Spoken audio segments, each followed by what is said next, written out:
I don't know this song. You can no Flash. You can learn it. You can learn this song. It's an easy song. All they say is "Up on the roof."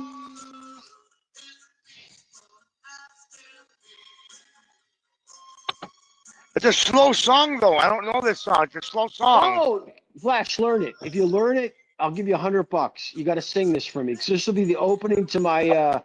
I'll get rid of my regular song. If you sing this karaoke, I'll make this my opening to my channel.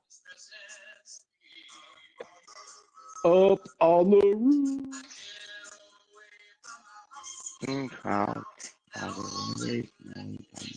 Greg Rusin eating crayons.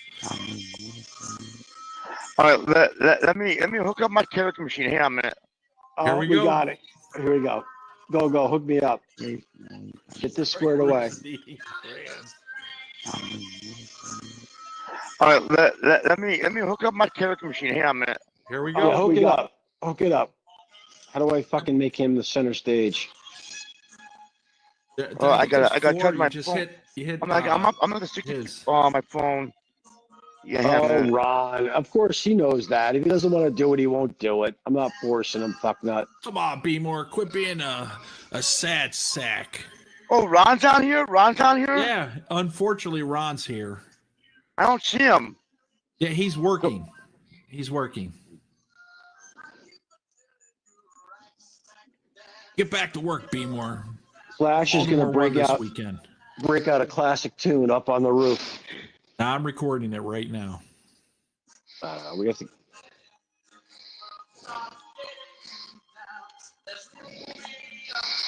Yeah, let me restart it. Does it give you the words so you can read the words? This lyric. I'm gonna look up in a minute. Hang on a minute. I'm gonna go to karaoke. Okay. All right.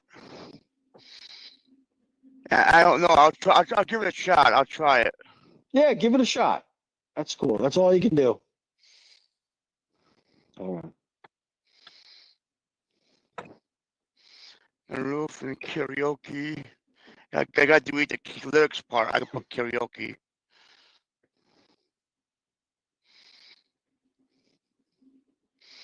Yeah, karaoke up on the roof. Yeah, which one is Jam it best? out. Jam it out, Flash. Jam it out. Let's do party time karaoke.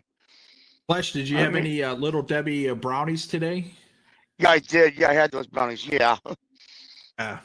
Killing it, Flash. Yeah. Check. 1, 2. Check. Yeah. No. Line. Check. 1, 2. Okay. Check. 1, 2. Check. Can you guys hear me? Yeah, we can hear you. All right. Party time karaoke.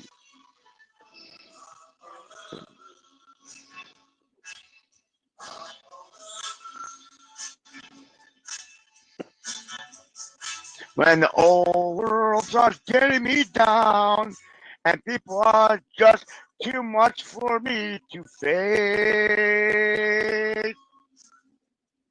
I come the way up to the top of the stairs, and all my cares just drift right into space. On the roof, it's peaceful as can be. And then the world below can't bother me. Let me tell you now, when I come home, feeling tired and beat, I go up where the air is fresh and sweet. I get away from the hustling crowd and that rat race noise down in the street.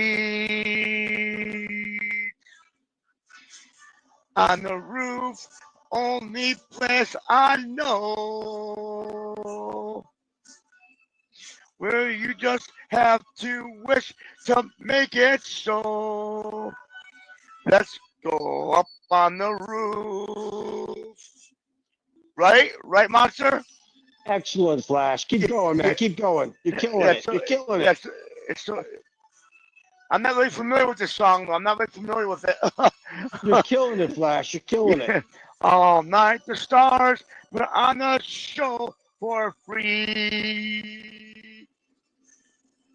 And darling, you can share it all with me.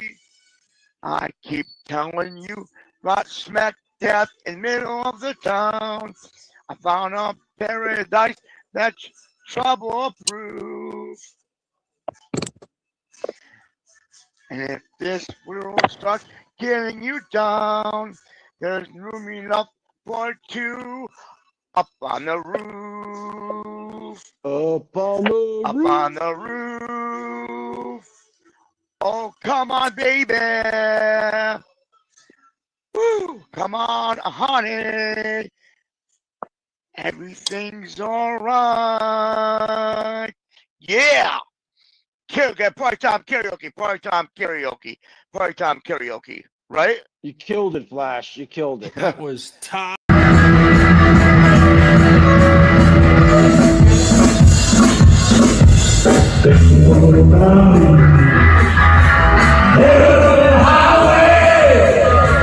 Looking for adventure. And whatever comes our way. Yeah, I'm gonna make it happen. Rồi quý không?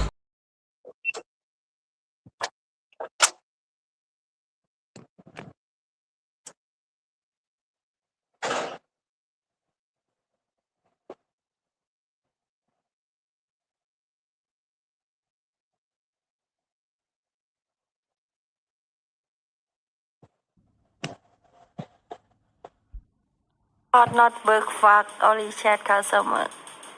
Small money. If me can do fuck big money. No say buddy.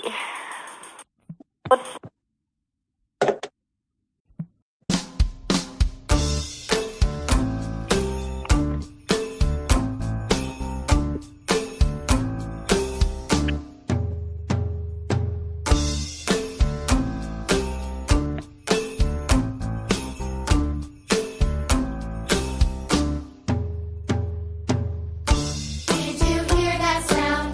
Don't know what's going down.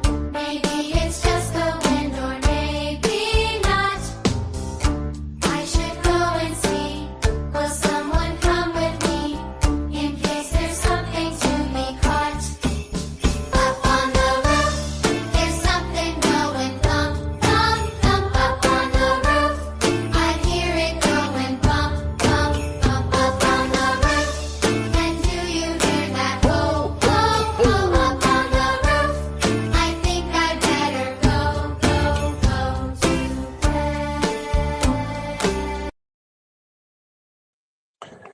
Good evening, schmeckleheads. How we coming through here? What's going on with this volume here? Get the fucking Bose headphones, take them off, turn them on, fucking fucks up the volume. I don't know, guys. Hang on, let me just check this.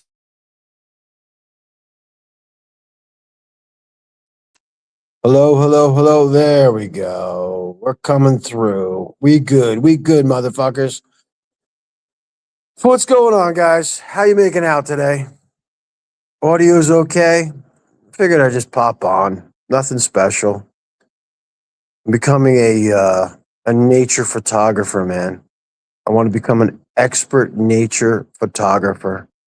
I want the right lenses. I want the right approach. I want to get the right content. Because it seems like these days, you know, you say certain things, you stand for certain things, you believe in the concept innocent until proven guilty, and you become persecuted. Groups, as I say, back to the whole tribalism thing, groups of people will get together and come against you and attack you. And I know where you live. I know where you work. I know who this. I know that. I know that. Blah, blah, blah, blah. We're going to call your boss. We're going to call this person. We're going to say that you're a pedo. Blah, blah, blah, blah, blah, blah, blah. Yeah. That's what happens. You get a group of weak people together, and that's how they basically retaliate. That's how they stand together in a common cause. Now, in the United States, it's innocent until proven guilty. So that's kind of what I stand by. I'm not going to have specific names or scenarios, but basically what it is innocent until proven guilty. And the whole Logic 101 thing is basically guilt by association. So guilt, innocent until proven guilty. But people are jumping the gun. There's no guilt. So you're associating someone to guilt, and there's no guilt. The funny thing is that a lot of people that are doing this are associated to guilt. They're friends with guilty parties and people that have actually gone to jail that are associated with organizations.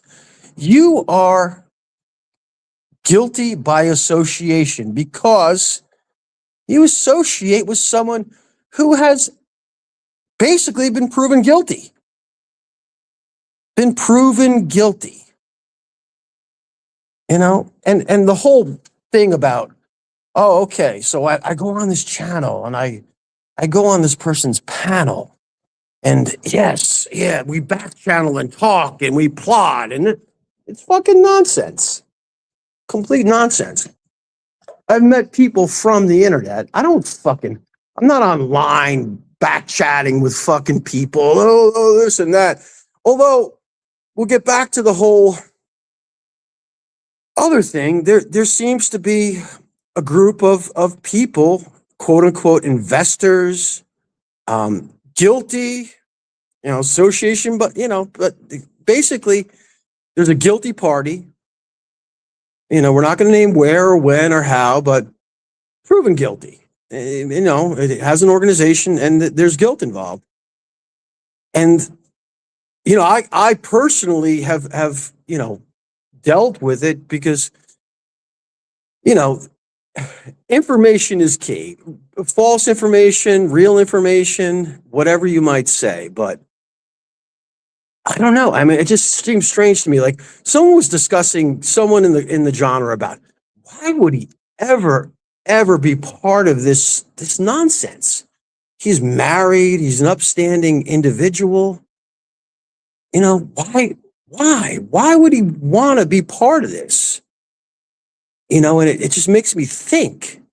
Now, I'm not going to throw out false accusations directly or anything like that, but like, why would someone that, is extremely wealthy and has an attractive wife and a good life be part of, an organization that realistically is just bad to the bone? And the leader of the head of that organization, is under investigation, has been in, criminal, has had plenty of issues of his own, but also personally, I know for a fact, there's that person provides information to his friends in regards to employees. And I'm not going to come out and say names, but I've had personal experience with it that, hey, there's a list that notifies provides information about certain employees, about certain statuses of employees. And maybe that person would, be a good person that you'd want to actually meet prior to their experience in the industry. Now, I'm not going to name names. I won't do that. But I know for a fact it's true. But why would you want to associate with someone like that? Upstanding individual, wife, family. Why? That's just curious. It just makes me really, really curious. And there's going to be no false accusations. But why would someone want to be involved in that? Okay, there's your same nationality. Okay, great. Oh, they have a business. But why? Why would you want to associate with that? Now, people that invest in that business seem to have, an agenda to some extent. I mean, realistically, you're going to put money in this, you're not going to make a lot of it. It's not a big profit margin. You're better investing in the S&P. So there must be something else behind, why you would want to invest in a business like that. Why would you want it? Is it access to certain people? When you're over in Asia, the first to be in line for certain things. Is that what you're privy to? I mean, okay, maybe you'll get a small return, but when you're over there, hey, you know what? Oh shit! Let me get on this email list. Oh, there's someone new working here that may have a questionable ID. Let's be first on the list. So yeah, no, it's guilt by association.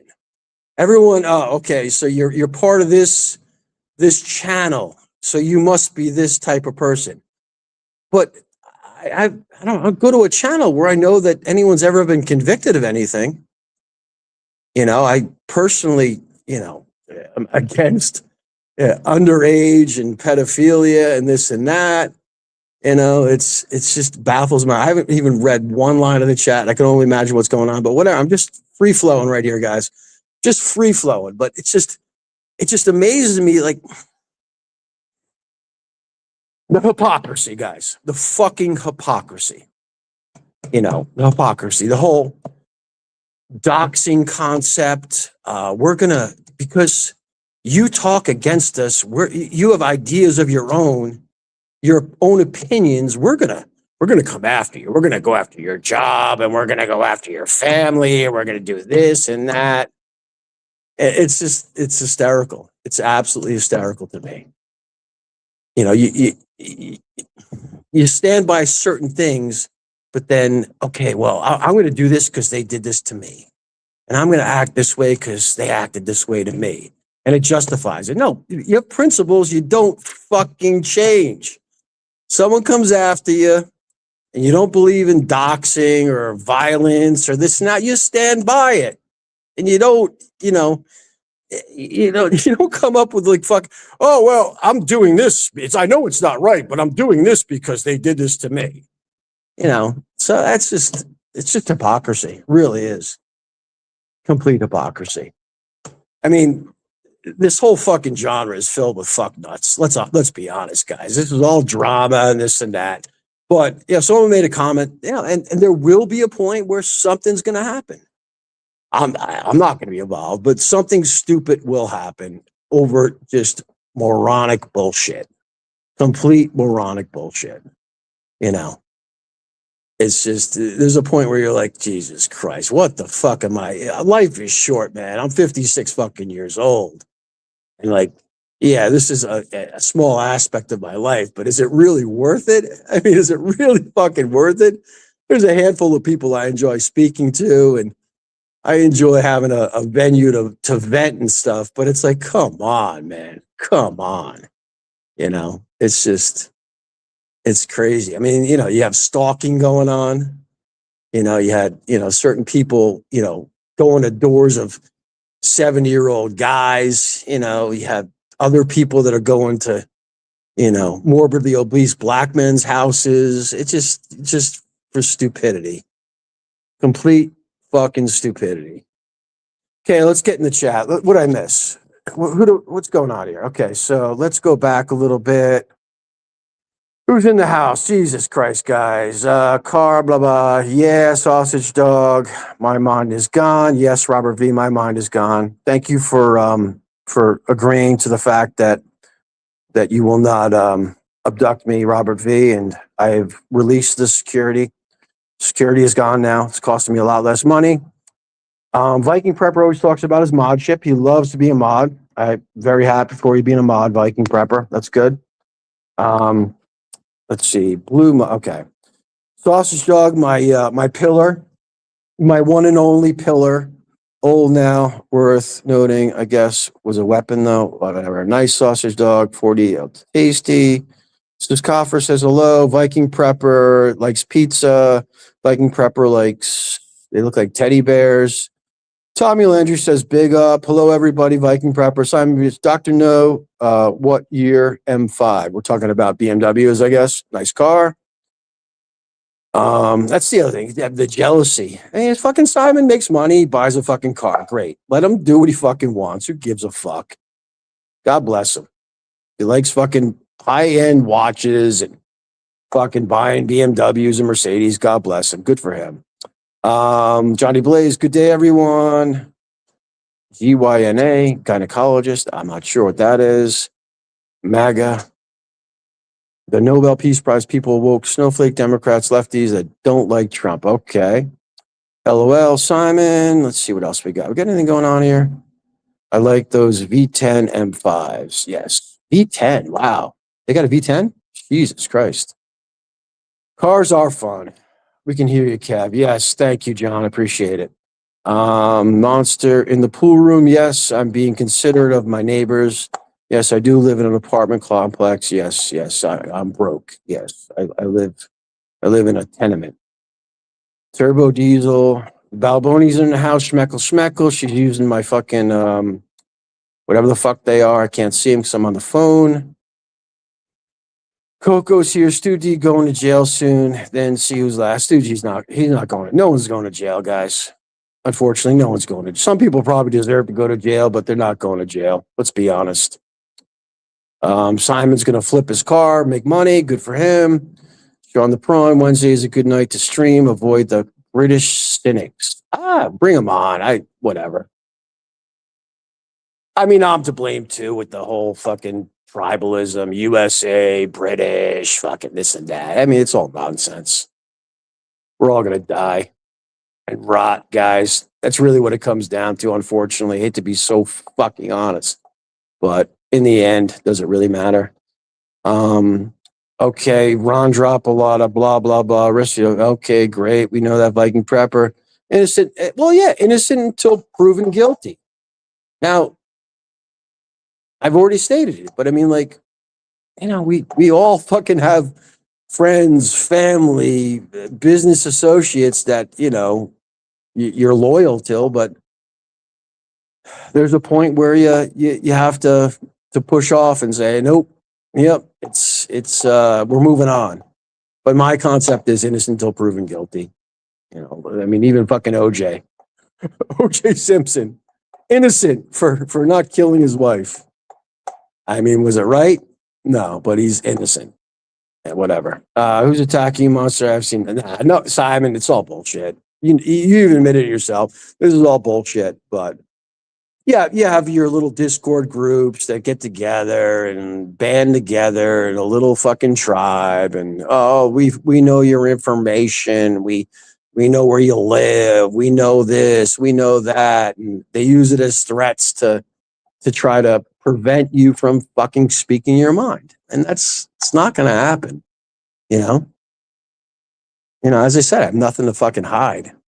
For a while, I was a miserable fucking drunk, drinking hard alcohol and fucking abusing the shit out of people. But hey, you know what? If they want to come back and they want to, for those 3 years of COVID and come back and deal with me, they're more than welcome to. We all have had our pasts. We've had our mistakes and stuff. I mean, was I, threatening to take anyone's job? Well, maybe. I mean, some of these people, I guess their job was YouTube, and by flashing and doing stupid shit like that, maybe in their eyes, it was threatening to take their livelihood, which was awful. It wasn't a good thing to do. But realistically, you can't. Trying to make a living off this shit is not the brightest thing in the world. This is a good place. The community. Are we friends? I don't know. I've met a handful of you, hung out with you, whatever. That's cool. Are we friends? Nah, not really. We jump on here, we bullshit. Oh, I mean, could we become friends? Yeah, maybe. Yeah, I mean, but the way it's set up is it's not going to happen. But this is an opportunity to come on and vent, reveal certain things in your life that you wouldn't even tell your closest friends, But that's weapons. It's, we know you go to Thailand and you're a monger. Everyone knows that I go to Thailand, and I was a monger. I've been slowly but surely, I think it's maybe age, Boredom, really not a monger anymore. Not. Kind of beyond it. I guess it's just old age, man. You know, the whole Padia thing, I mean, even the hardest core mongers seem to be just against it to some extent. They're just bored of it. You know what I mean? It's just, it happens to everyone. You know, you're fixated on certain things and, you know, oh, this is the best. And the more you do it, you realize, hey, you know what? It's fun, but you can't, you know, dedicate your life to, I got to go here and do this, save all my money. That's why I am going to PP next year. Not PP Island, the tourist hub of fucking Thailand. I'm not going to PP Island. I am going to Panama and Peru. PP. It's already set in motion. That's going to be my big trip next year. I'll do half my trip in Peru, half my trip in Panama. I guess the Peru side will be city, Machu Picchu, hiking, trekking, enjoying myself. And then back to what I really used to enjoy on my vacations is fishing. Panama has some amazing fishing, great beaches, great resorts. So this next year coming up, yeah, Thailand, Asia, Southeast Asia is not on the books, but I will be importing a Thai girl to experience part of my trip with me. Now, you may question, is she of age? Yes, she is. She's 48 years old. So once again, I think if I was really, really into young women, I probably would go for at least maybe a 30-year-old. No, 48-year-old. Yeah is going to be making the 3-flight trip to spend time in Peru. So that'll be fun. You know what? Is it real? Is anything real these days? I don't know. All I know is that I enjoy myself. I enjoy my time with her. Is she a 10? No. Is she a 5? I bet. Probably to some. Whatever. I enjoy my time with her. I relax. That's what vacations are. Relaxation. You know, going to fucking Pattaya, going to Soy 6, fucking, you know, doing a short time, you know, hanging out, drinking all day, you know, sleeping all day, fucking going out. I don't know. It's just not my thing anymore. It never really was my thing, to be honest with you. Even when I did Pats, I would always explore other areas. Last trip, I was there for 2 days. You know, branch out, man. Life's too short to fucking just be fixated on one thing. You know, just don't get sucked into it. Okay, back to the chat, guys. Enough bullshit. Okay, where are we at? We are. Jesus Christ, I'm behind the chat. People need to remember it's just YouTube. It's entertainment. Correct. Yes, Simon, it is. It definitely is. Valid in the rant monster. Thank you, Dr. No. Coco Road. I look forward to getting him invested. Oh, Sal's, come on, dude. You got your cake coming in. You got your family. You got Cambodia. I don't know, man. I wouldn't invest much time in it. I mean, it's a hobby, but I wouldn't make it anything a personal vendetta. I mean, there's a point where maybe you do. I mean, like, you know, guys like, you know, Balboni losing his job, Cambo losing his job, Stu, people contacting his family and stuff. I mean, that could set you off. You know, that crosses the line. But, you know, overall, people just coming out with threats and I got your picture. Oh, yeah, whatever, man. Whatever. We need to find some common sense. Yeah, Sean the Prawn, I don't know. I mean, this whole, everyone's like, oh, back in the day, everyone used to come out here and talk about Thailand. Nah, come on. Just look at the group of people that, first of all, let's just start with the group of people. This all was driven off originally like Pattaya. It wasn't Thailand and fucking temples and this and that. It was mongers. You know, that's what it was. Oh, where do we get the best short times? Where do we, what hotel should I stay at? That type of shit. That's where this whole fucking genre came from. So it started off from shit in the beginning. Now we got new blood. We got people that have never been involved, but they're in the community or genre. It's not a community. I keep saying community, but it's not. It's not a community. Look up the definition of community. This is not a community. I've emphasized that over and over again. Absolute loser. Sorry, Sal's. I know. I can't always be a winner. Sal's too poor to own a car. I think Sal's doing all right. You got a nice package. No dash in Australia, Mrs. Balboni. Sal's, it's touch and go. Who's in the ICU? Why are you attacking me? Sean the sheep, because I love attacking you. That's why. Oh shit, that's right, Sean. I'm sorry. I gotta change that up. I gotta stop attacking Sean the sheep. Sean the sheep is someone that I met. I like Sean the sheep. Let's go to Cebu Dwarfs #1. Let's get rid of Sean the sheep loves soy 11 lemurs. Back to the chat, motherfuckers. Internet monster. I've always had balls. Always had balls. Never had how could you say that I just found balls? I have my own views, and recently, there's an individual that is brought it to the next level. So, it's stupid, but I can take it to the next level. It's not that difficult. You know what I mean? I've never been one to back down from anything. You know what I mean? Although I officially now, this is a nature channel, by the way, guys. I have to say, we're out of the drama. Like Simon Beach says, we're out of the drama. We are looking for nature content. Out and about throughout my week, my travels, I will be looking for nature content. That's what I want. Coco Road Cappy only listens to 3 people on YouTube: Brian Flowers, Pariah, and Piggy. Haha, that's the guy with a high IQ. No, Coco. Cappy, whatever you want to say about Cappy, he's an intelligent guy. Whatever. Misdirected at times. He plays the drama game too. Capio implicating IM is outrageous. Yeah, no, whatever. It all first of all, it derived from my affiliation with Rod. I'll name names. And then, I've said it. I've said it plenty of times.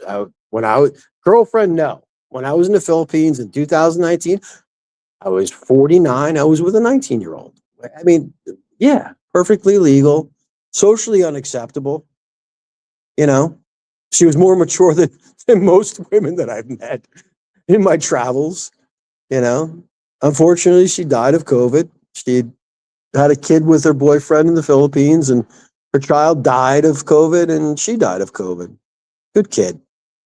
Feel bad. It is what it is, man. It is what it is. You're a brutal man. I fucking love it. Yes, I can be brutal. Yes. Good day, monster. Hello, Lump. Stouse. You can never go back to Thailand without looking over. Yeah, everyone says that. Stu's going to get beat up when he goes to Thailand. Capio's going to get beat up when he goes to Thailand. I don't know. I mean, supposedly people were after me when I was in Pattaya, and I streamed and this and that. It's a lot of talk. I mean, I think there are certain situations where people, if you lost your job or, information came out in regards to that really affected your life. Some people would snap, would do things that you would not believe. Those are the people that have nothing to lose. And those are the people you have to watch out for. And they're out there. They're out there in this genre.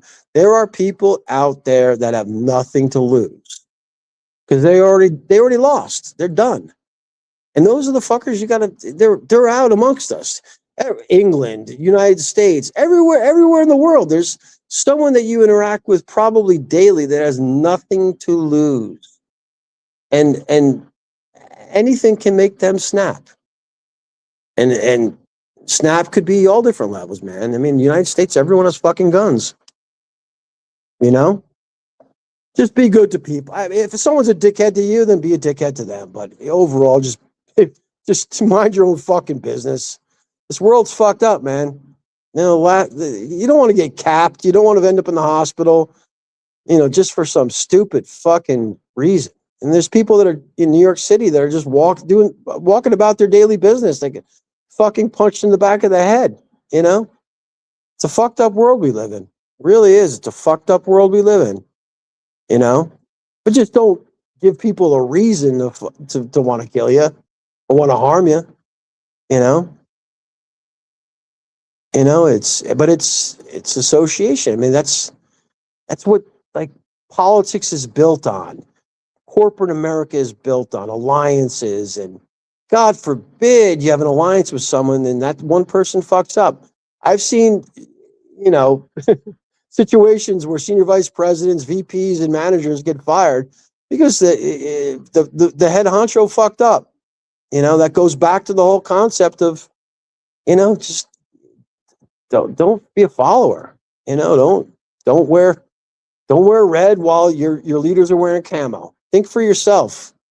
You know, think for yourself. I mean, just let alone. I mean, like, just the scenario with, you know, fucking the dude knocking on a 70-year-old's door, man. I mean, like, who knows? I don't know the guy. You know, it's pretty unstable to do that. You don't know what he's going to do. You know, you just don't know. You just don't know, and life's too short, man. What the fuck over this stuff? To fucking realistically to fuck your life up over just bullshitting, over nonsense. I don't know. I'm venting and I'm ranting, guys. Monster, is she large?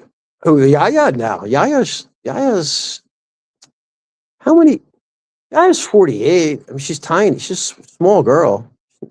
5'3". She's certainly not like a fucking spinner, you know. But yeah, she's not a big girl. Sausage Dog is starting his travels in 30 days. Excellent, Sausage Dog. Keep your money, save it. Stop giving it away and enjoy. I know you got plenty of money, Sausage Dog, but spend your money on yourself. Be More on Live, importing girlfriend internationally. What a baller. She's not my girlfriend. She's not. Stop it. No, I enjoy my time with her. That's what, I mean, she does her own thing. Hey, she's over in Japan jerking Japanese dudes off for money. She probably has a Thai boyfriend, maybe even a Thai husband, but the 2 weeks I spend with her, I enjoy myself, and there's no drama, there's no bullshit. So it is what it is. I have no expectations. She has no expectations. I'm not funding her lifestyle. I'm not doing this and that. You know, so I just have a good time. You're a monk monster. Robert V, why am I a monk?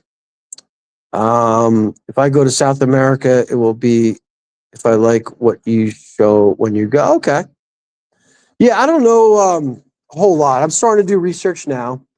But I mean, Peru would be cool. You know, it's a lot of trekking and hiking. I enjoy that. I'm not going to do, you know, you go into Lima. I'll be hanging out with Lima. I'll be hanging out in Lima, fellas. I'll fly into Lima, spend 3 days there, acclimate, let Yaya, you know, she's got 3 fucking flights and 30 hours of travel to get there. If it happens, this is a year away. This is in November, guys. November, December. This is way off, but it's fun to plan shit out. I enjoy planning things. Even if it doesn't come to fruition, I enjoy planning things. Going online, watching YouTube videos, researching things. But yeah, no, it would be hang out in Lima, which is the capital of the city, you know, of Peru. And then you go to I forget the name of the town, but Machu Picchu is like a train ride and then a bus trip up, and you check it out, you hang out, you take your pictures, you see it. I'll probably spend 7 days there, you know. Panama will be cool. I've never been to Panama. There's some great resorts that you hop on a boat. It's all part of the package. You hop on a boat and you can catch any pelagic fish you possibly could ever want. You know, so it's a chill spot, good weather. I think Panama City's a dump, but I'll spend a day or two there. It'll be a good trip. It's something different.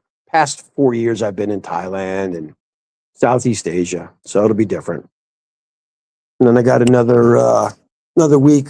Either I'm going to do in Memorial Day in June or July. Thinking of taking the old man. I don't know if he's going to be able to do it. 87, but I'd like to take him, fly to Vancouver or fucking Seattle and do that Alaska cruise. Do like a week Alaska cruise. If that doesn't pan out, then maybe do a. They have cruises out of New York. You can go New York to Boston to Maine to Nova Scotia, which would be cool. Good food, beautiful area. So that timing wise, that would be decent because be it in June or July, the weather's good. So we'll see. So we got trips coming up, guys. We got a little content. This is certainly not content. This is, I guess, drama. Let me just get back. Patia Owl knew. Oh God, don't start with Patia Owl. That guy, he creeps me out. You want to investigate someone, investigate that guy. He's sketchy as fuck. He scares me. Super Charlie, I represent the deer that you took suggested pictures of. I will be filing legal papers against you, pervert. I am. That deer, man. That deer fucking stared at me the whole time. That was weird, man. Thought it was like an AI robot. That was scoping me out, man. I wasn't just looking at that thing. It was bizarre. Stu will do time. Stu's not going to do time. Stu did actually. I mean, technically, if you want to go with the whole concept of Ron's guilt or not, whatever, but like showing someone that, well, until it's proven, which it never will be, whatever, but to show someone that's been, show someone that's underage and that's been, what's the terminology I'm looking for? Whatever. I forget what the terminology is, but legally, yes, there's laws in Thailand in regards to using footage of individuals that have been used in a certain. Yes, how you doing? I don't know. What are you looking for? A delivery? Is that what you have? There's no one that works at the desk right now. The desk is closed. So are you trying to get someone that lives here or what? I don't know what this guy wants. Okay, Charlie met some friendly Indians. Yeah, dude, Charlie in India is just, I don't know, dude. He's out of his fucking mind. No offense. I mean, India looks like a complete fucking shithole. Whatever he's showing, that place is a fucking shithole. I'd get the fuck out of there. I'd go to Goa or wherever the fuck the beach is and there's clean air. Spend a week there and then he can go back to Thailand. He's all concerned about his,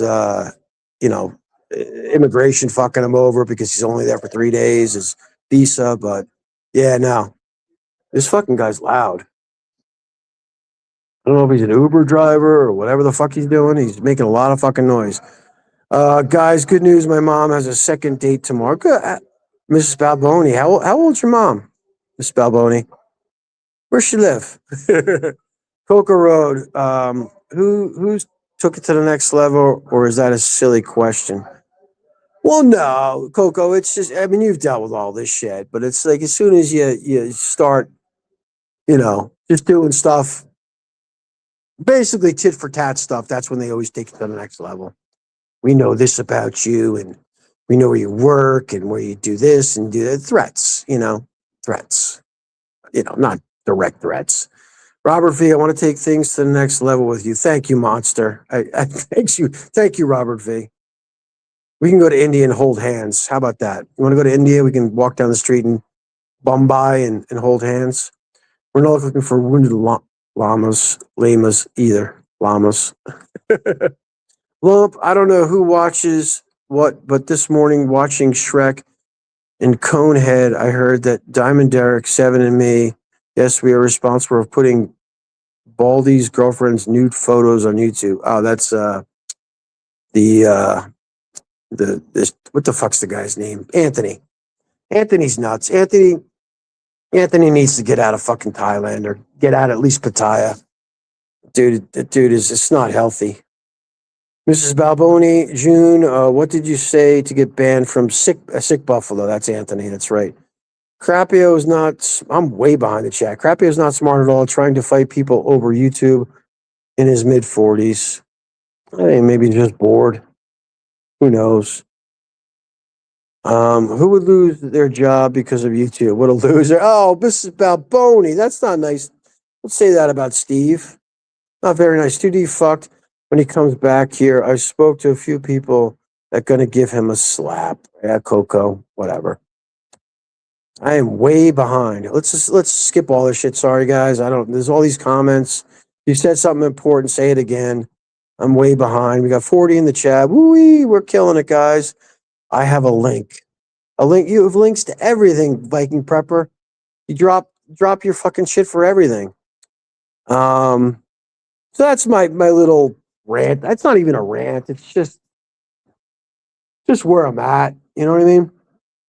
I mean, just kind of acknowledging the stupidity of it all. You know, we're gonna identify certain people that potentially could be, pedophiles and blah blah blah blah blah. Innocent until proven guilty. You know, if there's guilt involved, yeah, I don't want to associate with that person. Certainly don't want to associate with that person. You know, but once again, is it a family member? Is it a true friend that I talk to every day and this and that? No, I watch Ron. Ron entertains me. You know, does Ron make bad choices in life? Yes. Do we all make bad choices in life? Yes, we do. We do. But do we deserve to be fucking harassed and this and that? I mean, there is an element of yes. I mean, if this shit gets out, you know what I mean? Like you have allegations against you of being a pedo, dude. That's not good. That's not good. You go to prison for a day for bullshit charges and you get tagged as a pedo, dude. You're fucked. I don't care if it's in county, the federal prison, you are fucked.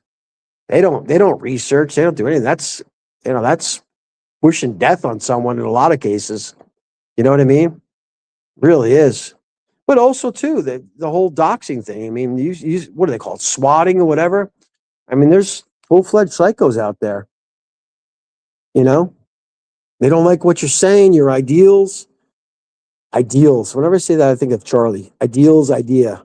Your ideals, what you believe in, what you say. You know, there's fucking crazy people out there. And they're obsessed with this nonsense. They're obsessed with YouTube. You know, and this is their life. And, you know, you have a certain political view, you have a certain stance on certain things. You don't know, man. You don't know. You don't know. None of us know. More to Thailand than Pat's. Oh, yeah, definitely. No question about it. I say that over and over again. There's some great parts of Thailand. I mean, people give Chiang Mai a bad rap. Chiang Mai is great. Udon, I heard that's a good place to find young girls, but you know, I didn't see a lot of young girls there. I enjoyed myself at a time at Udon. There's a lot of great spots. Go to the islands. You know, expand your horizons. See new things. Experience new places. I want Anthony's girlfriend's bar name so I can bang her for him. Okay, Sausage Dog. Are you going to Thailand, Sausage Dog? Doesn't seem like. I don't even know if you've ever even been there. Good rant, mate. Is this a rant? This really isn't a rant. I've had rants before. This is kind of just free flow bullshit. You know, free flow bullshit. I really came on here to find out about good camera lenses. I have a very good camera. I don't even fucking use it. I use my phone for everything. Someone will get hurt or worse. I hope not. I really hope. But you know what? You never know. You never fucking know. You know, it's a small world. People bump into each other. You know, small world. You never know, you know, what's going to happen. The idea man with the ideal plan. I don't know who that is. South Street 136 BP, Lump, America, Russia, China. 1-year-old was in jail due to AI photo mistake and he got raped by 3 men. Yeah. Yep. It happens. Well, there's people that fucking, without DNA evidence, there's the people that fucking spent years in prison for the way they looked, their socioeconomic situation, where they lived, and situation where they need to close a case. A lot of people have been unjustly persecuted or, jailed. Just don't be that person. Arissa quit school. Okay, good. Sausage Dog owns a hot dog cart in Asia. Cool. Internet Monster has terrible situational awareness with passing trains. Yeah, dude. At least I didn't get fucking fucked up. I'm sure people got killed in Vietnam, in that fucking place. Was not expecting a train to go by going 50 fucking miles an hour. It's fucked up. Turbo Lover VFG. Viking Prepper. He was bitten by the world's second most deadly snake, an Eastern Brown. Who was? That'll fuck you up. These people who get sentenced to the death penalty that are innocent. Correct, Mrs. Balboni. It happens. Racial profile in Boston is Rife, Boston, England, or Boston, Massachusetts? Too much semen retention in India. Oh my God, guys. Oh my God. How long has this been going on for? Was it 10:51? I'm not going to make this forever. I got a meeting tomorrow at 7. Got a lot of shit going on. I'll drop the link for a second if anyone wants to come on and bullshit. Add to my nonsense.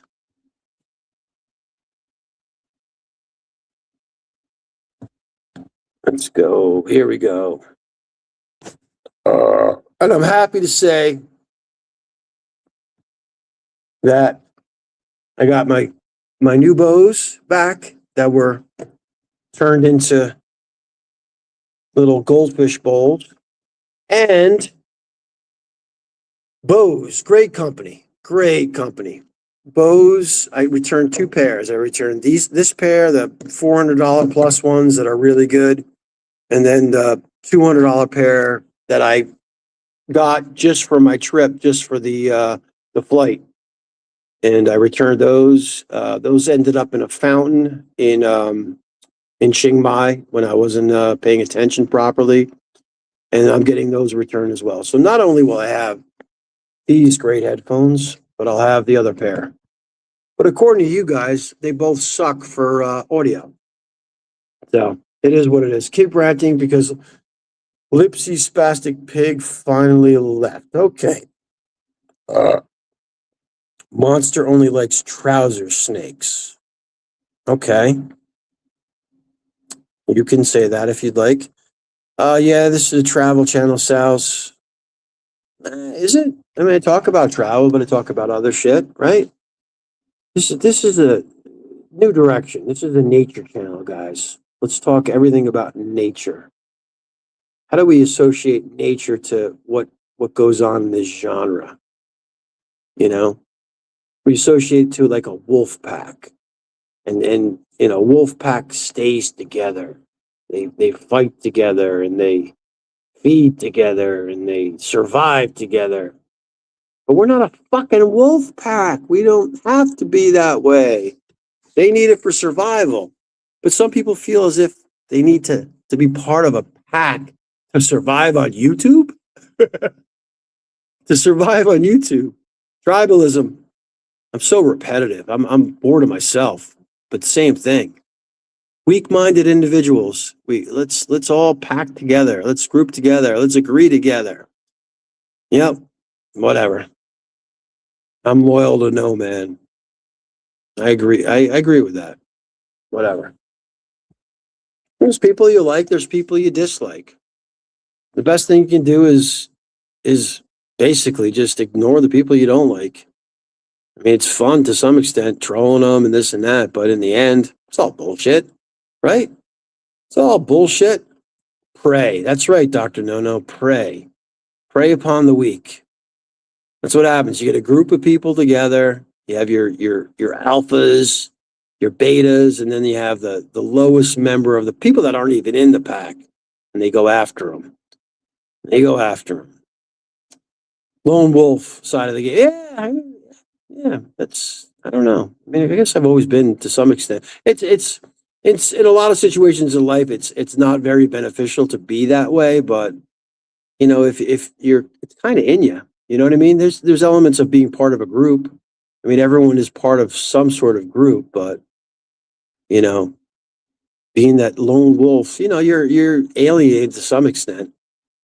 But you can't just agree with everything within the group with what's going on. You know, especially, you know, when you come out and you say, oh, I'm against this, and you know, you let it happen. You know, you're complaining about, you know, being doxxed, or you're complaining about, you know, being stalked and this and that, and complaining about, you know, false accusations and this and that. And meanwhile, you know, you're doing it to everyone else. Whatever.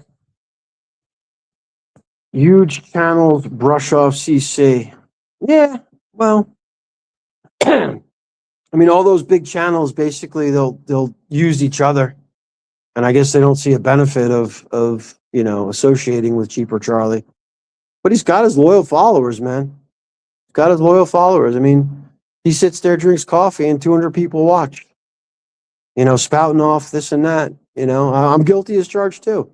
I met CC. He's an interesting guy, but you know, his job is YouTube, so you know, he puts in his time. He's got to make a living. So, hey, God bless. More power to him. Crapio has made my skin crawl from day one. No tribe needed. Okay, well, that's South. Yeah. You have that right to your opinion. You know, there's going to be a lot of people in life you don't agree with and you don't like.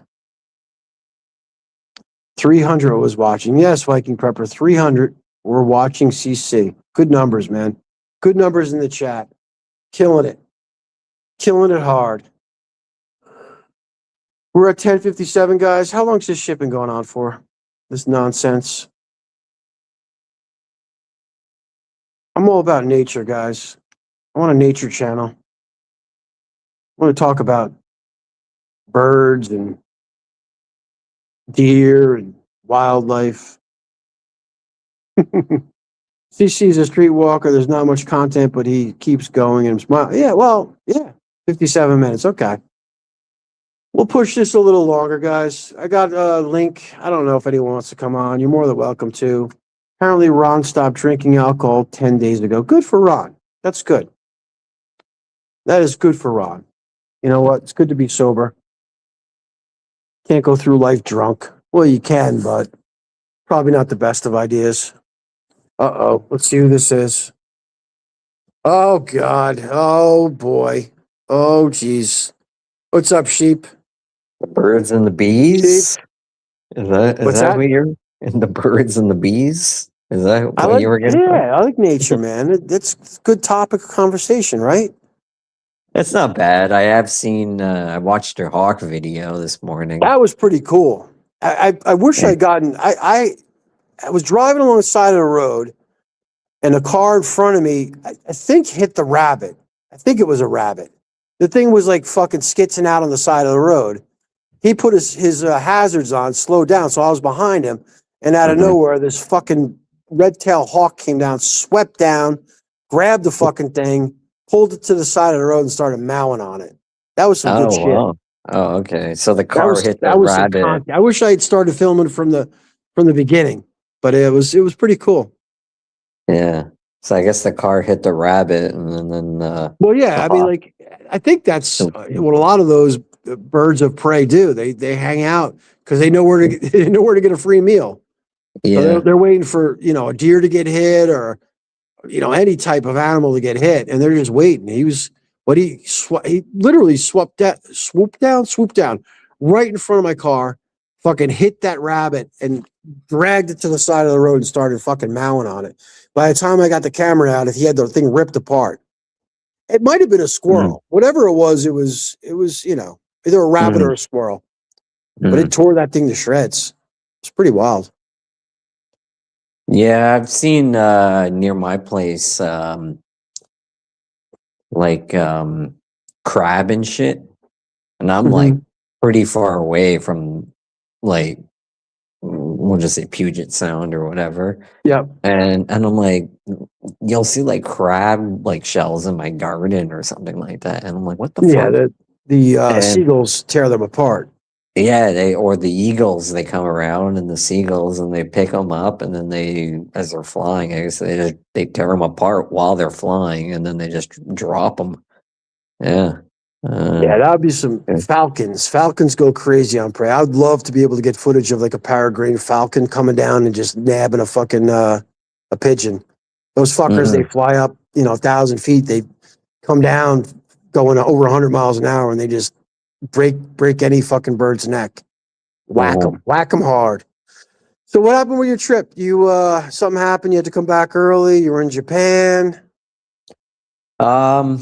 No, not really. I mean, I am back earlier than usual, but I'm kind of glad to be back, to be Listening honest. to you talk about how you like traveling thousands of miles, find a nice hotel and watch Netflix. What the fuck is wrong with you? Seriously, dude. That's what I do. I mean, You know, but do you the could do same that. You thing could go. for You could so go long. to fucking a Marriott in Seattle and do that. That No, could be your. it's not it- the same. It is the same, Sean. It is. What the fuck's No. wrong with you? It's culture wise. You need a new spot to go to. Like me. I'm going. know. I'm going to I know. PP, Peru and Panama. Something new, man. You I've ever been been to thinking Peru? Central America. What's One that? thing I've been thinking Central America. I don't know where. But one thing is for sure. If I am going back to Japan, I'm doing a round trip. No more of that one-way ticket and then not knowing when I'm going to come back. And 2 weeks max. Yeah, and it's going to suck because of those plane rides are so fucking long and they fuck with your back and shit like that. But Yeah, but as I said, you don't. For what you do, you don't need to do. You don't. You could go to fucking Vancouver, go to Alaska. You don't. I've gone to Europe before. I don't like the weather at that time of year. At this time of year sucks. Okay, so I hate all Christmas shit and go to Central fucking- America and get a nice hotel and watch your Netflix. The flight isn't as long. Hey, that's what I do. Honestly, Why don't you go to cruise? Why don't you cruise to Alaska? Get a nice cabin with a fucking deck. You have your I have meals. thought about that. Yeah. Yeah, I'm actually. That's probably what I'm going to do in either June or July. Hopefully, I've actually looked that up in the last 2 or 3 that would years. be perfect for you. A nice cruise. You got your room, you got your Netflix. You can look out and watch the water. And if you want to go on an excursion, you can. They've got casinos. They've got different restaurants, and there's single cruises. Where they just allow like single people to go. There's cruises where you just go on. The only thing I don't like is they kind of herd you around like cattle now. No, so if like- you want them to. I mean, like when I was on that cruise in Vietnam, they fucking knocked on my door at 6:30 a.m. Breakfast was served at 6. I didn't go to breakfast. 6:30 a.m. We're going to the magical cave. I said, I'm not. I said, get out of here. And I had the whole boat to myself, me and Yaya. Everyone went to go see the little fucking crystal cave, and I stayed on the boat. There was no one on it. It was fucking magical. It was great. Yeah. I don't know why I don't know about you, but I don't know why I always get the hotel breakfast and I never go. Well, I was pissed because I fucking, with the crazy Serin girl, I loved the Labawa buffet. And by the time she fucking got out of bed, it was over. I should have just fucking ditched the bitch right then and there. Crazy. Yeah. Well, you learn, right? You learn and you adapt, just like the That's it. Hawks do. Well, some people don't live. They live, but they don't learn.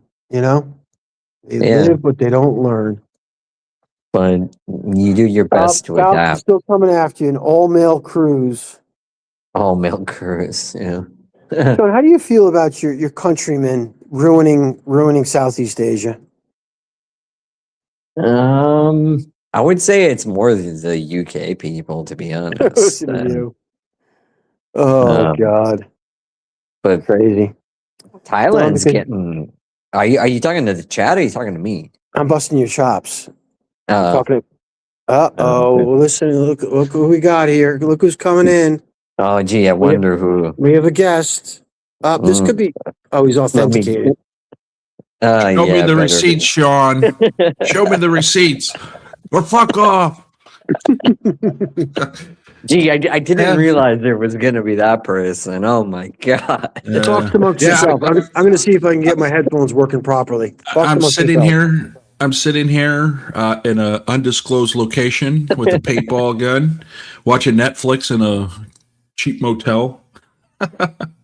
Yeah. Oh, Jenny Blaze, Sausage, Souts, Viking. Who else is out there? Yeah, the new rules kicked in on January 1st. Thailand is now the Philippines. For what?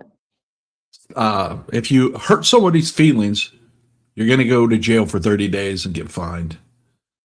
In Japan, they can just detain you for 23 to 48 days as a foreigner Yeah. without Yeah, any without any cause. charge. Yep. Yeah. And what are they most like? And I know people that it's happened to, and it's a coin toss. And what they do is afterwards they go, and they do this in other countries too, but not to the same extent. They make you write in a letter. They make you sign. They go sign here. Yeah. Sign It's here. a letter. I'm 100% guilty. Yeah, I'm a bad guest. I was a bad guest in your Yeah, country. I was wrong. Japan and all 100% of the people here were correct. I was Yeah. wrong. Sign here. Yep. That's what they do, and they push you on it, Yep. and then they go, Yeah. okay, and then they deport you. Yep. That's what happens. The best thing you can do is say, no, I'm not going to sign. And they might say, well, Whoa. we'll throw you back in detention or detain you or whatever.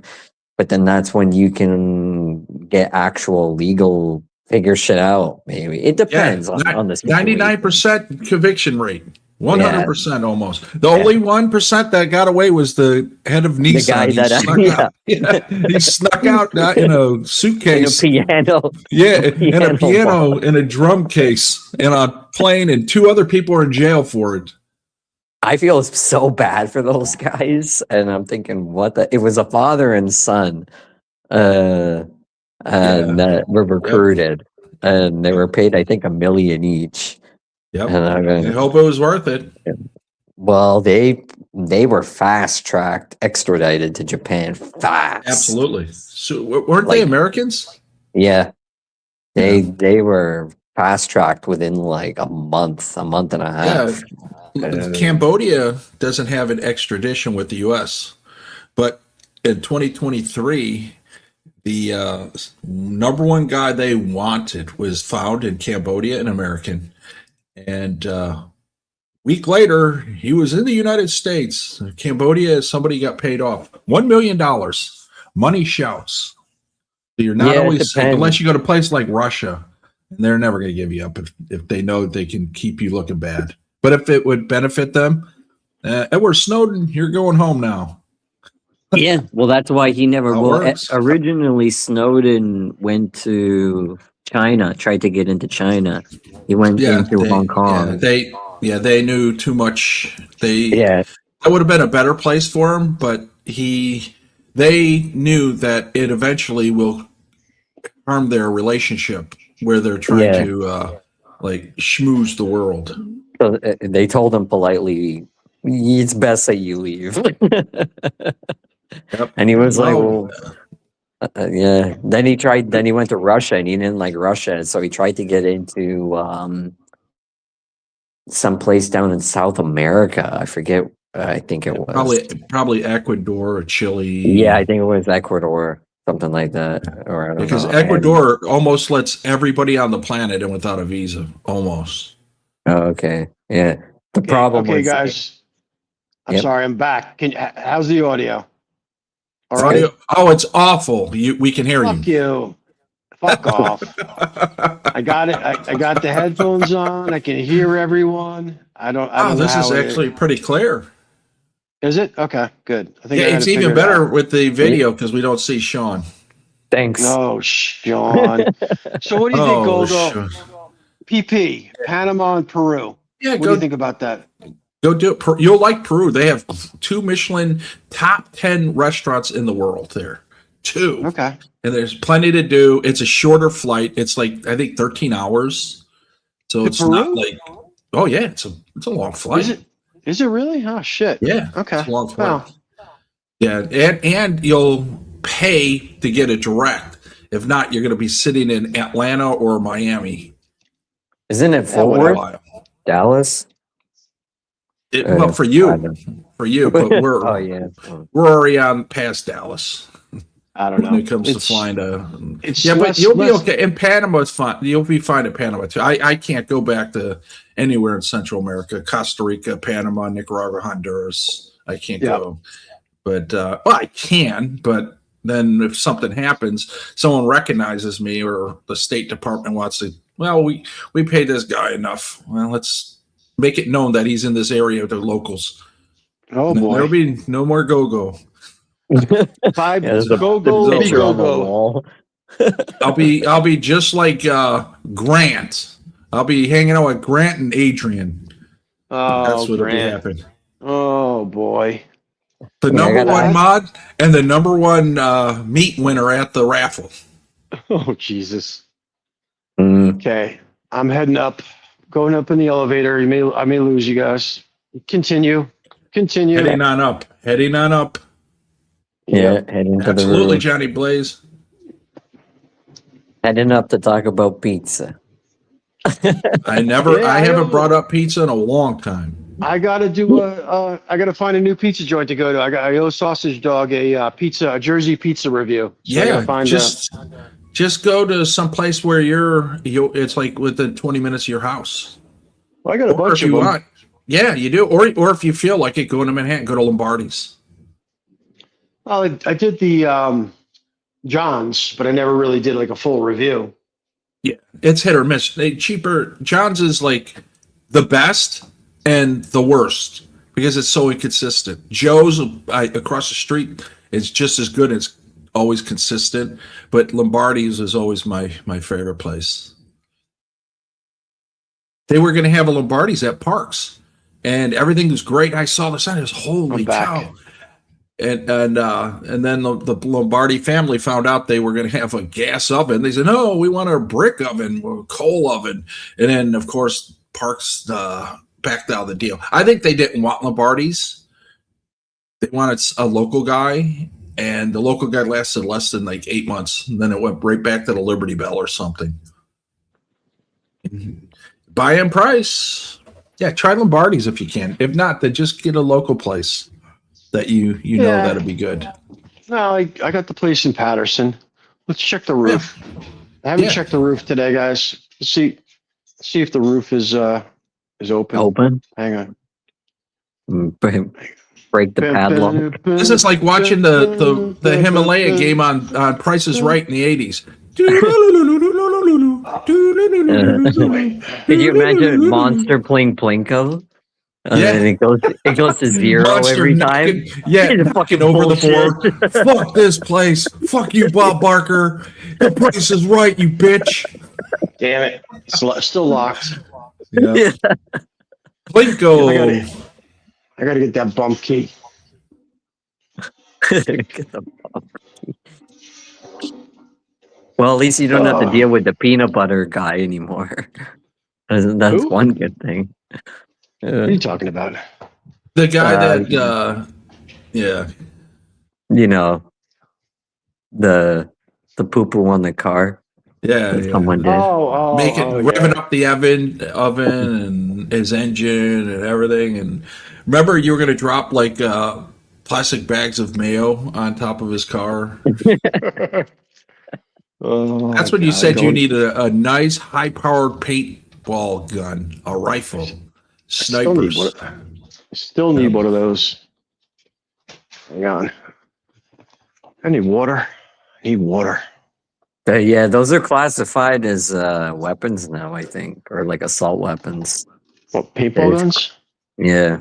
If you Really? use them, if you use them in what they're not meant to be used for. Sort of like a switchblade or like a something else. Guys, look what I got. Look what I got here. I got T. How many scoops? 16, 17? No, I think I only got 3. Is your name Tricky Nicky? Oh, God. Hey, Souths, did you hear about Tricky? He took a face plant. He'll be off camera for about a month. Rumor has it his nose and his lip and his forehead met the desk, and the desk won. Tricky fought the law. The law won. Yeah, where you fought the yes. This is Yeah. excellent Tricky. tea, guys. Excellent tea. Is that Yeah. the Flash special? It's the Flash Like- special, definitely. Is that the New Jersey Sling? Lipton iced tea, 4 scoops per gallon. I think it is. Holy You shit! gotta I have the remember it big was spoon.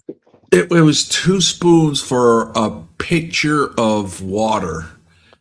That stuff, and I was like, "Wow, this stuff is really addictive." I was a kid. I was like, "Holy cow, what is this stuff?" It's iced tea. Never. My buddy down the road, his mom, "You never had iced tea?" I said, "No, I have what we call water at home." That was it, water. Yeah. I remember those days. Boy. Yeah, Arnold Palmer's was pretty good. Tea and lemon combo. That is a pretty good. Yeah, combo. that's good stuff. Yeah, that's addicted. I got the Arizona Zero, the zero version, and I was like, I was drinking way too much, and I just stopped. And then I haven't had it in like 12 years. My father's an addict for that shit. He'll go to CVS and buy all that shit. It's where he does his grocery shopping. CVS. Well, it's all cheap and Yeah, it's all I'll try nostalgic cheaper. and stuff. No, the CVS is not cheap to buy groceries, Sean. It's not. It's just the closest Yeah. place he knows where to go, and he refuses to Yeah. go to a supermarket. So Yeah, exactly. I used to go into 7-Elevens in the 80s. I go to Whole Foods and buying water. Yeah, whole check. They'll take your whole Your paycheck. whole check. As Yeah. my uncle said. Yeah, You know why the they whole call check. Whole Foods? They take your whole paycheck. Yep, the whole check. I used to go into 7-Elevens in the 80s, and the guys were like, "Hey, can we help you?" And I said, "No, I'm just looking to see what the prices would be at 2013." And they're like, "What? Get the hell out of here. What the hell are you doing in here?" They're yelling at me. But the best is like when you walk in a store and people come up, "May I help you?" They're all happy. And you say, "No, just do my shoplifting." And they look at you like, "What the fuck?" And then you have like 20 people following you where you walk. I always look for the loss prevention guys. Yeah. Yeah. I was like, hey, you lost prevention? They're like, no. my cousin, we were at a hockey camp back in the day when I was probably like 11 years old. We were at a hockey camp up in New Hampshire, and my cousin was a klepto. He's now a cardiologist, running the head of the left The guy in ventricle. Philly. Yeah, Temple. Yeah. Temple, yeah. He was the person that everyone was like, "Hey, go steal some chewing tobacco for us." So we went. And back in the day, it wasn't behind the counter. It was basically like It went right you know, at the front cash register. he stole like 10 tins of tobacco, and he thought he got away with it. And all of a sudden, fucking dude, the loss prevention guy fucking snagged him.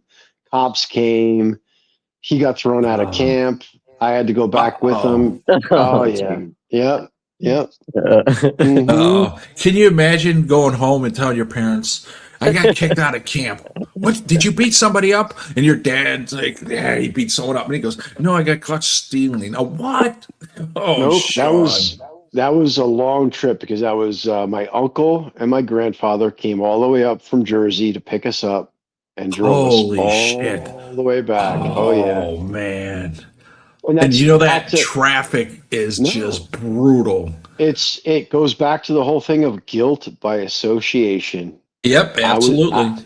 I was with him, so I was guilty just as much as him. Yep. And they would I just want to know no part of you. They didn't care Mhm. if you were guilty or not. They just blamed you because you're guilty by association. That's I a was- I just- that's a theme in the genre right now. You're guilty of that's- something, a perceived something, and Yep. because you're guilty of being friends with somebody, it's fucking hilarious. No, that's just the irony of it. I mean, it's the hypocrisy of it all. I mean, like I, kind of brought it out earlier in the stream. I don't agree with it, but you can basically anyone in this genre, you can associate to them something negative. Yeah, if you want, exactly. you really Yep. can. But it's just cheaper.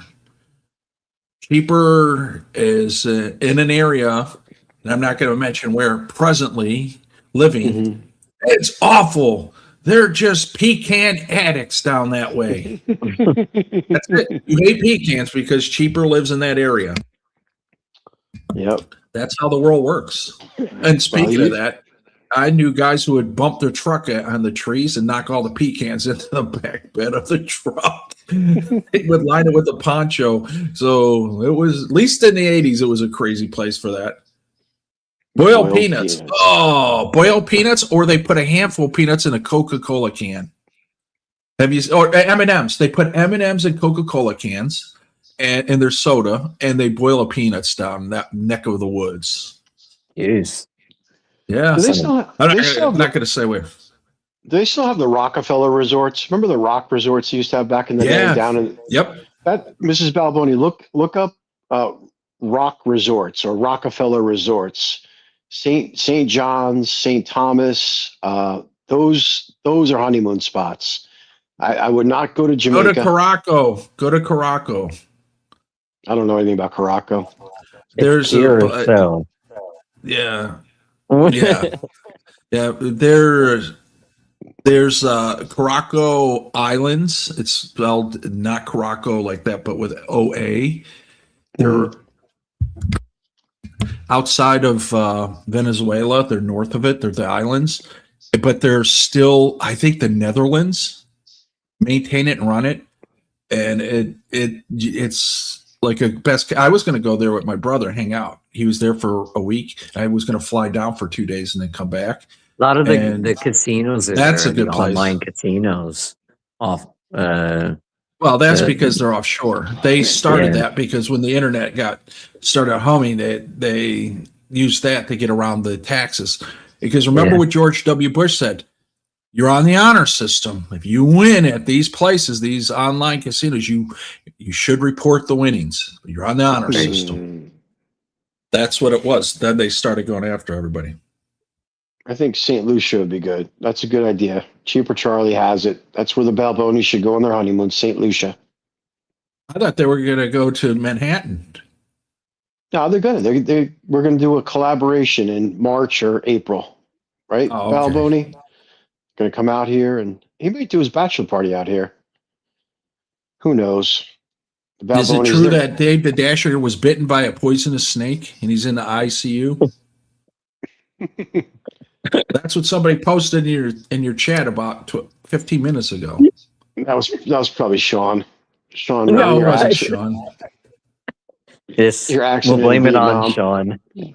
And Sean the got good hit by a thing is motorbike. there's multiple Seans, so I can always go. No, it was Sean the Prawn, and he'll go. I Huh? ran into a male Karen, aka Ken, yesterday. I was at the park walking, and he's an older guy, probably in the upper 60s, with his wife and their older dog, and of course the dog goes to the bathroom. He picks it up in a plastic bag, and wraps it up, and then just leaves it right where he found it. And all over the park, there are like little baskets for dog bags, and they even provide bags. But no, this guy leaves it there, and I'm walking, and then his dog came by me. I go, "Hey, yo, how you doing, old feller? That dog has a great life. What are you calling him old?" And I'm like, "You have a good day." I just kept walking. I didn't feel like arguing. And then he goes, What, you didn't hear me? And I said, no, I heard you. I just don't feel like beating the shit out of an old dude today. You're threatening us. You're threatening. No, I'm promising you. That's what's going to happen. Oh, by the way, you piece of shit. I saw you with your low version Prius. You didn't even get the highest version Prius.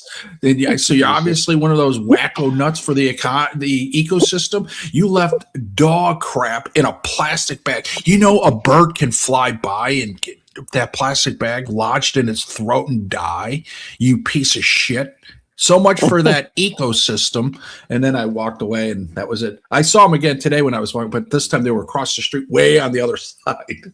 That happens everywhere. I never understood that. It's terrible where I'm at. Happened to me the other day. There was a garbage can, and there was like 3 piles of dog shit wrapped up in a plastic bag next to the garbage can. And I'm like, I don't understand. Why do you just throw it in the garbage can? Like, what's the deal with throwing it on the ground? What is it, like mental illness, or people are just dumb? I don't understand. Yeah, but what's the point of? You're better off just leaving it on the ground, technically. And because the elements would take care of it. And I see that all the time because they have a dog park at the park room, and it's pretty big. They have 2 actual, one for under 35-pound dogs and one for 35 pounds and over dogs. And those people just clean up after because it was peer pressure. People around there, why aren't you cleaning up? But you can walk your dog anywhere in the park. And I know that because I see dog poop. I see like deer poop. Then I see fox poop. And then, unfortunately, yesterday, worse. Thankfully, I was by a bunch of trees. I saw like 100 geese flying towards me. And I looked on the ground and I saw the geese poop. I'm like, what's going on? Oh, they're migrating. So I hurry up and ran under the tree. And when I went on the way back, my walk where I was standing, peppered. It was like an AC 130. Just wiped out that area. I was like, holy shit, good thing I ran over here. That shit kills the grass too. It's very acidic. It fucks it up. Yeah, absolutely. They're not indigenous to this area. They came down obviously from Canada. But they've been here for about 50 years now. We had a lake where I grew up behind our house, and the fuckers used to land like fucking 100 of them, shit everywhere. Yep. And then one of the neighbors got a swan, got a mating pair, 2 swans. Mm-hmm. They wouldn't land. Those fucking, the male swan would fuck them up. It was awesome. Yeah. And if they did land and they nested, you know what would happen? I'd get nominated to go out there and go out to the nest and fucking shake up the eggs or throw them in the water. Yeah, or sell them to me.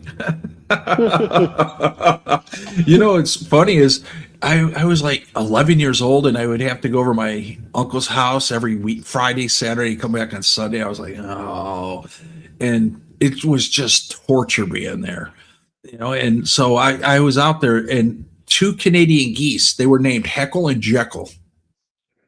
They would show up every year at the same time and then would leave at the same time. But in between, they would stay for like a month, and they had a pool, like a kiddie pool for them. And my job was to clean that out. I was like, what the hell? I'm getting 25 cents. This is easily a 50-cent job, you know? And so I demanded more. My uncle said, well, I feed you. I make sure that you're allowed in the house. I go, well, I can fend for myself. I can stay outside in the screen house. And so we came to 35, 40 cents a raise for me. And my cousin hated those things.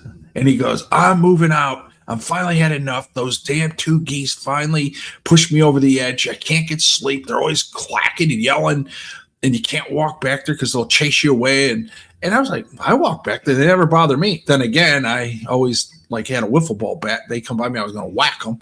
But one day he came home, and I was over there, and I go, hey, what's up? And he goes, get out of my way. He went in the house, started yelling at his mom. Those geese you like, they're now landing over in my backyard by the pond where I live because they had distinct markings on them. And I was like, holy shit. And they never came back. So they stayed over there. Good old Heckle and Jekyll. Rest in peace, Heckle and Jekyll. That was in the late 70s, so I know you guys are long gone. Long, long gone. Mrs. Balboni, there are people on here that are scared of real women. It's why they go What's to a real Southeast woman? Asia. Exactly. What's a real woman? They're from a different planet, so to speak. They'll never admit to it, of course. But what's a real woman? Is that like a like a Not a blow-up biological one, or is that is that I don't understand that in the genre. Is that like in the real world right now? Is that like a real woman, like a biological born a baby girl, or is it like I don't understand that. I don't think any of us have the answer to that at this point. Or is that one of those you're just intimidated by a woman kind of real woman, which I find funny. But I'm Those sure are the there are worst. people. Those are the worst. I'm sure there are a couple of those in the genre that are intimidated by people. Yeah. Watch the regional news, more chance. Thailand has real llamas. Yeah, the llamas. Oh, I read a comment. I think it may have been on Charlie's or Sick Buffaloes. The reason dudes go over to llamas is because they're bored with the women. Is that a valid thing, or is that just like an excuse to, try to get I don't around? know. I think they're probably just into that type of thing. That it's like a fetish. Yeah, because they can't do it locally because their families. What's wrong with you? Yeah. And then when you go over there, they just live a different, like it's Dr. Jekyll. I met a guy who was a school psychiatrist from Nebraska of all places, and he was telling me that he can be whoever he wants to be when he lands in Bangkok, and he is. And I said, "Who are you at home?" And he goes, "A boring 8:30 to 4:30 school psychiatrist for a small rural community, and very boring. I live at home. I still wear the same kind of clothes, but over here I could be anybody I want because nobody knows me." And I'm like, why don't you just be who you are wherever you go? Because that's who you are. And he's like, "Oh, now you're reviewing me." I said, "No, I'm just giving you my opinion. Opinions aren't right or wrong. They're just different. And you may disagree with mine. But the point is, you're running from something. Maybe you're running from you. You can't escape you because wherever you are, so are you." And he just looked at me like, "Who the fuck is this retard?" and he didn't like hearing that. Get the fuck out of here. Get out of here, you fucking son of a bitch. If I knew Viking Prepper then, I would have said, "You only live once," and mod me up. He would have been like, who is this fucker? Yeah, I'm gonna do that from now on. What's your name? Yeah. Gary. Oh, yeah. Who are you? Yeah. Why'd you call me 2 months ago? What's going on here? Yeah. Maduro. I think I think that may have been a rescue mission. Who knows? It's starting to look like it. He's about ready Pretty to soon. get ousted, and they were going to kill him. Like, what's his fucking face? Yeah. Because he knows where the bad people. He's a bad person himself, but he knows where all the people running the show, because that's where the oil money from Venezuela was being used for the drugs. And you cut that out, and there's no more drugs. Right now, China and Russia are shitting themselves because, one, they're going to have to find a new place to fuck with America because of drugs, close. And the two, are we going to get oil? China needs oil bad. And they need food bad. And everything else they can pirate. You can't pirate oil if you don't have it. You can't pirate food if you don't have it. Yeah, they just seized a shadow ship, I think today. Yeah, I think Cheaper probably knows something about that, because today it's you do something like that, they post it all over the place. Back in the day, nobody knew, but the people that landed on that ship are based out of close to where Cheaper lives. Oh, okay. Yeah. Oh well, Maduro it'll be was- interesting to see what happens with the vice president is going to do, because they're saying, no, we'll listen to you, but then we won't listen to you. But I've looked up their military. I've looked it up before this all happened, and yeah, the U.S. had it all planned out. They had F-16s. They had Su-35s. But lumps of white night. yeah. But go ahead. But they made it so none of them could take off from the ground or anything like that. Well, They've of got course, no they look. Most of their military is trained in by upper Cuban security. Yeah. So it's not anything special. Yeah, but No, that could have it- easily been a Somalia type. Yeah, well, it could Scenario. have gone wrong, but unlike Somalia, they have a president that actually would allow you to, do whatever you have to do. We'll support you. You know how many planes were in the air? Over 50, 60 planes were in the air. You didn't have that in Somalia. You didn't, and you didn't even have a single tank in Somalia. They requested security before they went in.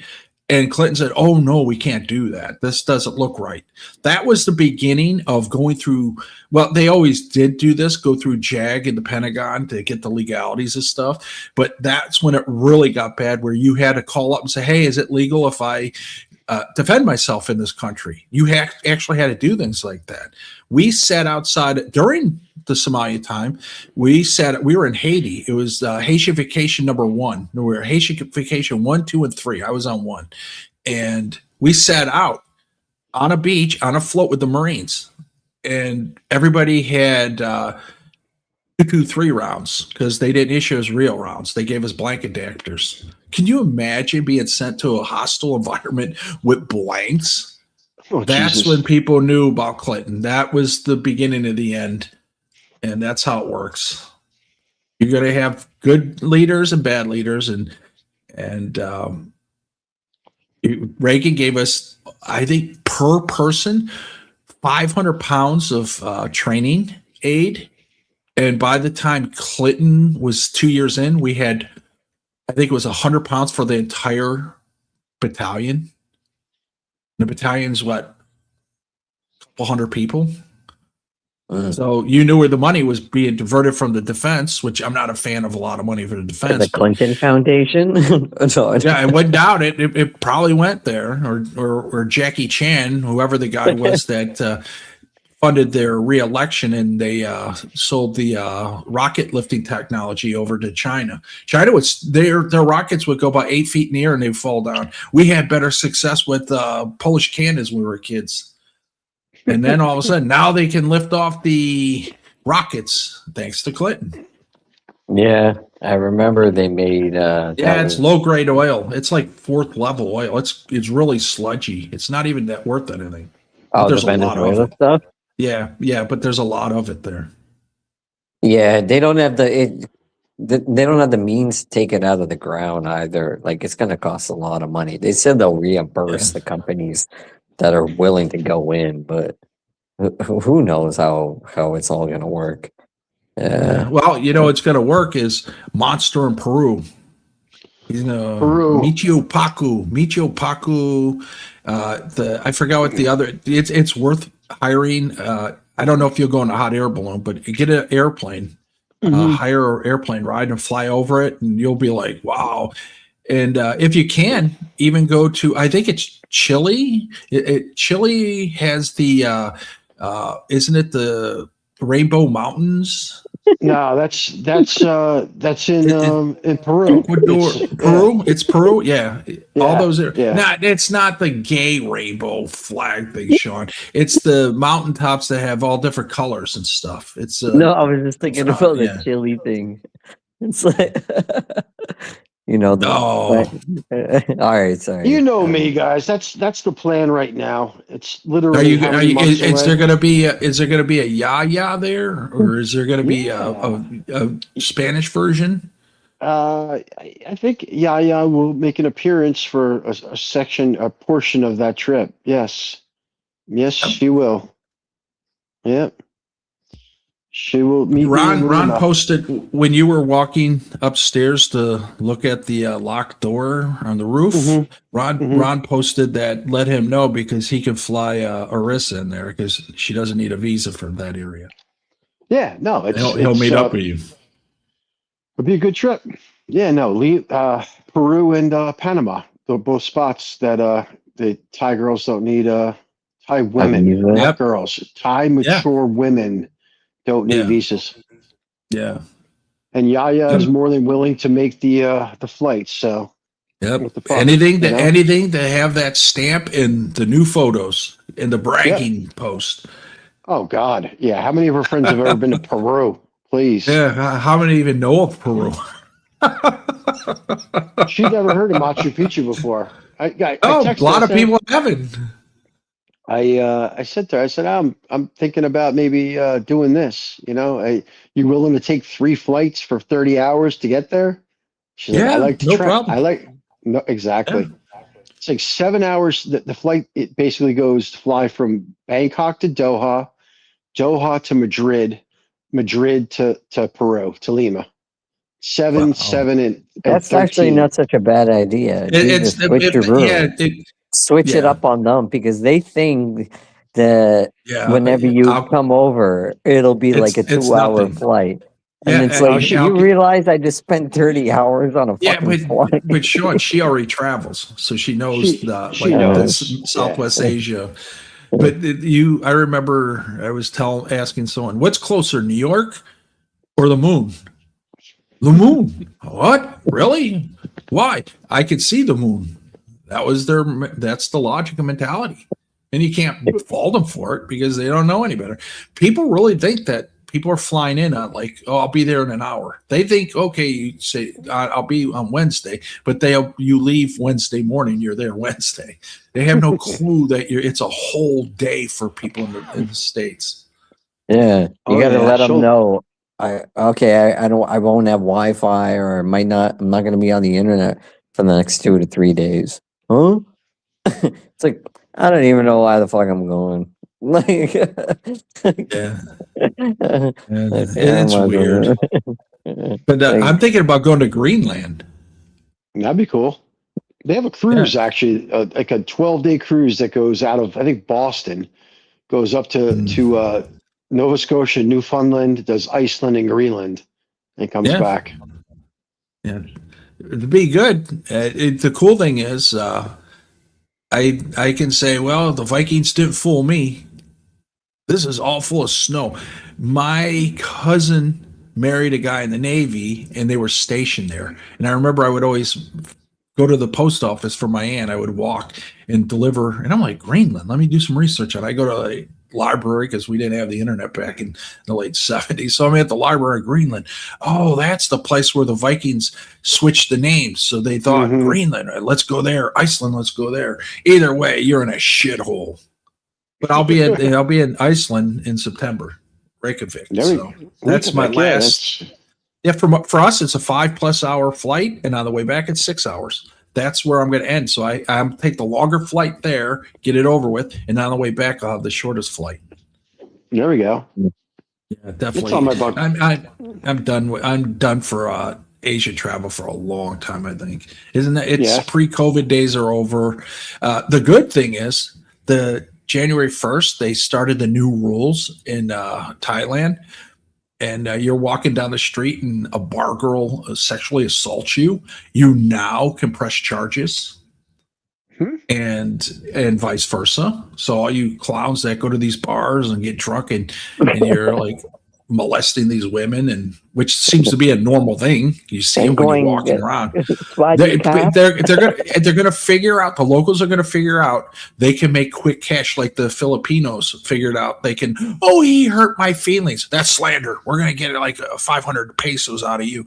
That's what's gonna start happening. And I sent Sean and Ron the link to that because you.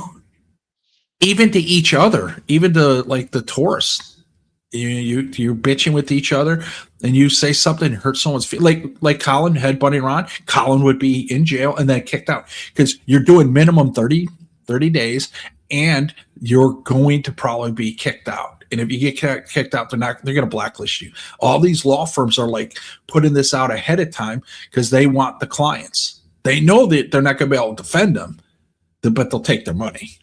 Oh, fuck yeah. Mhm. Yep. Yeah. Yep. Yeah. You're when you go into another on a tourist visa, you just gotta. I mean, you get pushed to your breaking point, obviously, but you gotta really bite your lip on a lot of the corruption and all sorts of shit. Cops stay are in in your on room. it. Stay in your room and watch Pretty Netflix. much, That's and the way watch around it. Netflix. And, Yeah. and you know what I'm going to start doing, Sean? And drink the mini bar, and when they go in the morning, did you have anything from the mini bar? You go, no. or Sean's probably the kind of guy that would watch Netflix and then would leave the like username Jeff Lepard on the screen and leave. I do that. I knew it. I leave Louis Cabo. I changed the name to Louis Cabo. Oh, Sean. It's Oh, funny. Sean. Yeah, I think a lot of these tourism is up, but it's down, but it's really up a little bit in Thailand. It's down number wise, but it's up length of stay wise. So they're still making a little bit of money.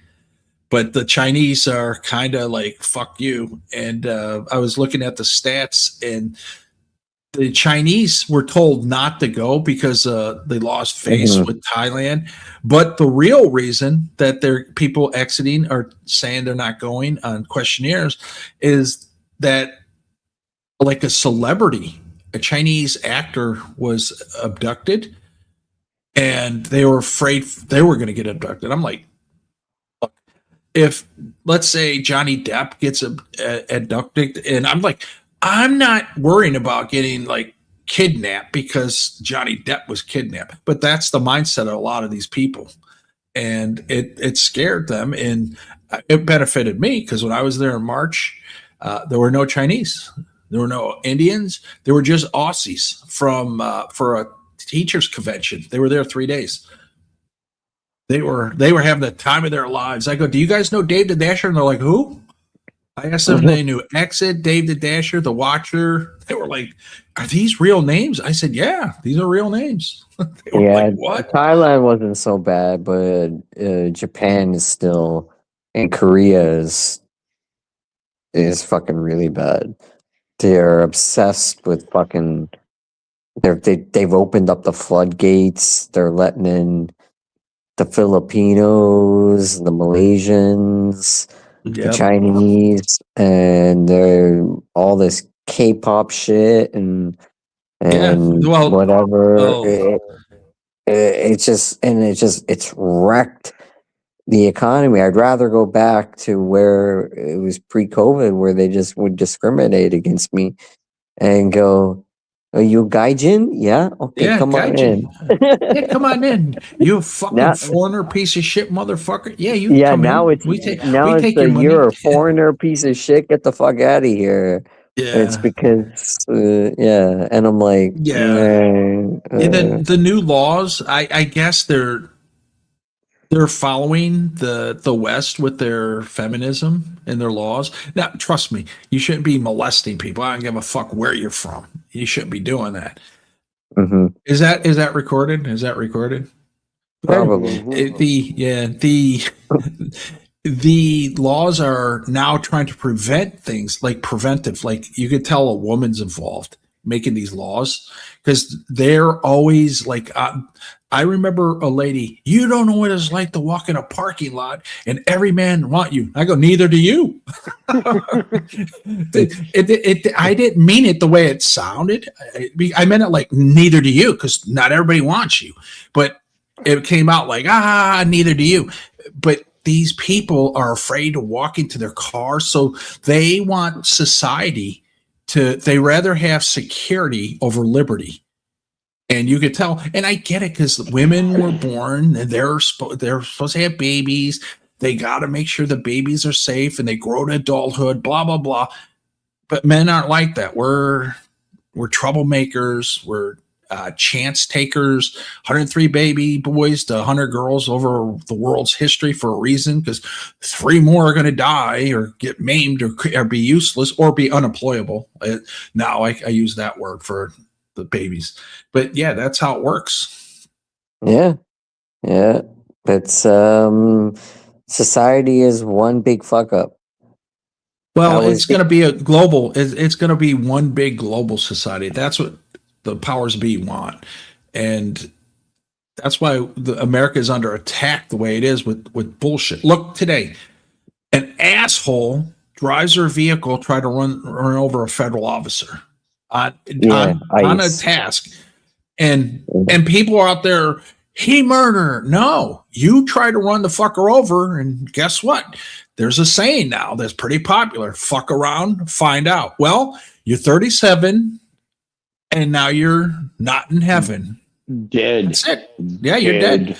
Look, if I think that these people are not grassroots, they're just mentally ill people. And anybody who walks up to a dude with an automatic weapon and starts fucking with them is mentally ill. If you had any sanity left in your body, you would know that you're not going to win. You're going to lose 100% of the time. But that's what we're dealing with now. You have people stealing money, billions of dollars with fraud. A restaurant in Minnesota, and I posted this in 2012, and people were calling me a loser, conspiracy theorist, tinfoil hat wearer, you're racist because you don't like Somalians, and blah, blah, blah. But now it's all coming out, and I reminded those same people, because it was in a blog I'm still part of. I'm like, where are my apologies? Crickets. Because they never, ever want to admit they're wrong and someone else is right. And the point is, you have people filing claims against the government for 6,000 meals a day. The FBI, Jesus, yeah, and at a tiny restaurant, and the FBI had a stakeout for 3 or 4 months, and the total 40-something people over those 3 or 4 months. Why aren't these people in prison? Because the people allowing it to happen benefit from it. They have a database, and it's proof. These same people that got paid all this money, people who are on welfare, food stamps, Medicaid, and live at home in Section 8, why would they need daycare? They're at home. This is government grift. That's what I mean. We have to stop with government growth. We need to shrink government. And you can't, because, like I said, for poor males, white, black, it doesn't matter. It's the military. You're cannon fodder. And for females, white, black, it's a government job. Go into DMV. How many men do you see? Very few. Go into the VA. Very few. You look at the only males that work at the VA that I know of are doctors.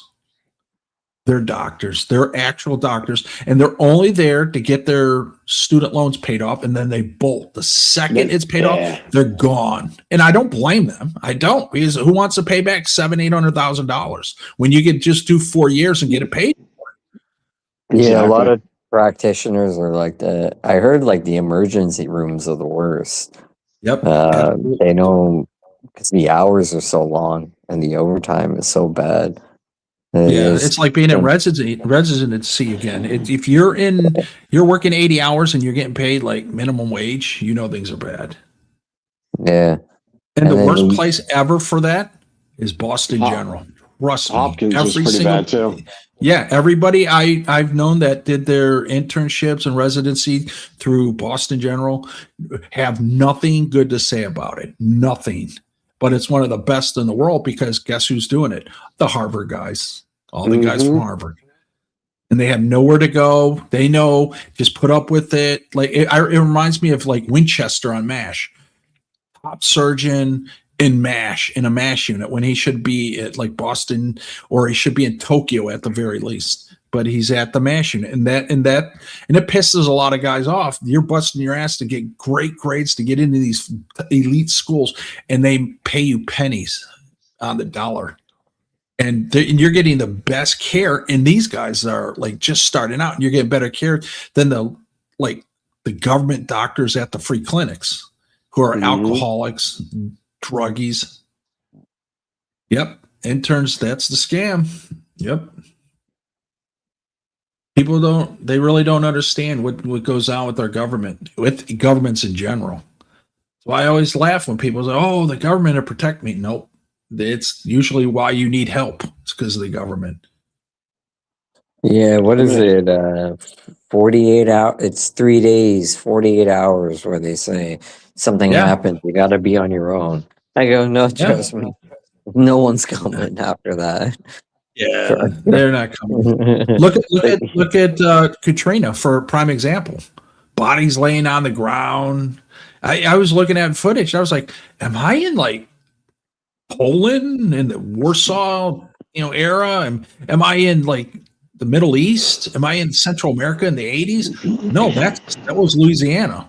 And the government wasn't there to help you because it's human nature. All the police abandoned their jobs and ran to go protect their own families. That's human nature. That is gonna happen.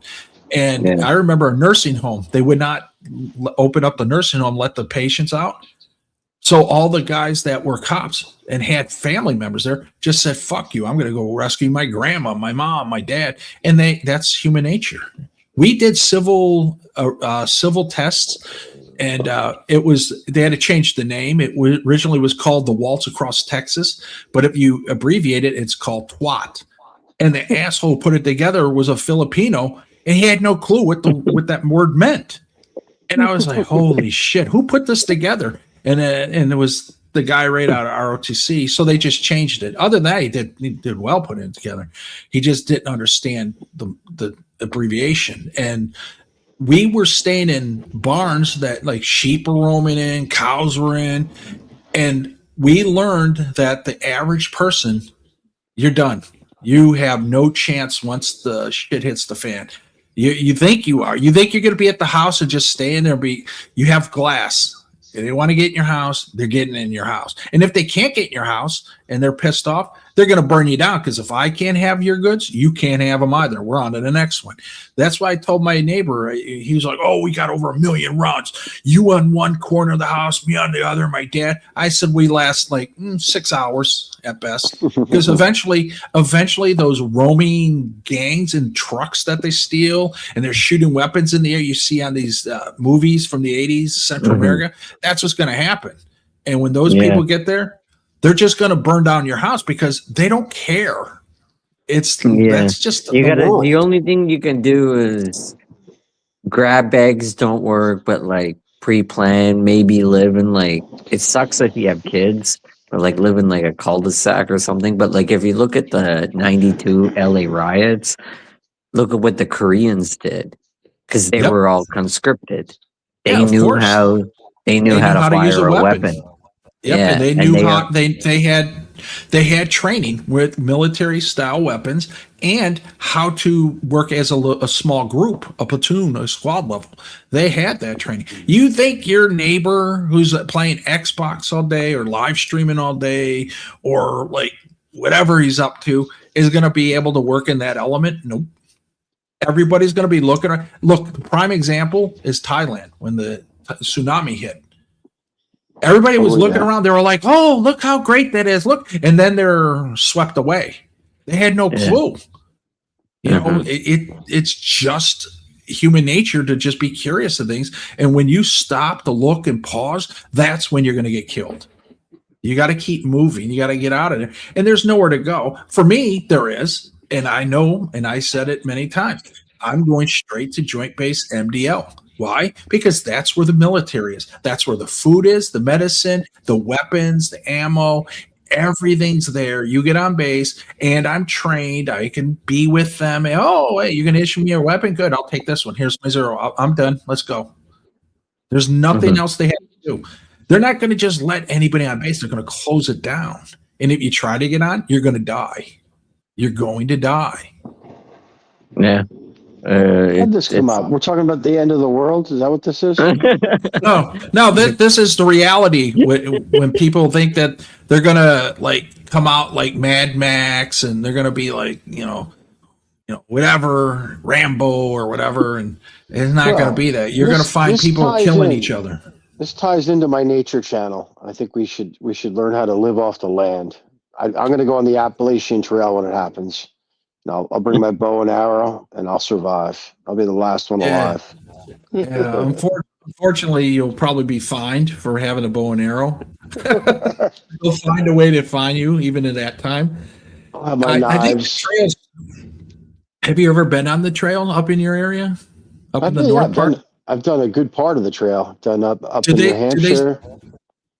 What's that? Did you do the New York, New Jersey part? New York, New Jersey, part of Massachusetts, and New Hampshire. I've never done 2019. I was good when I came back. I was going to actually I was going to try to do the whole damn thing, but the base camp track ruined it for me. I said, yeah. Because now you go to something like that, you're like, why am I here? Exactly. You have to do that before you go to those top level places. The trail, I remember they had the white trail, the red trail, and the blue trail, the white trail, the yellow trail, the blue trail. And I remember there was some creepy guy walking around, like just walking up to people, mainly women, what's your name? What do you do here? And so we pulled in and we parked at the station right when you get on the trail, and they came up to say, oh, you guys look like you guys can handle yourselves. And I'm like, well, yeah. And what about it? Well, we need to ask you a favor. I'm like, okay. And they're like, can you have a group of women with you? I go, no, because one, we're going to go out at nighttime and we're going to compete against each other because we were all in the military and these types of units. And we just want to see who, what we're going to do. And they're like, oh, so do you know how to like defend yourself? I'm like, dude, are you fucking retarded? Just get to the point. He's like, oh, well, there was a creep out there and we want to make sure the women are safe. I go, but you don't care that men are not safe. I said, go fuck yourself. You want me to risk my life, my limb, my health because of a foreign, to me, if any woman I don't know is a foreigner to me. I don't know you, you're foreign to me. And no, fuck you. I'm not a bullet magnet for some foreign woman I don't know. These are from New Jersey. I said, anybody I don't know is foreign to me. What part of that don't you understand? And we walked out. And I remember there was a group of women like, he's an asshole. He's a chauvinist. They didn't know the word misogynist at the time. I did call them and say, hey, look, you guys I'm a misogynist. If you're going to use the word, use the word. And what's that? They didn't know. That was before Hillary Clinton was denied her coronation. And now everybody, I know the word misogynist, but they don't know that word and the opposite word of misandrist. It's what it is. And that's life. But yeah, I stopped going on those trails. I met two of the top level people that lived on the trail. Well, they weren't people, but they were animals. I met Chomps. Chomps was a bear, an old bear, about 28 years old. If you didn't fuck with him, he didn't fuck with you. And somebody fed him years ago, and he got used to being fed. And he realized, hey, I don't fuck with anybody. They'll keep feeding me. And he got big and fat. He was probably about 8 to 10 feet away from a buddy of mine, and he never knew. He just walked right up, and my buddy had no clue. And my next short that I'm going to post is my brother in Alaska and 2 Kodiak bear, a mom and her cub, walked within like 10 feet of him. And the people he was with, they were panicking. And he was like, well, I'm going to die. It looks like I'm going to die in Alaska. And I remember he sent me that, and I'm going to make that as my short coming up soon. They had no care. Those bears just walked by like, we don't even know. You wouldn't even be a morsel. You wouldn't even be like, it wouldn't even be a challenge. You can't run anywhere. And if you did, we catch you anyway. Even the little cub would have killed those guys because it was big. And I think the cub was like about a year old. I'll post it like in end of February. That's And then, one of my favorite. You guys ever seen that documentary? It's That's called what I was just Grizzly- about to talk about. The bear guy, right? The guy that went Yeah. in the bear maze and got eaten by the sick bear. Yeah. Him and his girlfriend. Did you listen? Did Yeah. you listen to it? Did you listen to the guy? Are you talking about the guy who was around the bears and they're like, these are people. They're just Yep. like us. They get along. And the bear walked up, was sitting next to him, looked at me. Hey, how you doing, Mac? It reminded me of.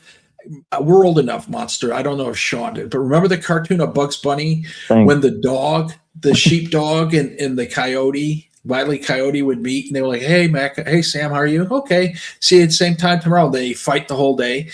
That's what it reminded me of. That bear walked up and looked at the guy, and he's in his chair. Goes, "Hey, look at this!" And next thing you know, you hear, He was being eaten alive. Oh yeah. Then he ate his girlfriend. Yeah. Yeah. Well, what about the woman? And I don't know where it was, in Colorado, I believe, attacked by like a pack of mountain lions. And they usually are solo creatures. So they obviously are young. And a biker, he snapped a photo of one. He said, I was walking and he had a headlamp on. And these guys are walking at nighttime on trails. And he walked and he saw that and he took the photo and he made a couple noises and it came at him and I guess he hit it and he hit it over the head with a stick, a tree branch or whatever, and it stunned it and he ran off and he left. Instead of reporting it, he just put it up on social media. Look what I saw instead of reporting it. Well, a lady was walking and she wasn't so lucky. They found her remains. It just happened like recently. Yeah, mauled. Look, Pennsylvania has mountain lions. You go ahead and walk on those trails. The bears, everything. We went to the Gap. That was the second one I saw. We went all the way to the Water Gap, and that bear was known as Chewy. And I was looking down and I saw like 20. There were like 20 or 30 of them, and I was thinking, and these clouds can climb trees.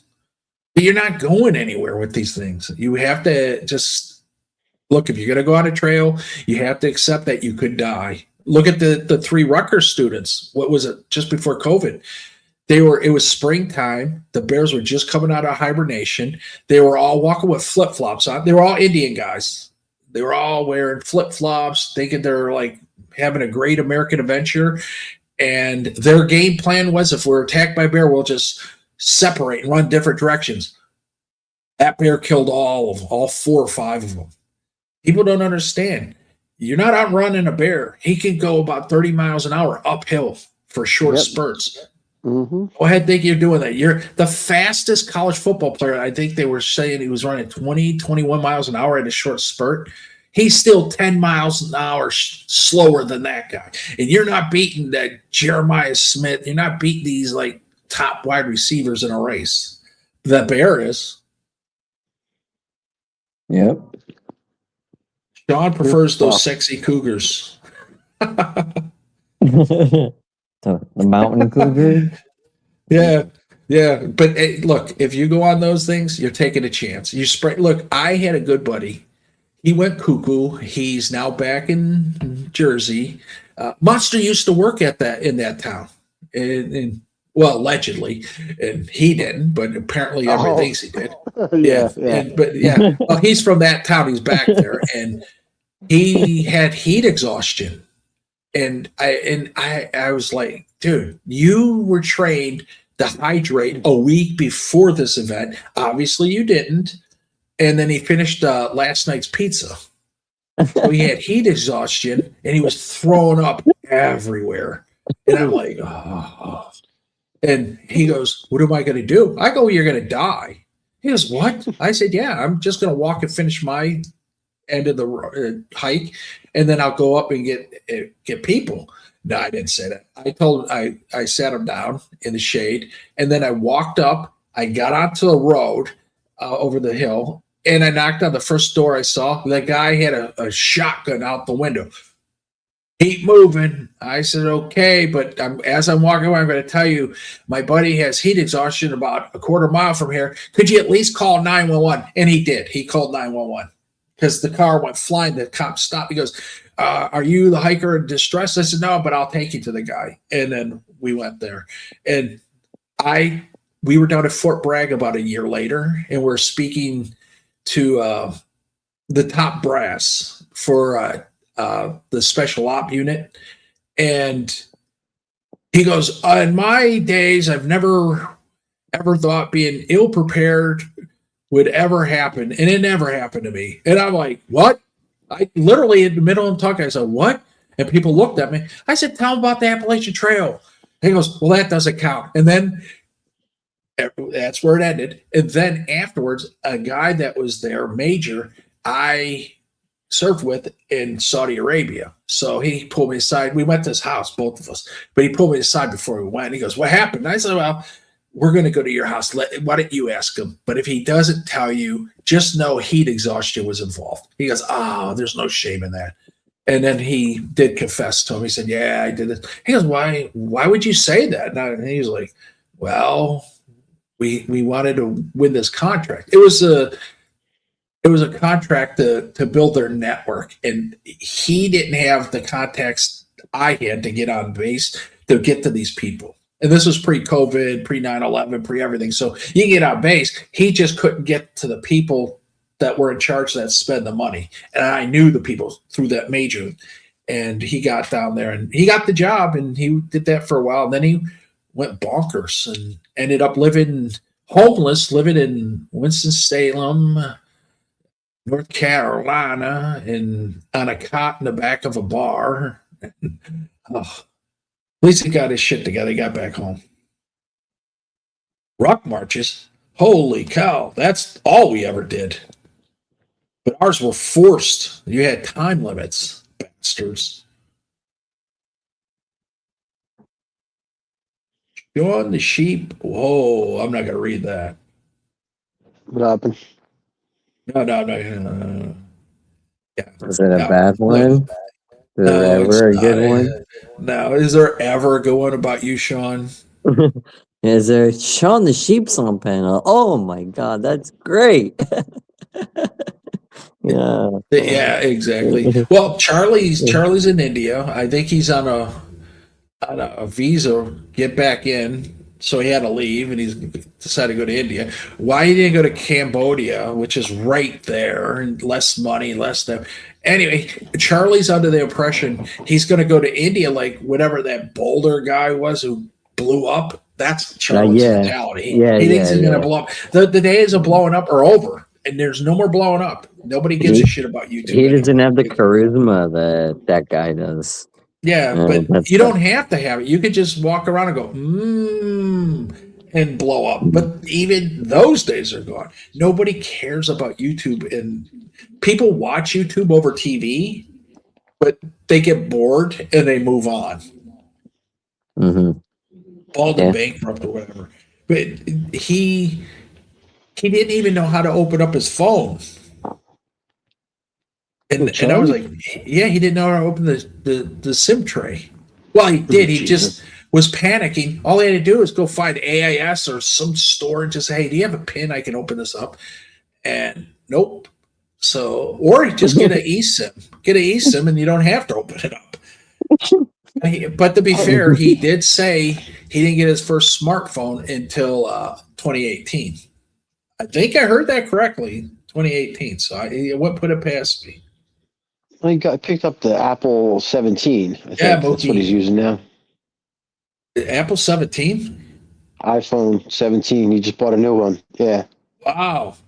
Not the Plus, so the top of the line one, but the lower. He just got it. He got like an $800 version instead of the $1,300 version. Yeah, exactly. Yeah.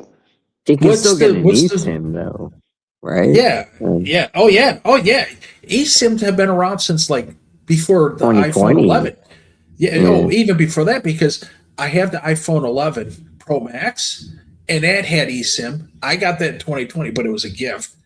And people, you only have the 11. The 12's already out, so they gave me that one for free, brand new in the box. Just that's what people think. That's their mindset. People, average people, and this is the greatest thing ever in business is tricking people into thinking they need the next phone. Think about that. That these people aren't using their phones to the point where like they need a new phone every year, but they That's are why tricking. Samsung and Apple got sued, and they just settled it because it was the class action lawsuit where they were slowing down the phones, so people would go out and be forced to get a new one. And there was a class action lawsuit out against them, and they just said, "Yeah, okay, we'll settle it." It's cheaper to settle. It's cheaper to settle because they now have it in people's minds where you need a new phone. My iPhone, and I just use it for when I travel because the wallet works with Asian airline boarding passes in the wallet. My Android doesn't. It works for everybody else around the world but the Asian airlines. So I keep both. I looked at my battery. It's still at 90% charging capability. And this thing is like almost 7 years old.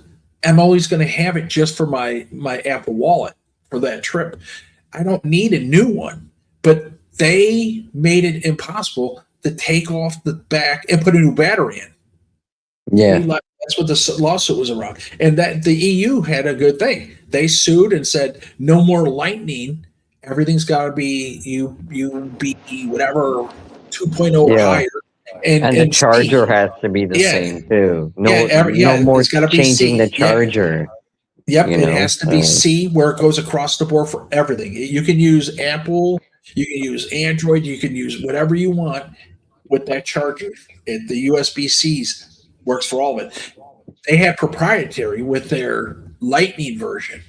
And it's smart as a business, but let's face it, it was a pain in the ass. And I was thinking, oh my God, look at all these cords I got to travel with. I'm not traveling with these phones. I'm just going to have one phone and that's it.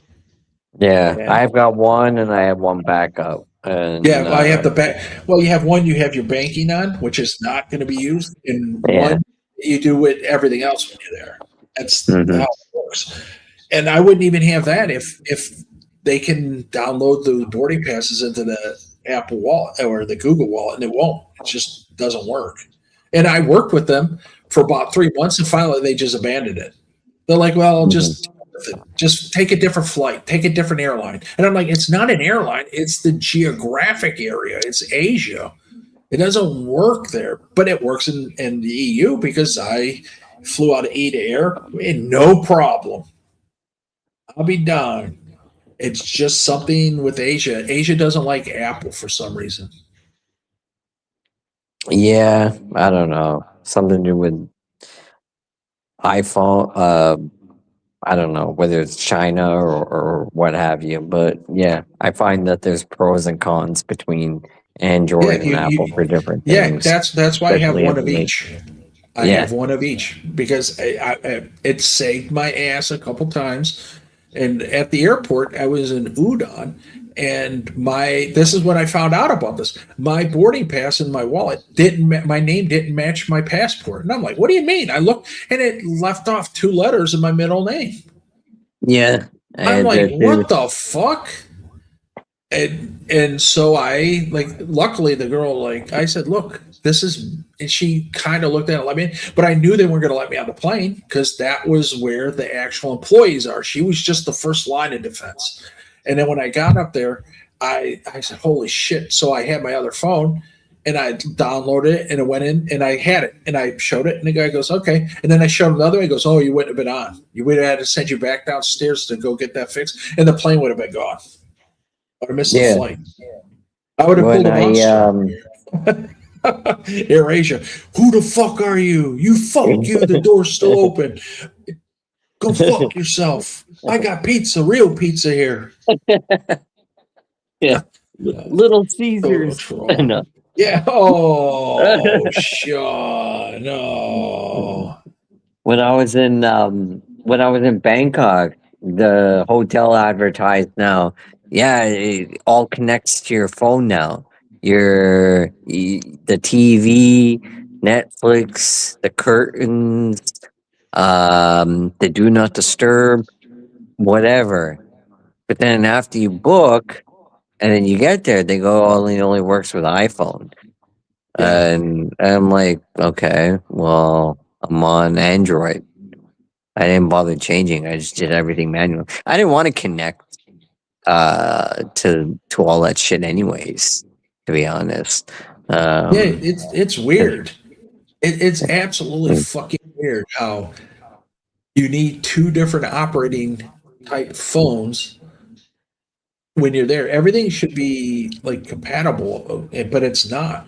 And I remember I was in Korea. I was at Icheon at the airport. I was on my layover, and I went into a store, and it wouldn't take Apple. It wouldn't take Apple Pay, and I was like, okay. But it would take card linked to Apple, but not Apple Pay. And I looked it up, and the reason being is because at that time they had Samsung Pay or something, whatever Samsung Pay. Oh, And yeah, they, yeah, they said, well, use that. I'm like, I don't have an Android. I mean, I just have an Apple phone. It's not going to work. And they're like, but they took the card that was linked to the Apple wallet, and it worked. So I know it's their, whatever the reason, Asia was fighting Apple. And if you look at it, you could go almost anywhere with the Apple Pay and Google Pay in Europe and almost nowhere in Asia. It's very hard. But they have it in Vietnam in certain places because Ben Newton uses Apple Pay in Vietnam when he was there. And I was like, wow. Cambodia, good luck. They don't have, you can't use. He like, must go to the certain places things. though that he knows that it works. Yeah, So. yeah. He found out, and then he just says, "Okay, I'm only going there because guess what? That's the only place that it works. So of course he's going to go there." Yeah. But you go to Cambodia. They didn't take Wise. Vietnam won't because there are two banks, and the Americans who have Wise, they have the bank that Vietnam doesn't. It doesn't work. Mm-hmm. And I was like, oh, you learn this stuff when to me, it's just trial and error. I'm just trying. If it works, great. If it doesn't, I'll tell people it doesn't work. But I'm the type of person who will find out why it doesn't work. And that's how I actually called Wise today. This doesn't work. They're like, oh, in Vietnam, we have two banks. They take one. The other, you're in America. You have this bank they're not going to take it. I said, okay. It's even on their website. I clipped it and I even streamed it one time. Yeah. But, Apparently with Android too, if you're in another country for a certain amount of time, when you set up your Google account and you set it up in the currency that you're in, like US dollars, and if you're in another country for a certain amount of time, it won't let it'll cut you off. Yeah, It won't yeah. I don't know if Apple does that, but it'll, like, for example, like Netflix is cheaper, Google, YouTube, which is run by YouTube Premium, which is run by Android, is cheaper. But once they find out that you're in a different country, it will make you. It'll either make you pay in your local currency, or it'll cut you off and say, "No, you can't. You just can't have it." Yeah, it's fucking stupid. Yeah, well, everything's done for a reason, security reasons. Some of it's to protect the consumer. Most of it's to protect the bank, and the countries. They have their rules, and that's the way the world works. That's why you always should have cash, some sort of cash. Yeah.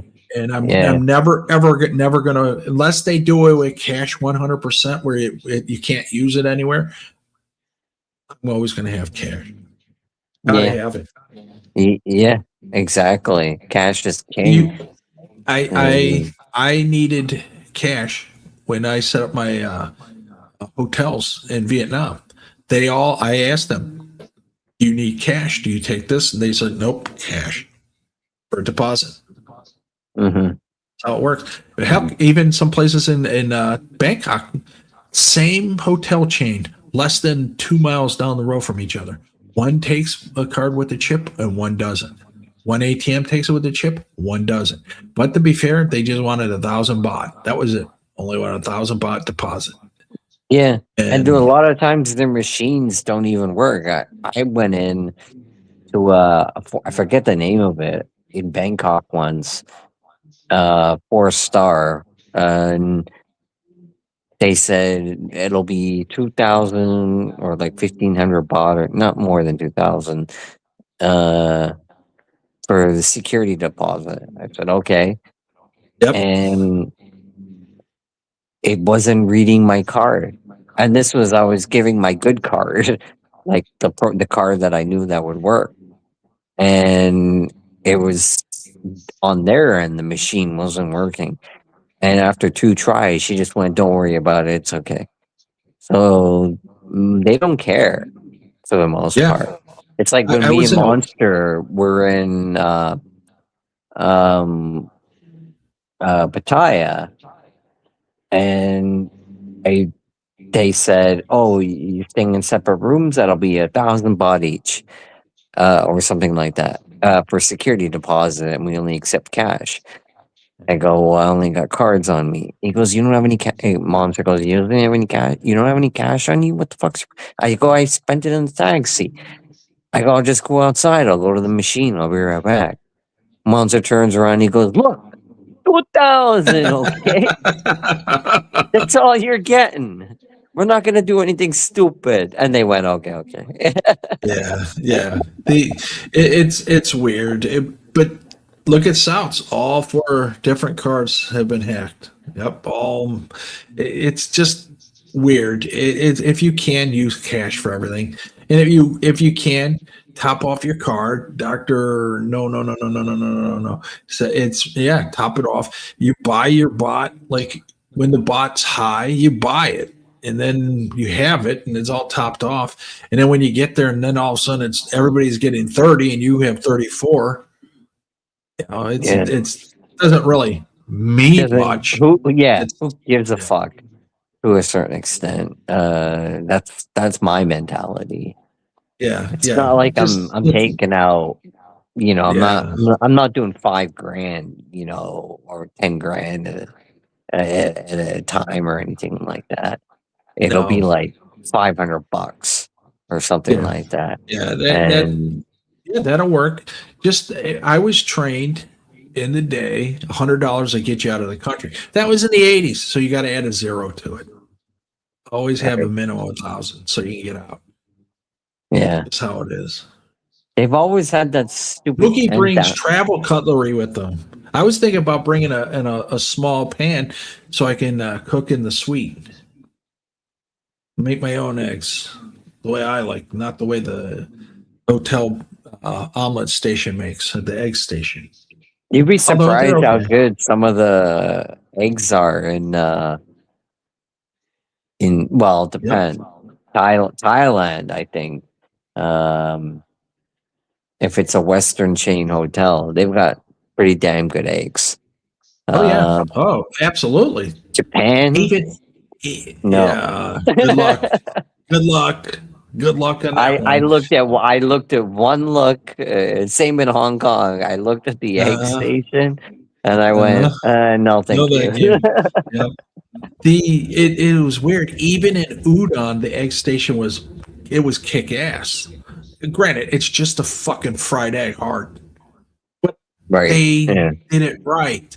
In some places, what they do is they'll take the egg that's not fried hard. They'll take that's sitting in a bowl for about an hour, and they'll take it and put it and flip it over. And I'm like, no, I don't want that one. And I point to the new ones, and they always like, okay, no problem. They don't want any argument. Every hotel, proper hotel, does that. You go, "I want it fresh." County Blaze. Yep.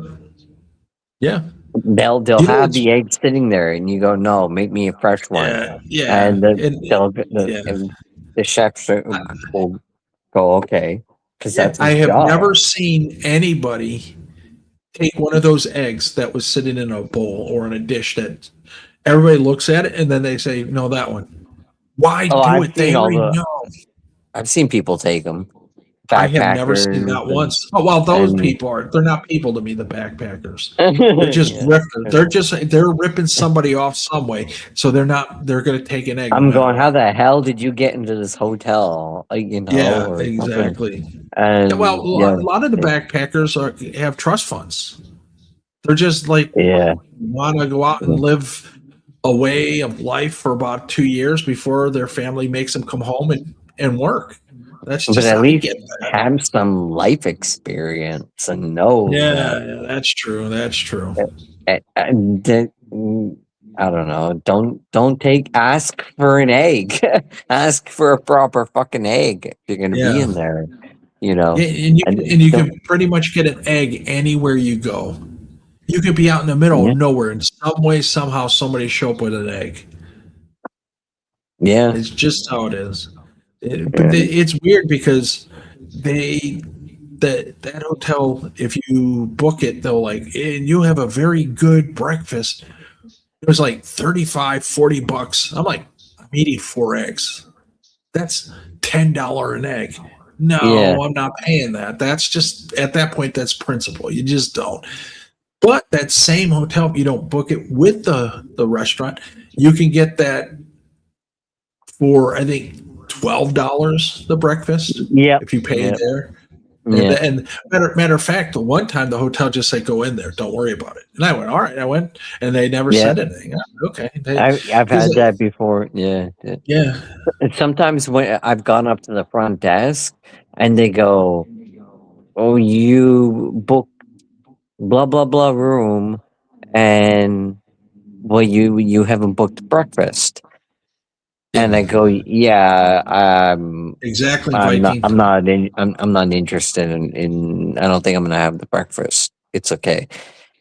And they try and like push you on it, Yep. and I 'Cause go, "What?" that's like buying fries in a soda at McDonald's. That's where they're making their really big profit. They are the fries and yeah. And I says to the woman, I go, "Well, I work late or whatever. I tend to get back. Sometimes I go out late at night. I get back late. I don't think I'm gonna I don't really wake up early enough in the morning. And but if I do, maybe I will get breakfast. Can I get it like on a 1 day by day, thing? Because I'm here for 5 nights or whatever." And she goes, "Yeah." She goes, she looks in the computer and she's like, "Yeah, it'll be, we can charge you, instead of $34, it'll be $36. 28. Yeah. Yeah, or something like that if you come Yeah, down in the yeah. morning." And I'm like, all right, great, thanks. I'll keep that in Have a mind. good day. Yeah. Good job. I'll make sure. I had one time where I don't know if you ever been to a place they had those automatic pancake makers. Yep. And Yep. and yeah, they don't yeah. have them anymore for obvious reasons. But The I remember Holiday Inn still has them. I think those are just the only hotel that's. I don't eat pancakes, but one day I said I'm going to just make one to see how this works. And I looked at it and I was like, holy shit, this looks like something you put over a pothole until they can actually fix it later on. I was like, and people were flocking. And the syrup. Oh, Sean. The good thing about like where I stay is they have cherry jelly, and it's actually very good. And it's the only time of the year I eat it, so I'm like, oh, okay, they got cherry jelly. But I always have to make sure, like, I carve out the last 3 scoops that were in it, because I saw a guy. It's always a Chinese guy. He was testing all the food and put the spoon back into the jars and stuff. And I looked at him and go, you fucking, I said, you're a big dachiba. And he looked at me and big dick, you're a big dick. And he walked away, and I got the lady, and she's like, oh, that's okay. We just bring new spoon. I said, no, you take the jar out. You can't I was have that. in- This isn't his world where he can do that. You got to have some sort of sanity and rules. I got pissed off. I was in Yeah, Hong Johnny, Kong. please, you're right. You're right. In Hong Kong once, I was in it was a 4-star. I don't want to say what hotel it was. But it wasn't bad, but Absolutely, Doctor. No. I've seen The- some major shit. I went to the breakfast 6:30 a.m. in the morning, and it was Yep, get all there mostly Yeah, it was all mostly Chinese, yeah. and they were all Well, eating all the crap. It was crap breakfast.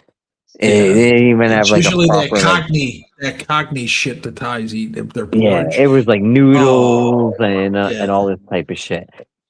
So I went and I got a piece of toast and some jelly and One piece, like a Yeah. pinch of cheese. So you had a pretty pinch much, of toast. yeah. Because I'm like, well, I'm here, and I think I got an apple too. I'm surprised.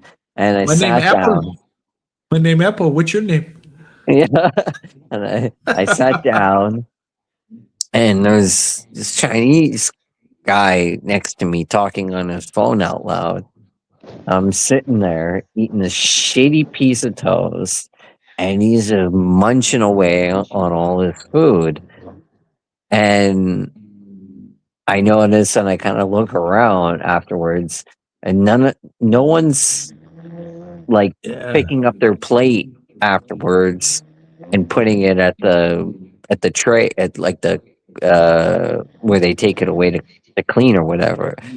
That's Indian and Chinese mentality now. It's been like that for a few years. So we got to get off soon Yeah. after the story. And so I said to sorry. I said to myself, I said, "Oh, fuck Exactly. this Dr. shit." No-No. I- That's I- a I- reason. I finished the bread, and I took the apple. I put it in my pocket, and I picked up the plate, and I walked by, and I put it on the Chinese guy's table. Oh, Sean. It's just as bad. I know, and I didn't say anything, but he pissed me off so much. I was like, I'm gonna act ignorance, if he says something or whatever. Because I learned a long time ago, don't pay with your room with that because you're getting ripped off badly. The other thing is I learned always get them to make you whatever food you want right there in front of you because then you don't, and not to have anything else. I get now, like I'll look and I'll see the jelly doesn't have anything and I'll take it. If not, then I'll have the packaged jelly and do it with grape or whatever. And that's it. Because usually I don't sit and eat. I just like get 4 eggs and I put it on 2 pieces of toast and I walk out. I leave. I fold it up and I leave. And it's like on the airplane when they walk around and everyone goes, "Ooh, food," and it'll be like, I'm like, "Do you know the time zone difference right now? Yeah, you just ate like 2 hours ago, and now it's like 10 a.m. for you." Yeah, well, you have to remember, most people they're flying, and it's like it took them a year to save up for that. I talk to people, Sean. It takes a lot of people a long time to fly. So whatever they paid for, they're going to make sure they don't leave on the table. They're going to eat. And I find it odd because I don't find it odd anymore because now I know, but they'll wake up. Within 1 hour, they feed you to put you to sleep on a long haul. And then within like 2 hours, they start like feeding you anything you want. You ask. There was a guy that sat like 2 seats over for me, and he ate a rice ball and a couple of Korean cheese noodles and one hot dog and a pinch of cheese every hour. And then finally I looked. I go, "Man, you must be hungry." He goes, "No, I'm not hungry. I paid for this, so I'm going to eat." And then he showed me his backpack was filled with a cup of noodles. He never even got the hot water. He just asked for the noodles, and he'll eat them later, and with the water later. And he kept doing that. He was putting them in his bag. And then they finally said, "Sir, you're going to have to eat these, or we're not giving you any more." Yeah, they've actually stopped all that using the Korean era. Monsters. Dawn Stories put Monster to sleep. All right, well we'll let it go. No, let's go for another 15 minutes, and then let's go to the top of the hour. At the top of the hour, there's only 22 minutes, and then we can go. All right, well, let me go to the bathroom then. Yeah. I actually in December 2023, I was in the hotel restaurant for breakfast, and I was making toast in one of those conveyor belt ones where you just put it on, and then after like a minute it rolls and it pops out of the bottom. Yeah. Well, little Asian girl went to put her hand in there, and she was going to burn her hand because she was reaching. They all do that. Yeah. Well, I didn't touch her. I just moved it away, and I put it on the plate, and I handed it to her. Her mother was watching and went over and yelling, blah, blah, blah, and I said, listen, Toots, you, I don't understand you, and I don't think you understand. But I just saved your daughter from burning herself. And then she just went on and on. And then the lady who I guess was running it, the manager, what's the problem? I told her, and some guy came up and said, yeah, he saved her from burning her hand. And he saw the whole thing. And then the father came over to apologize. Oh, I'm so sorry. I go, that's fine. He went on and on and on. And finally, like, they called the police on her and they took her out. The Thai police took her out. She thought she was in her country where everything's relationship based. So in China, if you get angry at someone, you just lay down next to where they're standing. They'll lay down until the cops get there because they're going to let the courts figure it out. And I had a guy it wasn't going to happen there.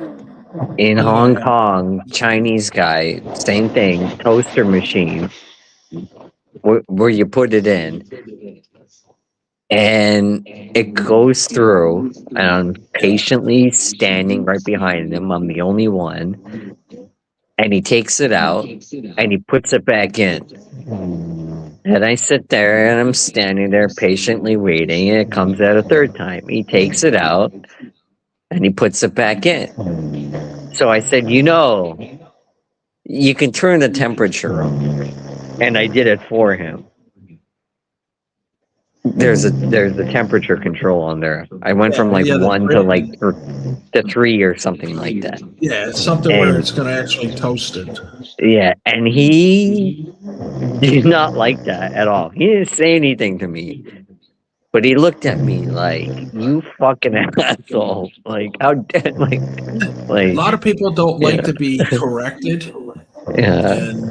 And well, he just lost face in there. And that's their culture. Everything in Asia is about not losing face. But the thing is, people, most of the time, they actually are okay. Hey, you help me out.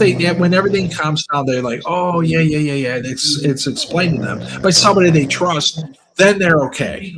But that lady, she had in her mind that I was a bad person for keeping her daughter from burning her hand. So I thought, you know what, next time, some little kid's going to burn their fucking hand. I don't care. Yeah. They can go and cry in the hospital, and everybody's, and I'll be like, I don't care. I don't give a fuck fatigue anymore. I just have fatigue for everything. And that's the way the world is, and my last good deed was helping that little girl because she was reaching up and there was nothing there but that metal plate, and that metal plate was hot. She was going to get burned, and I wasn't going to let it happen. Now it's going to happen. Sorry. Yeah, the more you travel, the more you know. Just don't give a fuck. Yeah, you just don't give a fuck. Yeah, like the Airport Express from Hong Kong, my flight was, I didn't know, like the Airport Express started until around 6. I gotta go. Let me go to the bathroom really quick. Yeah, go. Another thing is these hotels, they have dinner. And I remember they wanted like $65 for a buffet. And I'm like, I don't eat buffet. You can give it to me for free. Yeah, hell, you can pay me. And I'm not eating it. And I said, no, thank you. And they're like, why? And I said, I don't eat open bay food. Well, why? Because people are sick. They touch the utensil you pick up. Some people actually sneeze in the food. Some people actually try the food, put the spoon. No, I would just, no. Oh, well, we have dinner we can make for you, bring to the table, but you pay $5 more. And I'm like, no, I'm not paying for that. Besides, your food sucks. Outside of the breakfast eggs, I can't eat the food. I'm not eating anything Thai. I've never had a Thai meal in my life, ever, and I never will. I won't try it in America where I can go to a hospital. Why would I try it there where I'm going to be fucked? No.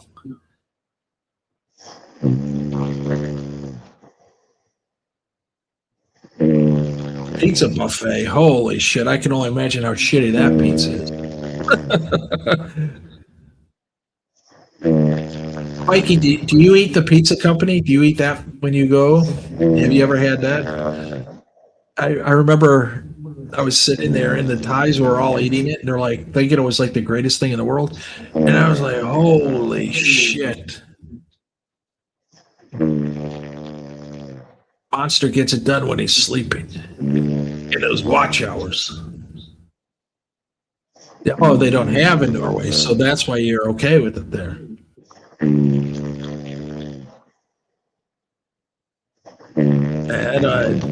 And I'm very picky. I probably only eat maybe 24 different types of foods, and I learned a long time ago a potato and an egg I can get anywhere on the planet. I was in Ethiopia in the 80s when the famine was high.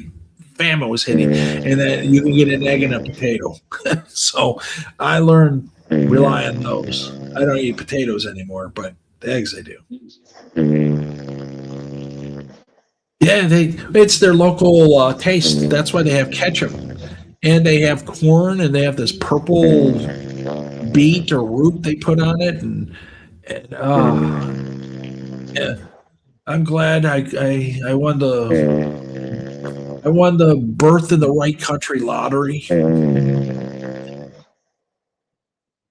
Yeah, the sweet potato. Is that the purple one? Yeah, oh God.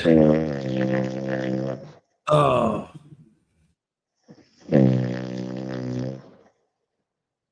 Oh, the MREs sucked in every country I had. I had MREs from Norway. I had them from Germany, Norway, Japan, Korea, Italy.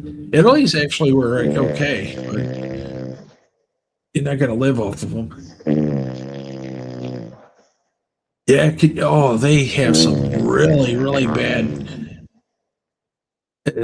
You go to the KFCs and they have like fish wings and everything's like sea-based. And I'm like, oh, I wonder.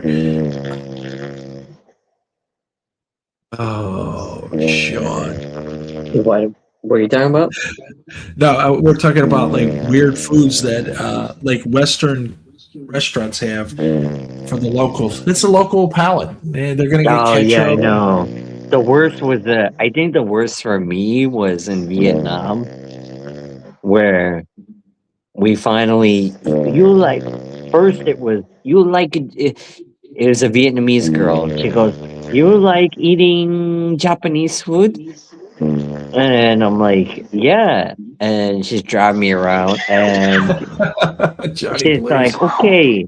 And we pull up, she goes, this is eel restaurant. And I'm like, Here's Dr. No. I'm like, I don't know about eel. It goes, but eel is seafood. I go, I think it's more like swamp food. Yeah. I'm like, I don't know. Well, then she's getting upset. Well, what do you want to eat? And then I'm like, I don't know. Let's get some pizza.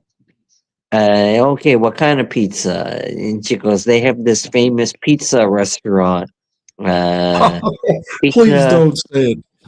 Pizza for fee or free or some shit like that in Hanoi or something like that. And I'm like, okay. So we go there, we go inside, and I go, yeah, we'll just grab a pepperoni and a salad or whatever. And she goes, No, actually, she goes, I want to eat a different one. I'm like, okay.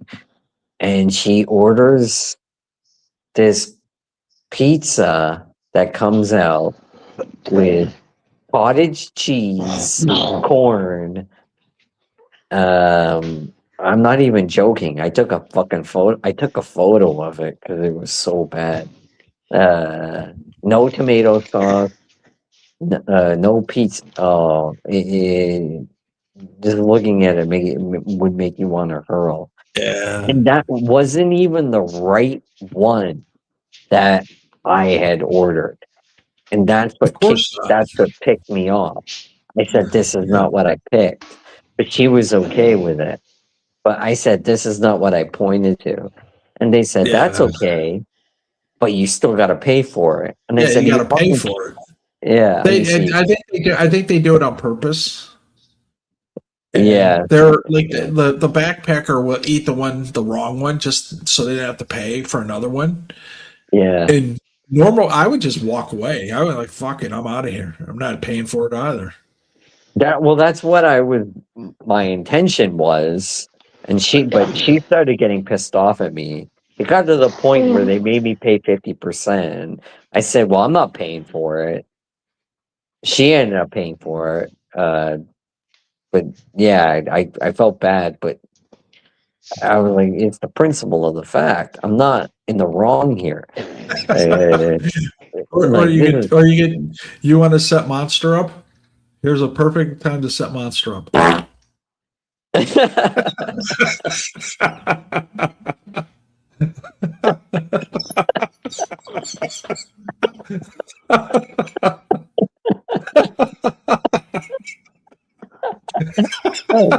it's funny. I heard it. Oh, see, Monster heard it.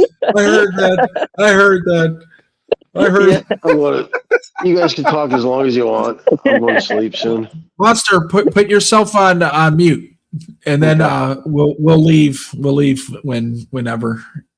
Yeah, in 10 minutes, or you can end it now. Sounds good. Or Yeah. whenever. Sean, just don't show your penis, please. Yeah. Well, he would have to really, really, really get close to the camera. That was funny. You got his attention. Yeah, I remember one time we were in gym class, and the football coach, he was a Christian guy, and he would like, okay, we're gonna pray before gym. Nobody gets hurt because we play dodgeball, real dodgeball. You'd like throw the ball, hitting people in the face against their head, hitting against the wall and stuff, and. He's like, Lord, help everybody have a fun time. And remember, it's just sportsmanship. And all I hear is, and everybody just started laughing. And he goes, okay, amen. He goes, all right, hold on, fellas. Now, let's learn something here. A fart at the appropriate time can be funny and it can be inappropriate. That was an inappropriate one. We were talking to God. It was my childhood best friend. He just couldn't help it. He all hears the gym teachers were the funniest. We had a gym teacher. He would wear, the first thing was you had to come in. It was public school, so you had to bring your own gym strip. They didn't provide it for the uniform for you. You couldn't come in wearing like skinny jeans or shit like that. You get docked. So the first thing was they would do roll call, who is here, and whether or not you got your gym gear on. And he's sitting there, and we're all sitting down on the bleachers, and this guy comes in casually late. And first of all, this gym teacher, he's just like on the verge of retirement. He doesn't give a fuck. Like he's just like he's just out of it. He's running out the clock. Yeah. I think rumor had it he was a chemistry teacher, and then he just went to gym, and people used to laugh at him because he didn't give a shit. He would wear his track pants over his jeans to make it look like, because he had to show example, right? That Oh he had, yeah. he couldn't show up in jeans or whatever, but you could see it. That he had his track pants over his jeans. He didn't care. And he's sitting there and he's doing roll call or whatever, and some guy comes in casually on a skateboard and comes in late during roll call, and he goes, hey, he goes, no skateboards, and he goes, hand it over, and he's okay, he gives his skateboard over, and then he goes in, the kid sits in the bleachers, and then the gym teacher is sitting there doing continuing to doing the roll call. This is maybe like 28, 25 to between 25 to 30 kids in the class. And he's got one foot on the skateboard, rolling it back and forth while he's doing the roll call.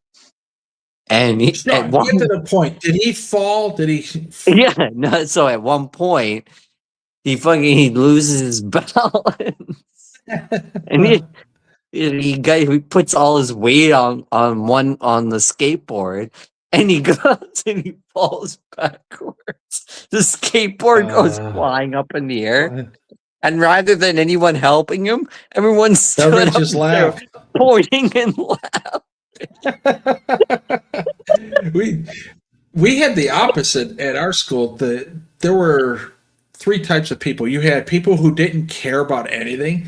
Then you had people who were into sports. They were called jocks. And then you had people who were like smoking cigarettes and drinking already in junior high. They were called heads. So you had the jocks, the heads, and nobody. And later the nobodies were called Janes. So you had the jocks, heads, and Janes. And anyway, this one of these girls, she was a head, and she said, I'm not wearing shorts. I'm wearing jeans. And the gym teacher, you have to wear your shorts. So she bought a pair that were extra large and pulled them up over her jeans. And she got credit for dressing. And she just sat there. She just sat there and did her homework for other classes and never participated. And long as she was there and dressed, she got a C. She didn't care. And I was like, what's wrong with these people?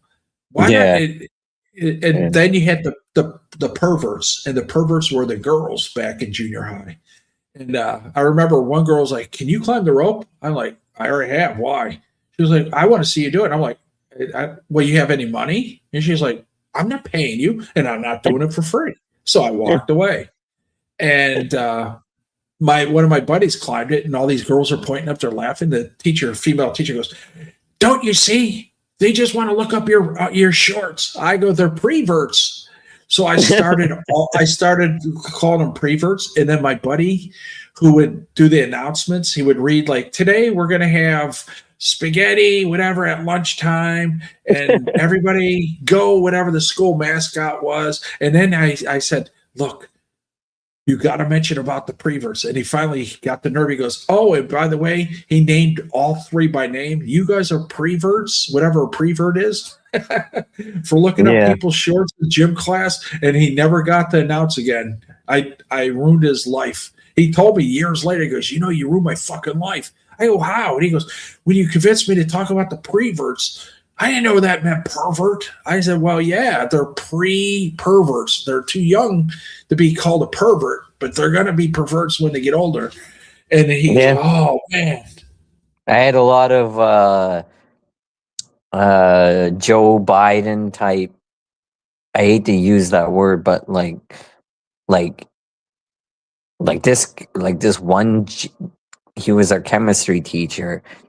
And in the classroom, the classroom was set up where it was like two people at a stool, like at a table rather than like individual desk. That makes any sense? And he'd come up to all the girls, and he'd sniff their hair. And what? Yeah, and no, seriously, and all the guys would go, what the fuck is his problem? Why does he keep doing that? And I go, I don't know. I think you guys are exaggerating it or whatever. No, watch him, watch it. And he'd come up and he would go and he would like he would lean down and then go, you everything okay? And then you would like sniff their hair.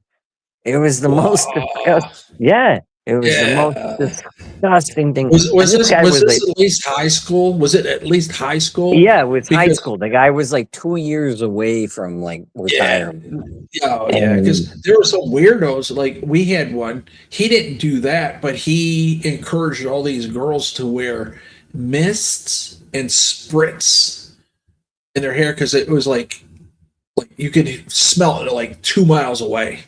Because like at that age, their parents weren't going to let them wear pure perfume. Not back then. Okay. At least. Now the mothers are like giving them gifts for like shit like that and that great. But back then, no, the parents didn't let them. Yeah.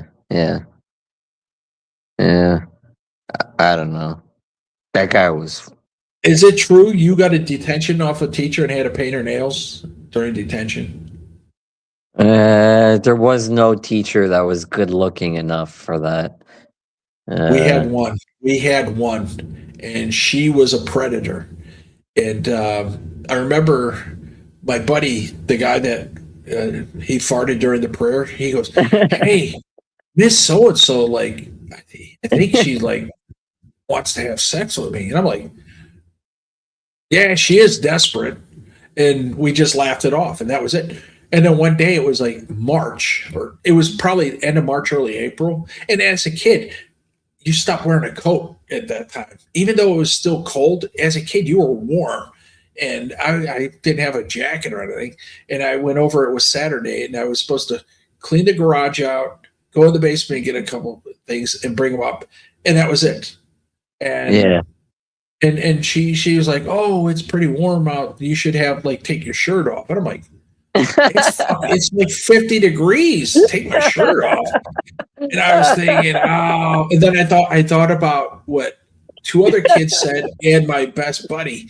And I said, well, I'm out of here. I left. I didn't even get paid or anything. And I remember she came up to me at school because it was during spring break. She came up, she goes, "Oh, I didn't mean anything by that. Please don't tell anybody." I said, "I didn't tell anybody. And even if you didn't, you never paid me." And she still, to this day, they didn't pay me. And I remember she was 21, right out of college, and like attractive. And I remember I never had a teacher that was that young. Yeah, I went back 15 years later and visit family, and they have a festival in the town. And I was like, "Oh, I'll go to that." And I was walking, I saw a bunch of people I haven't seen in a while. And I saw people, I was like, "Oh, I gotta like avoid these people." And I saw this lady, and I was like, "Is that Miss So-and-so?" And I walked up and I go, "You Miss So?" She goes, "Oh, hi, how are you? Who are you?" And I'm like, "Oh my God, you age like milk." And I just walked away. And because I was going to ask for my money. I was a cheap bastard back then. and I just said, no, she You probably should have needed taken your shirt off and been like, "Oh, it's getting hot out today." Not with that. Oh shit, no way, Sean. That was like that's when I realized how easy it is for a woman because she can learn how to open doors with a smile. And unfortunately, like Eileen Ford said, you have a window between 17 and 29 to use your looks. Because after that, you're done. You're done. And she's right. Because as soon as they hit 30, these women, they start hitting the wall. And it's not their fault. It's because of hyaluronic acid, HA. Men, we start losing it gradually at age 21. They lose it all at once. That's why at Friday, you were like, "Oh, wow, hey, take it easy." And Monday, you're like, "Oh, my God, what the fuck? Have a bad weekend?" And it hit her. And she's going to be that way forever. And it's going to get worse every day you get older. And with men, you kind of go through it gradually, but women, they get hit all. And the prettier the girl, the worse it is. That's why they're batshit crazy, because they know every day they look in the mirror, they're losing it. That's their currency, their looks, sexuality, their currency. And that's a fact. That's why, and you go out with a lot of like like your buddies or whatever, at least like back in the day, and like thirsty guys or whatever, and they're like, "Oh, I went home with this mom last night or this older woman," and it's always it was like a repeat, you know. It was always like one guy after the like no one's going after like someone their age. It's because Yeah. of all these older women. They're going to these clubs and they're desperate to get laid. They're in their And they're paying for the drinks for these stupid like sippy guys. And yeah. the guys, look, when you're young and you're a guy, you are like the switch goes on that you're like, oh, this is my mission. If I learned by 17, that's not my mission. That's Mhm. not my mission. I can get anything I want later in life. And that's true. It is true. And Yeah. but a lot of guys, they have that switch hasn't turned off. Those are the guys that are in soy 6 right now. Just Yeah, getting home. Just getting home. they're desperate. They're in their 60s, they're in their 70s, they're in their 50s and 40s and 30s. The switch never turns off for them. And it's Yeah. sad, but it's just biology. That's all. It's just biology. You know, they got to learn how to turn the switch off. And other people, and Ricky's a prime example. I like Ricky. I think he's funny. You know, he's a veteran. He's a nice guy, but he is the type of guy that needs constant companionship. He's Yeah. in his, I think he's almost 62, and you already had a wedding, a wife and kids and grandkids. You don't have to get married again. Mhm. You don't at that point. You know, it's a no stigma just living with someone. But in Ricky's I know, mind, yeah, exactly. I he know a needs lot of somebody guys. full-time. Like I have one neighbor of mine. He's been divorced. He's on his 6th marriage, and this is not the first time. There's usually people in uniform that it seems to be the common traction. They get divorced a lot because when they're younger, women get attracted to them, and then they quit, and then they get divorced. If that makes Yeah. that makes any sense. I have a And- childhood friend. He was part of the clique. We only have 5. Well, we're down to 4 because the guy that farted, he died. He died in April of 2024. Actually, it was March. I thought it was April. It was end of March. But anyway, that guy I'm talking about, he's on his 5th marriage. He's exactly what I just said. His self-worth is predicated on being accepted by a woman. It Yeah. doesn't matter that he lost all his assets, his pension, everything, and he'll work until he's 61. He's 62 because he was 3 years older than me. Yeah. And Well, like he'll my be working my till the day he neighbor and dies. my neighbor and his wife, they hate each other. And once in a while, I'll go for like a coffee. I don't drink coffee, but like we'll go out. I'll get like a hot chocolate or some bullshit, and he'll go, "Hey," he goes, "Do me a favor." He goes, "Don't call a house phone." He goes, "Just call my cell phone." He goes, "I don't want my wife, being, knowing that like you're calling or anything like that. I just don't want my wife part of my life." They hate each other, but at the same Yeah. time, they know that they're in their 60s and they get divorced. They're not going to find anybody else, so they just stick with each other. Yeah, they don't have kids or grandkids or anything like that. So that's just how they're going to live their life out. Yeah, miserable until the end. Yeah. And they can't. In his case, he's going to lose everything. In her case, she can't find anybody. And a cat's only going to keep you company for 8 to 10 They years. had a dog. The dog Yeah. died, and they cried for like fucking 2 months. And I get it too. That's because that dog was the only outlet for both of them. They would probably fight to who gets to feed the dog, who gets to walk the dog. because that was their only outlet from each other. And that's just a fact. Mm. And when the dog's gone, now they're just stuck with each other. And they don't have an outlet. Yeah. Yeah, no. And they're always bickering at each other, but Yeah. they're not gonna leave each other at the same time. No, of course Because- not. At this point, it'd be Yeah. stupid to do it anyway. Because Yeah. then they'll absolutely. Well, I remember reading the number one. It was actually 1A and 1B. Fear of women is being alone when they're old and being broke. And then the third was if forgotten. And I thought, yep, that's exactly how people think. You have a chance, a choice in life if you're going to be broke. Just build some skills and you'll never be broke. Not in the West. You're not going to be broke. The other thing is, alone, you're eventually going to be alone anyway because somebody's going to die first in a relationship or leave or whatever. Yeah. Usually And it's the then- guy, thankfully. Yeah, because men die sooner than women because we want that 5-year break from them. Just in case there's an eternity where there's a heaven or whatever, you have 5 years. You don't have to put up with that because after that, it's forever. It's eternity. Can you imagine being stuck on a John Deere lawnmower with like the couple you're just talking about with the dog? Can you imagine them in eternity on a John Deere lawnmower with him driving her back there and nagging? No, you didn't do it right. That's for eternity if it exists. Yeah. Yeah. That's no, why I you know. want that men die a couple of years earlier because then we want at least 3 to 5 years of peace before it all goes to shit again. Yeah. I remember my neighbor when I was in somewhere in Southeast Asia a few years ago. My neighbor's wife, who was older, had passed away, and he was a good guy. He was always a guy that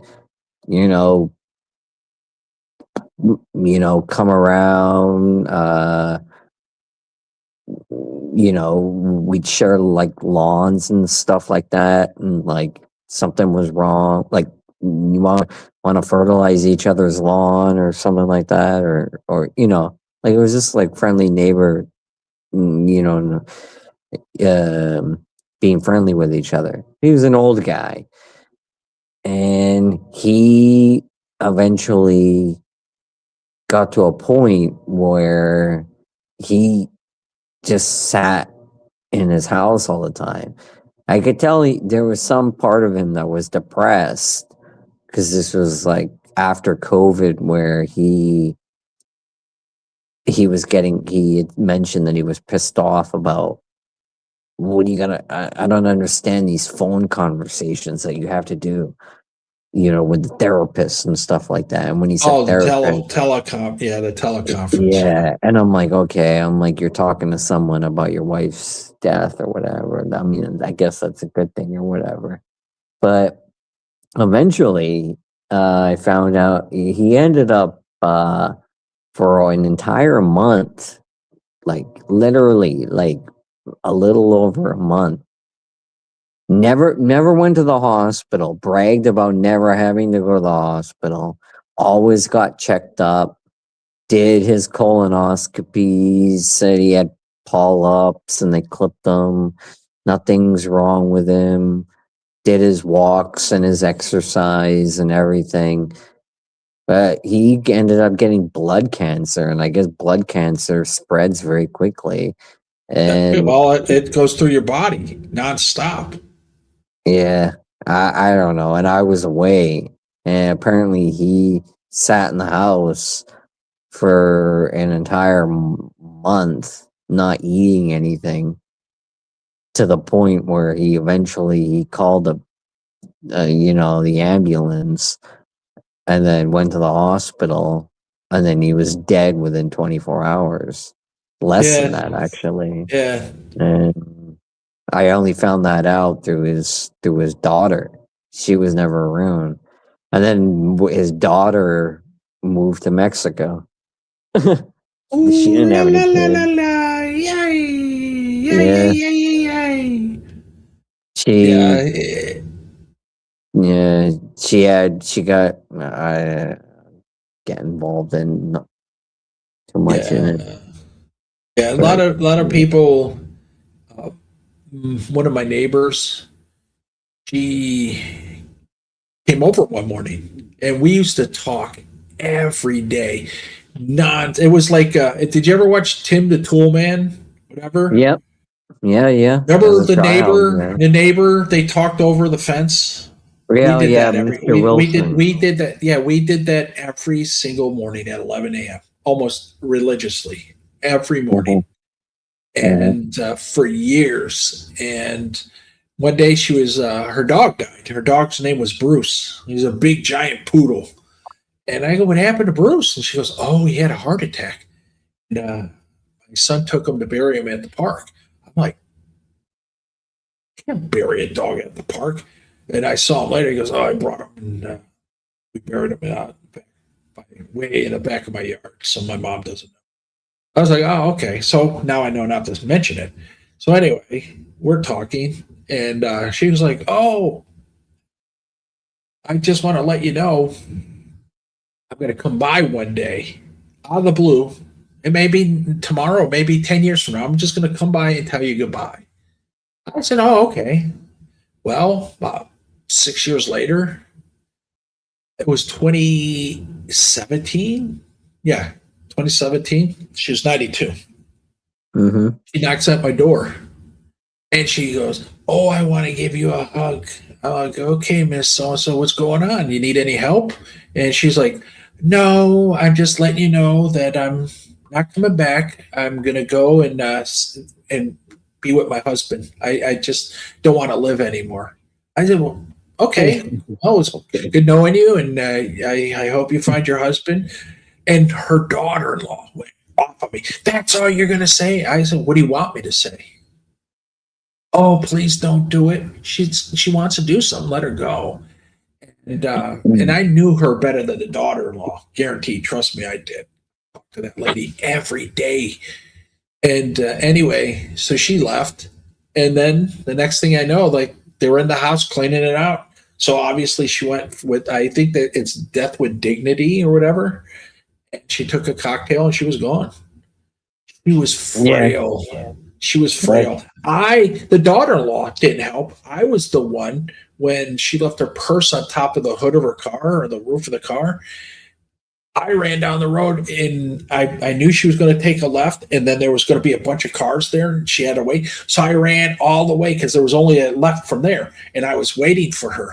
And I went out in front of her, stopped her, and I took the purse off and gave it to her. And cars were beeping, "Get the fuck out of the road. Who the fuck are you? Get out of the road."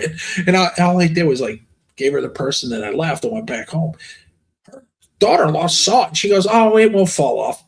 That's the mentality. And that same daughter-in-law, I remember there was 2 feet of snow. I went over there and I shoveled it because I had a snowblower at the time.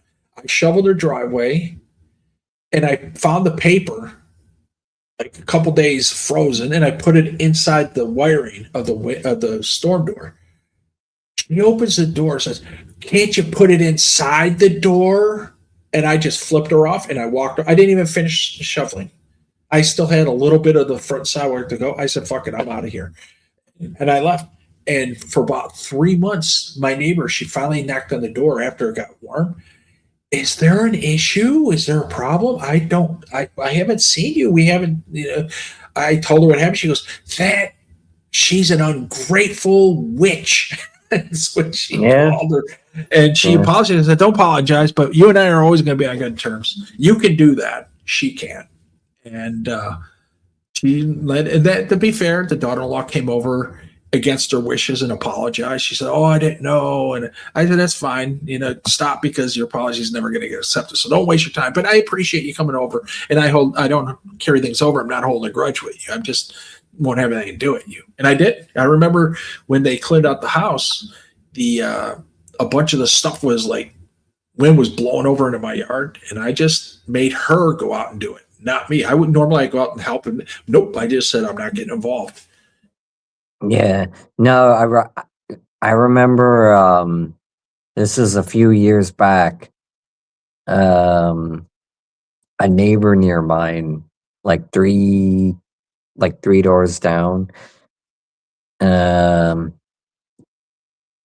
He lived, his backyard was like a ravine, like a slope. Yeah. And I would always be doing yard work.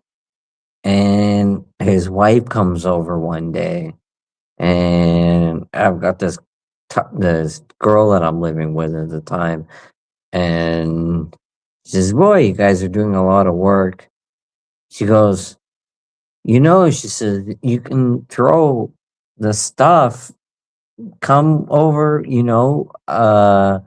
up the driveway, and you can throw the stuff down the slope into the back." Oh. And I go, I don't know. And she goes, "No, the county says it's okay, but these guys are old. They don't really let you do that anymore for the most part." Of course not. Yeah, but back in the day, they said, "Yeah, you can do that because it you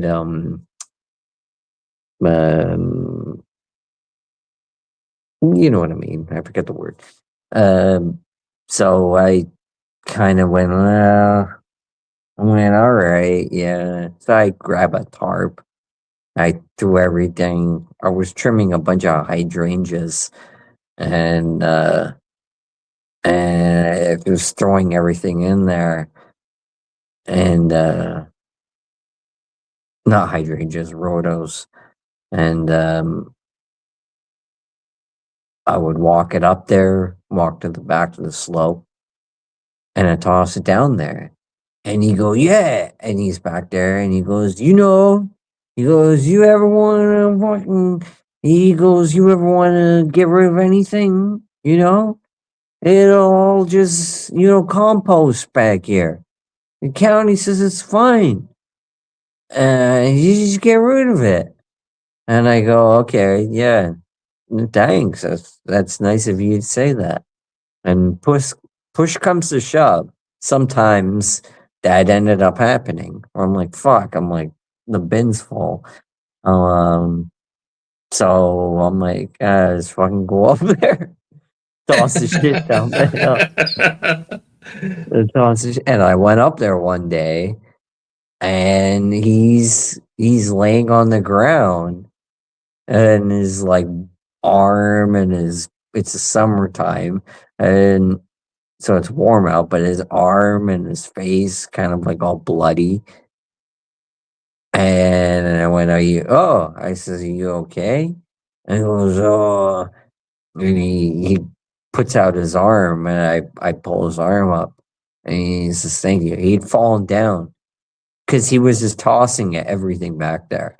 He would always mow his lawn, and he had a large lawn, and he was just constant. And I just happened to catch him that day where he had fallen down.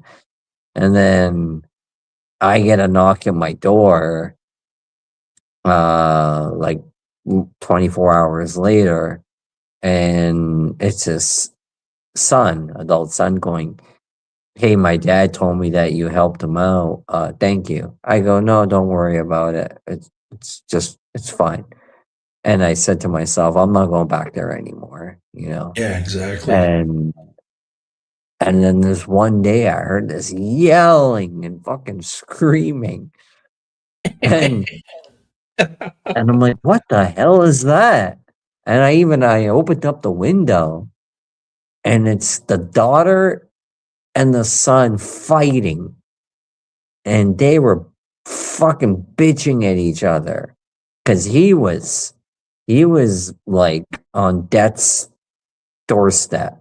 I think he was in a what do they call it? Not a Hospice. hospice, yeah, at that point. And the mother was on the way too. She was blind in one eye. I couldn't see in the other. Yeah. And she still had her fucking driver's license. She was driving. She was laughing. She was like, She was like, "Oh yeah, they didn't take my driver's license away. Oh, this is great." And I'm like, "Uh-huh. Yeah, okay, great." And she's yeah, no, she's and he's in the hospice, and they're fucking the the daughter and who was married and the son who wasn't married. They were, or I think he was divorced. They were. This was at Christmas time, not this Christmas, but they were fucking bitching at each other, and he was going, "Fuck you, you fucking bitch! No, fucking you!" Like the whole street could fucking hear. And and she's like, "No, yeah, you fucking asshole, you fucking you don't know what you're talking about." And I'm just like, yeah, just close the window. What No one happened? Did the called. guy eventually die? Yeah, they both died. Oh, Yeah. well, okay. So what happened? Were they fighting over the house or hospice or the mother having a driver's license? What were they He arguing about? died, and then the wife died, who had the bad eye not too long afterwards. I don't know the exact date. And I don't know What else? who got power of attorney or whatever. But house was sold very quickly, Uh-huh.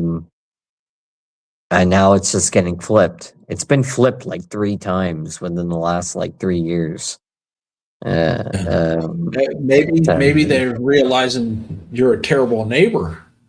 No, it's not that. I'm just joking. Yeah. Yeah, people are flipping to make a quick profit and moving on. Because Yeah. in that area, I guarantee the taxes are too high to like let it sit for long. That's why you don't see flippers in New York, New Jersey. You're not going to. In Connecticut, you're not going to see that because they have to pay the taxes, and it's too high. You're gonna lose all your profit just for sitting on a property here. Yeah, Just pretty how it much. And it's sad because like Halloween time comes around and there's no kids. And Yeah, this know, year there were two. yeah. The year before, Me and a buddy of there mine was like, used to laugh. like You 40. know how many kids came to my dad's house? 2. Yeah, exactly. The kids today, they have the Halloween party at school, or they'll go to like a parking lot and have trunk or treat. The parents would open the trunk and just sit against it and just like pass out candy. And I'm like, it is what it is, And I always thought it was odd, like, as a kid, you're like, this is great. You get free candy and all this. Holy shit! And then you get older, you're like, what the hell's going on here? Because I remember the dentist, he would pass out toothbrushes and little toothpaste with his like phone number on it, and of course his house would get egged and peppered. Yeah, it's just how it was. You don't fuck around back then. But yeah, it's. Do you remember the Yellow Pages? I was just around for the Yellow Pages. Wow. Like in the tail end of it, my parents kept it. I think that's how, or no, it went on Google. I can't remember, but like I told you, I did the grad prank. Yeah, and I got suspended for 3. Oh, Sean. For 3 days. Yeah, they're like, we're gonna suspend you for 3 days, and surprisingly, my parents actually backed me. Like, well, he didn't really do anything wrong. I mean, this is a traditional thing, and he told the truth or whatever. And they're like, he's like, no, and he's like, we've decided we're going to suspend him. And there was like a big like commotion apparently between the teachers and the school. Why is he getting suspended? No, he should just get suspended. And so we were there, and then I was all pissed off after like because one of the girls that I had, I told you that I quote unquote recruited to help me out. I asked her, I said, I think I found the principal's address. And it was through the yellow pages. I says, can you call him up? And she's like, okay. And she calls him up. I first actually called him up. I said, can I speak to so and so? And it was him. I said, yeah, that's definitely him. And I said, oh, no problem. And I hang up. And then I asked her to call, and the wife picked up, and she said, hi, can I speak to Mr. So-and-so? And she went, who is this? And I forget what excuse she made or whatever. She was a smart girl. And then what we did was, it was election time. Were you soliciting votes? Yeah, 2008, Obama.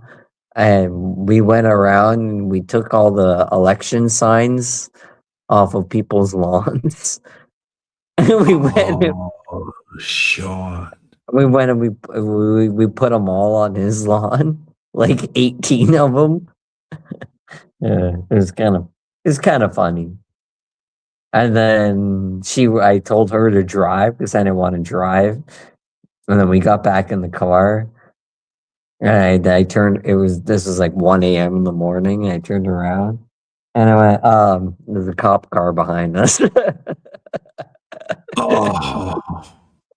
And she's like, huh?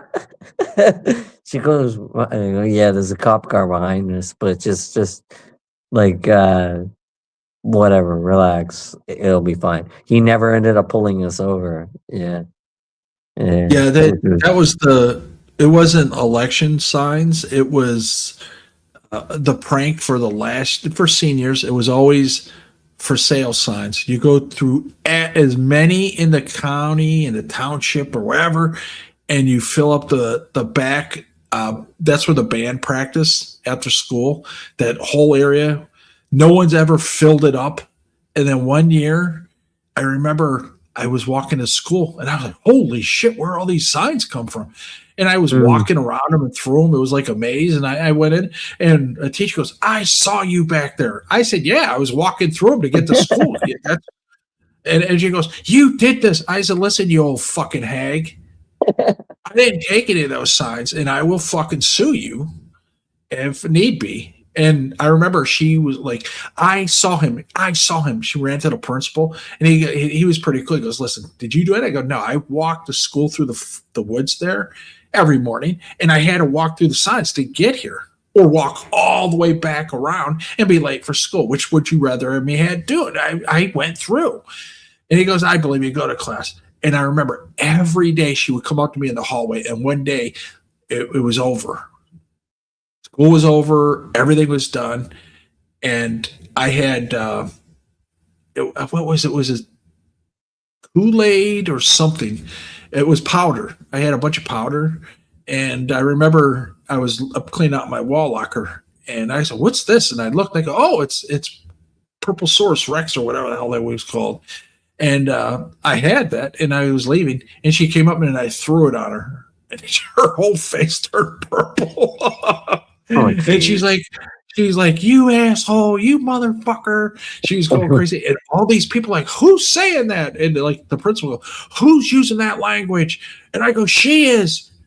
And next thing you know, everybody's like, "Oh, so-and-so was swearing, so-and-so was swearing." And then the principal goes, "What happened?" I go, "She kept yelling at me, called me names, so I just threw some powder at her to get her away from me." And he goes, "Well, you should have done that. You should go apologize." And so I went over, I apologized. She goes, "You admit you're wrong because you apologize." And I go, "No, I apologize because the principal told me to. I didn't apologize because I wanted to, because I would have walked up before talking to the principal and said that. So go fuck yourself, you old hag." And then I walked out because I was already done with school. I was done, completely done with the school. There was shit they could do at that point. Yeah. And I just Look, You want to, you got yeah. And the troublemakers funny wherever you thing, go. the funny thing about that too is like with the whole like grad prank thing type of thing too, where they had to like fix everything and they were all pissed off because they had to do extra work or whatever. They're the office workers or whatever. 2 years later, you turn 21 and you go to some shitty fucking rundown Skid Row bar and you see them in there. And your teachers are there. Your teachers are in there. Yep. Yeah, they're all in there. And you're like, what the fuck? And you're like, I gotta get the fuck out of here. Like, Yeah, I felt bad for some of the teachers because I was a living hell. I was a living hell. yeah, well, it wasn't so much like I wanted to get out of there to get away from them. It was I didn't want to be in the same environment as them. It made me realize that they were just not on the same level as I was. If that makes sense. Yeah, I get that. I get it. Because I remember I had surgery on my ankle, and I had a cast on, but I still had to go and do my speech to get credit for that class. Because the school I was going to, the gaining school, said, we need this grade or we can't let you in. So I went to go get the grade, and they're like, I said, even if I get an F, a 0 by not taking this, I still have an A average. It'll be 98. And they're like, you still have to do it because she was a bitch. And I was all right. So I hobbled there with a cast on. I hobbled all the way there. And actually, I borrowed the neighbor's wagon and I put my knee on it and with the cast, and I just pushed myself with the other foot, and I went all the way there.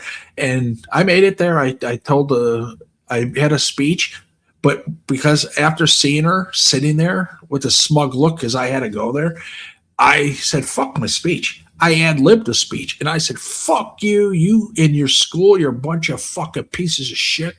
This place is fucked. It's ripe for a strike. You teachers are shit. The students are shit. That's why students like myself are leaving. You guys have shit for fucking brains here. It's a garbage. Mark my words, there's going to be a strike and the school's going to split in half because the half of you are worthless and the other half are ready to retire. And I came back on leave 5 years later, and a buddy of mine goes, yo, man, I'm home on leave too. Let's hang out. So we're hanging out. And I go, where are we going? He goes, oh, I got to pick up my kid brother. He's at school, and there's a strike going on. I go, oh, what? Get there quick. We got there, and all those asshole students with signs, we support the teachers. We support the teachers. I'm like, you're fucking retarded. That's what you are. And and I saw that. I said, stop here. I go, hey, Miss So-and-so. She goes, hey, how are you? I go, fuck you, you cunt piece of shit. You don't deserve a fucking raise, you piece of shit.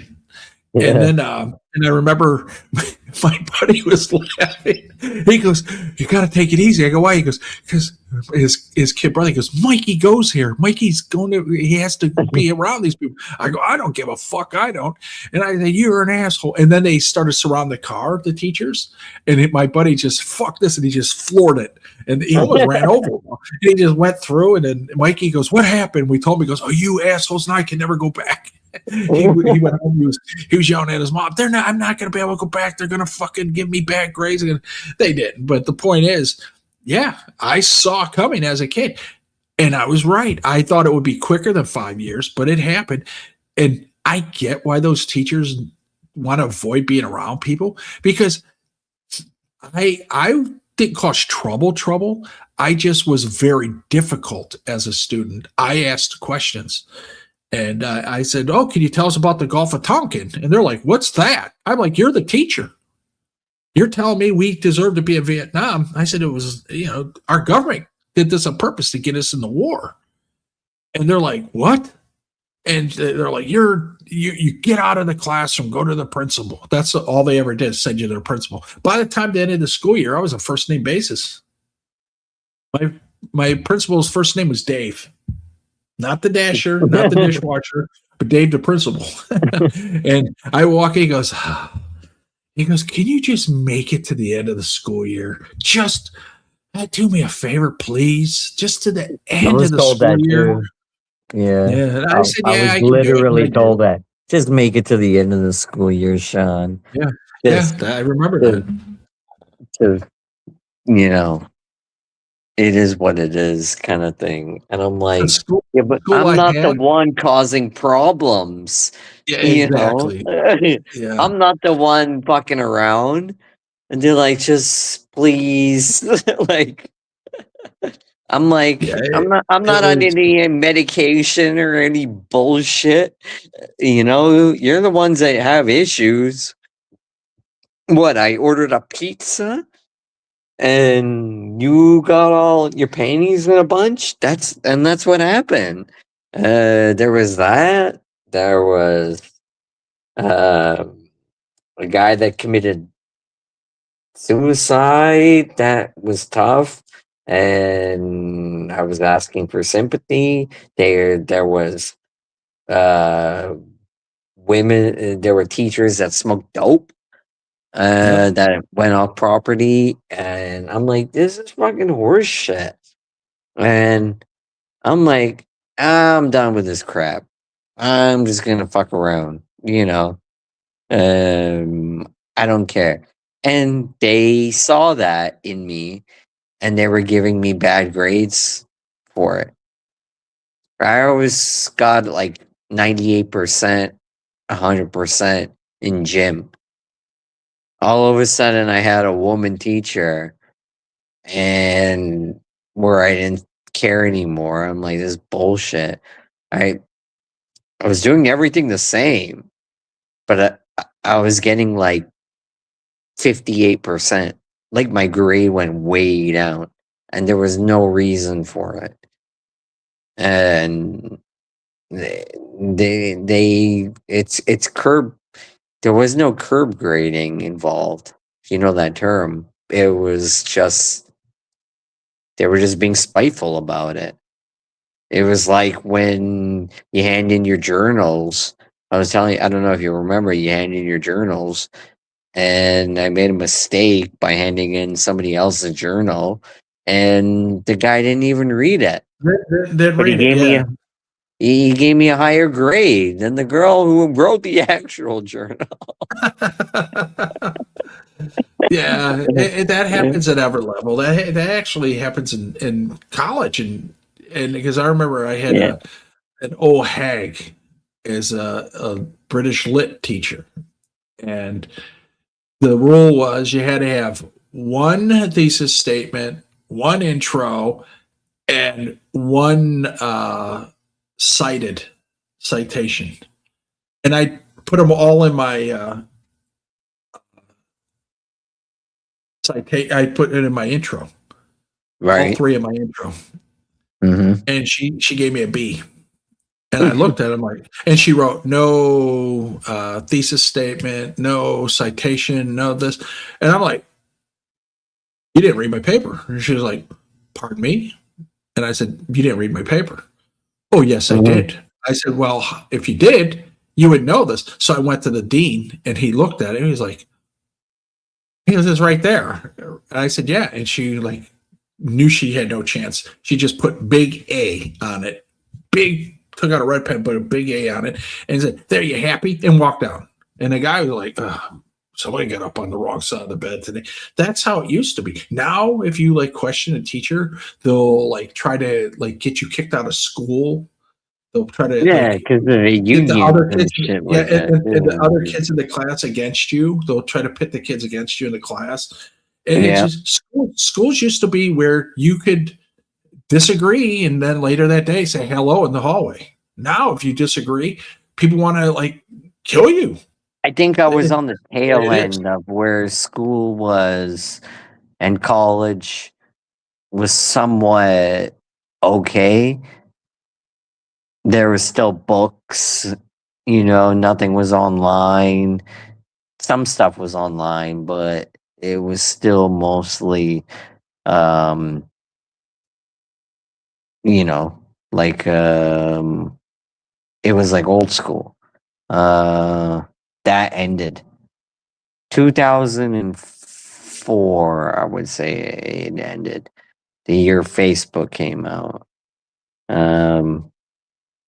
There's just nothing university and college you can do anymore.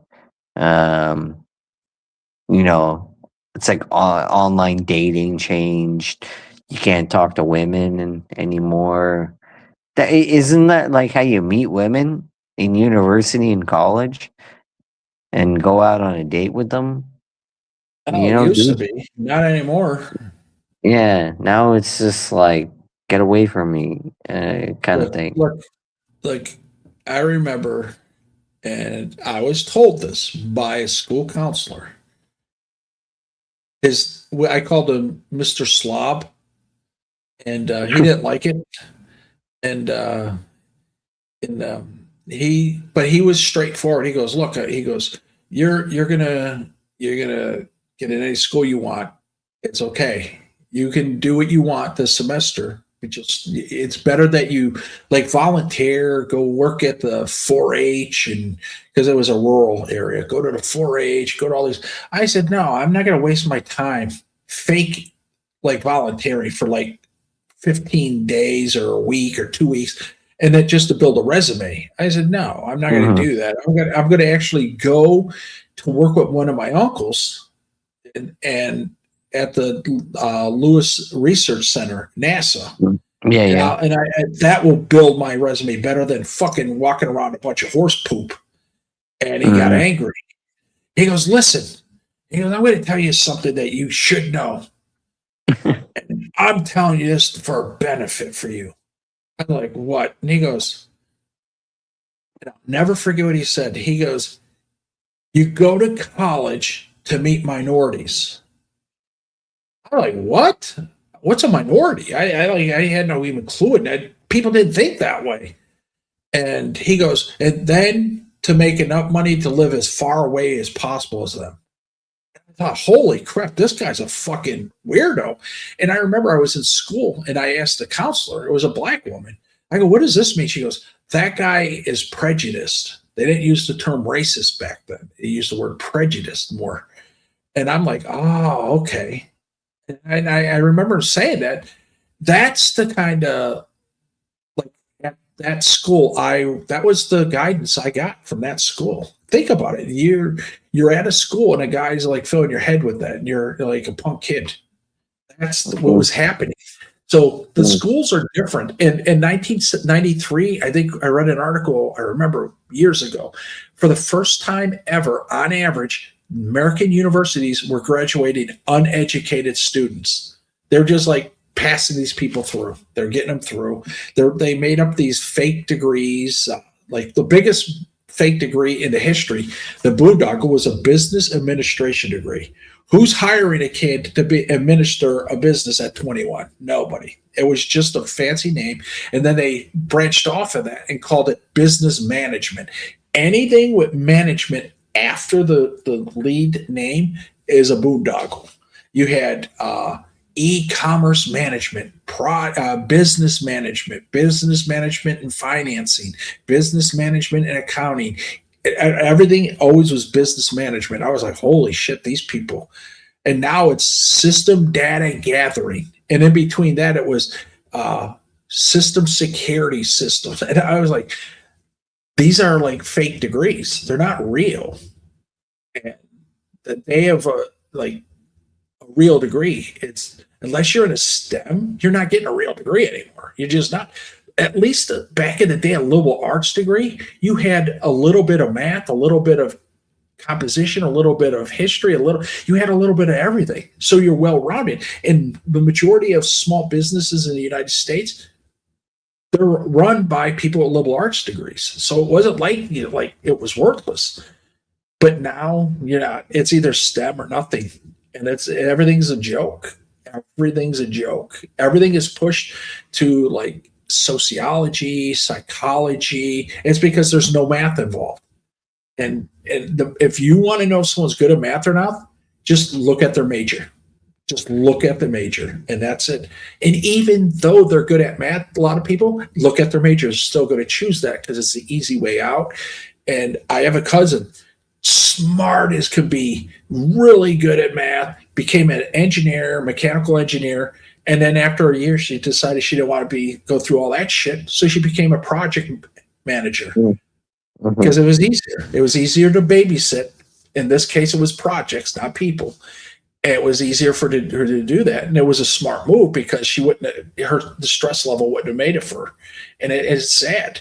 And speaking of teachers, some of the best teachers I ever had were the older ladies.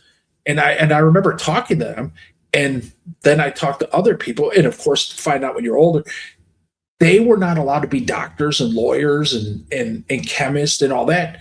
They were pushed into being housewives and teachers. So it wasn't like they were dumb. It was just society back then. So that's why they were smart just as a teacher. Now the teachers today, you ask them, and I gave the example online before. I had a math teacher, and I always noticed she only did problems from the book where she could write word for word on the board. And so I asked her to do a problem that wasn't in the book. And she said, you're not the teacher, I am. I said, well, it seems to me you don't know math. Are you truly a math teacher? And I remember that later that day, her husband was a health PE teacher.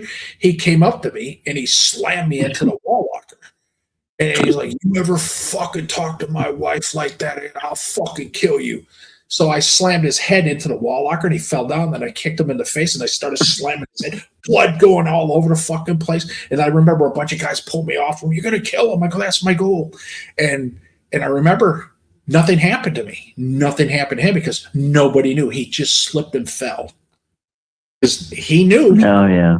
He put his hand on me. Sometimes it can go either way. I've had incidents like that, not to that degree, but where they just at that age, I didn't care about anything. They don't say anything, and it's like, what the fuck?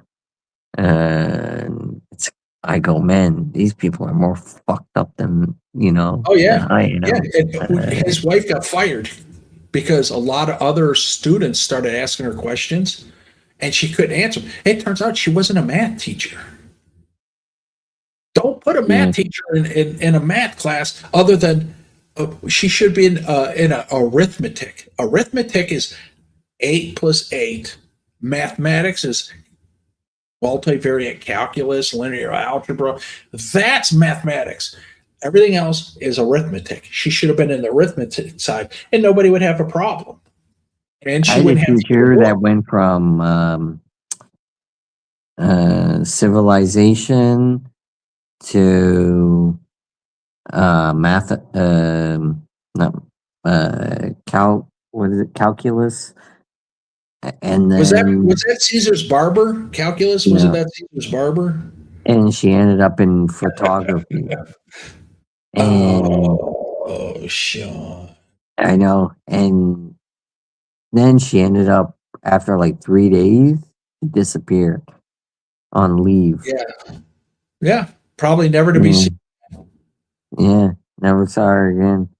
Yeah, look, I was fortunate. I had some really, really smart teachers growing up. And I had really good, even PE teachers when I was a kid.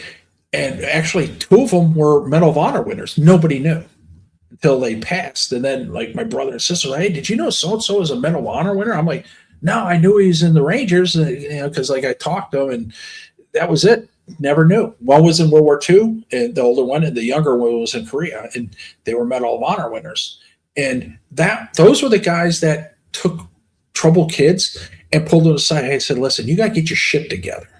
You can't be doing this. I remember one of them threw a kid down the stairs at the school. I was like, holy shit. Oh, I saw that all the time. Every stair. I used to laugh.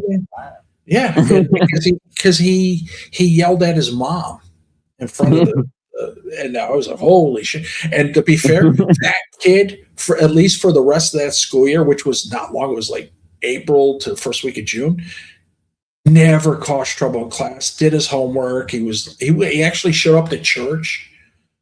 You know, and You saw the opposite effect.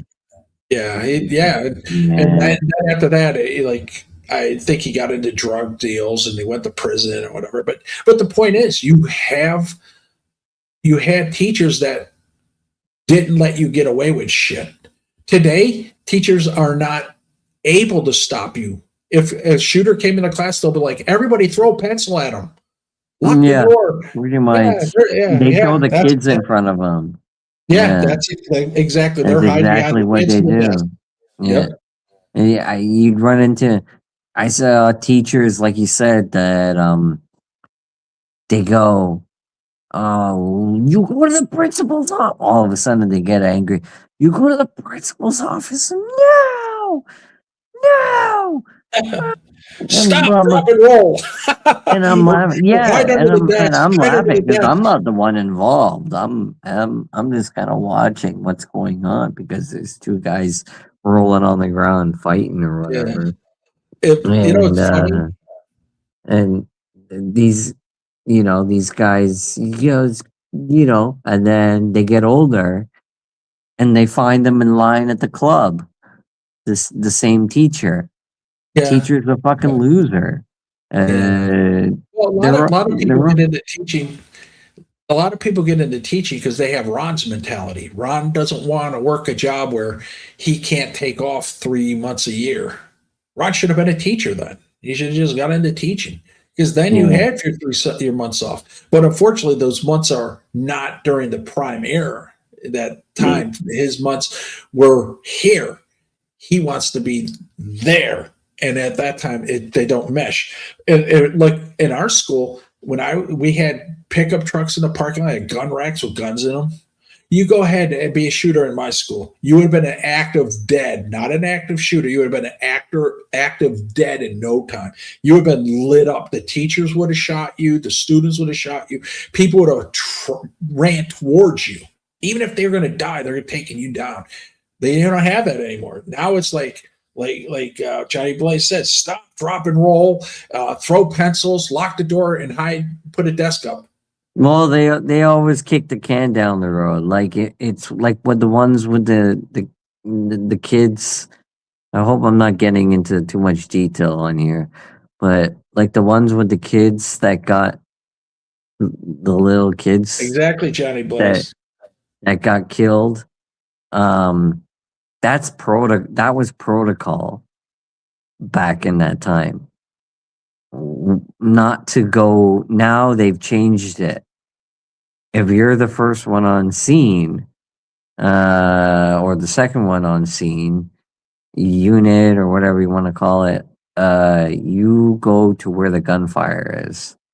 You don't wait for backup to come, and that's what they did. They waited for backup to come. And by that time, it's too late. Yeah, people are already dead. Look at the school shooting in the elementary school or kindergarten school in Texas about 8 years ago. The entire police force was fired because they refused to go in. Same thing in Florida, refused to go in. I'm like, I knew guys that is to run into that danger, not fucking hide behind a car. Because by that time, you now have a hostage situation, and one guy has a gun, and he can kill anybody he wants because they don't have guns. And I'll give you an example: New York City. Good luck getting a handgun there, unless of course you're a politician and you're in power. Then you can have one, but nobody else can have one. But there was a guy who I think 59-year-old security guard walking to work, minding his own business. And a 38-year-old guy walked up to him and started punching him and kicking at him. And then he pulled out a knife and the guy slipped trying to avoid him. And the guy slipped. And then when he fell down, the guy started stabbing him multiple times. He died. And people were like, we need stronger laws. Well, you're going to take the knife away from everybody now? What next? Yeah. You can't have a pencil to kill anybody. Doesn't work. At some point, you have to be able to protect yourself. And in these states, in Jersey's one of them, you protect yourself. You better pray that you didn't. There's 6 marks you have to meet to be self-defense where you're not going to get convicted, and it's almost impossible in these states. Well, And that's yeah, it's a double standard.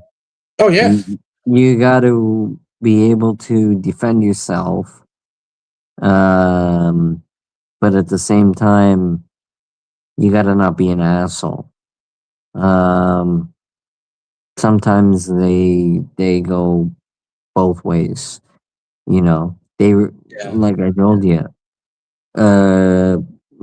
police academy usually recruits people from basketball and football.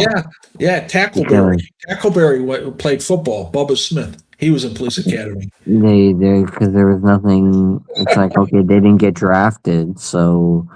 Oh yeah, there was a football player didn't get drafted recently, and they said after the games he's done, his career's over football. He's getting into law enforcement. Yeah. What else is he going to do? Yeah, and in a way, the Blue Oyster, Johnny Blaze, he caught it. Yeah, in a way, it's good, but in a way, it's bad because you don't know. Yeah. How they're going to react or look at the hiring process in the last 40 years, almost 50 years. And I remember a friend of mine, he was like, man, I'm going to get into FBI. I'm going to make a career of it. I'm going to stop crime in America. You know, everybody goes in with the good idea of that. And within 2 years, he didn't give a fuck about anything. He was just waiting to do his 25 more years to get his pension. And I asked him what happened. He goes, "You can't win. You can't win." I said, "Yeah." That's when I was interviewed. I said I was offered any alphabet I wanted that offered me. All four that interviewed me offered me, and I wouldn't make it. And I asked him, "How long would I make it?" He goes, "A week." You wouldn't make it because you would speak up, and then they would ruin your career. What they do is they put you in a position not to be able to be promoted, and after a certain amount of time, you can't get promoted. They ref you, they kick you out. You're the chopping block. Yeah, if you don't fall in line, then they boo you out the door. Yeah, that's Johnny Blaze. my interpretation of it from experience. But yeah. Look. I would say 85 to 90% of my friends in Jersey and New York, they're cops or ex-cops that either retired or got kicked out. And every single one of them but one shouldn't have been a cop. There's no reason for this guy to be a cop. But you see them, they have photos, you see them written up on the paper. So-and-so gets a citation for this beautiful, beautiful background. But you ask the citizens that have to be around them 24/7. Nope. I had a buddy, he would go into a bar and he would pick fights with people. And knowing people would be hesitant to fight back because they know he's a cop. Yeah, that's all around. Yeah, I go, one day you're going to do that to the wrong guy and you're going to get your ass beat, and then you're going to get sued, and then the township's going to get sued, and then the state and the county, because you have to sue everybody it's a normal thing. You show your badges and you go into the bar and it's your day off, and the bouncers kind of go, okay, we'll look the other way type of thing. But it depends on how drunk you get. Because those are your only friends at that point.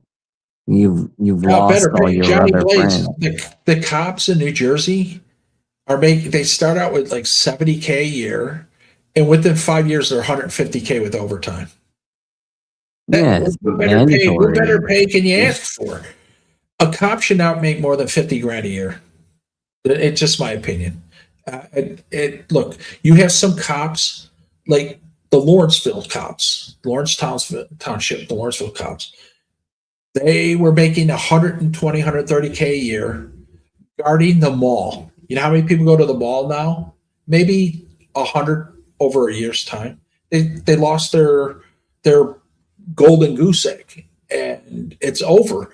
And now the people in the township are like, well, we got to scale back the pay because we're getting paid by the malls and all those taxes. We don't have that money coming in. We're not going to raise and triple our property taxes are already like 12 grand a year. Who's going to live there for 36 grand a year so some guy can make 120, 130 grand? Mm-hmm. And Johnny Blaze, I have a buddy.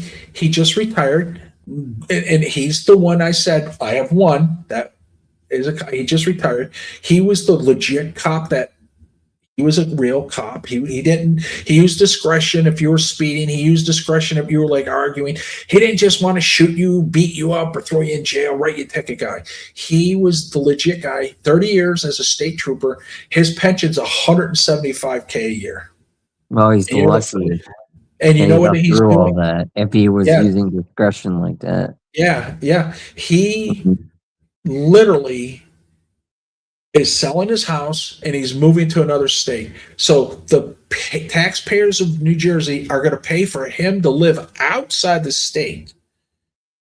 And that what they were talking about doing about 10 years ago, but it got shot down, was take half their pension. You want to leave the state? That's fine. You can do that, but we're only going to give you 50% of the pension because your money's paid for here. Yeah. Look, Mr. G son made 193K last year. People don't understand. Garbage men are making 300K a year with overtime in Manhattan, in New York City now.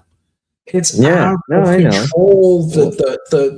And people really, I get like you see these short video. People are like, I don't want a 9-to-5 job.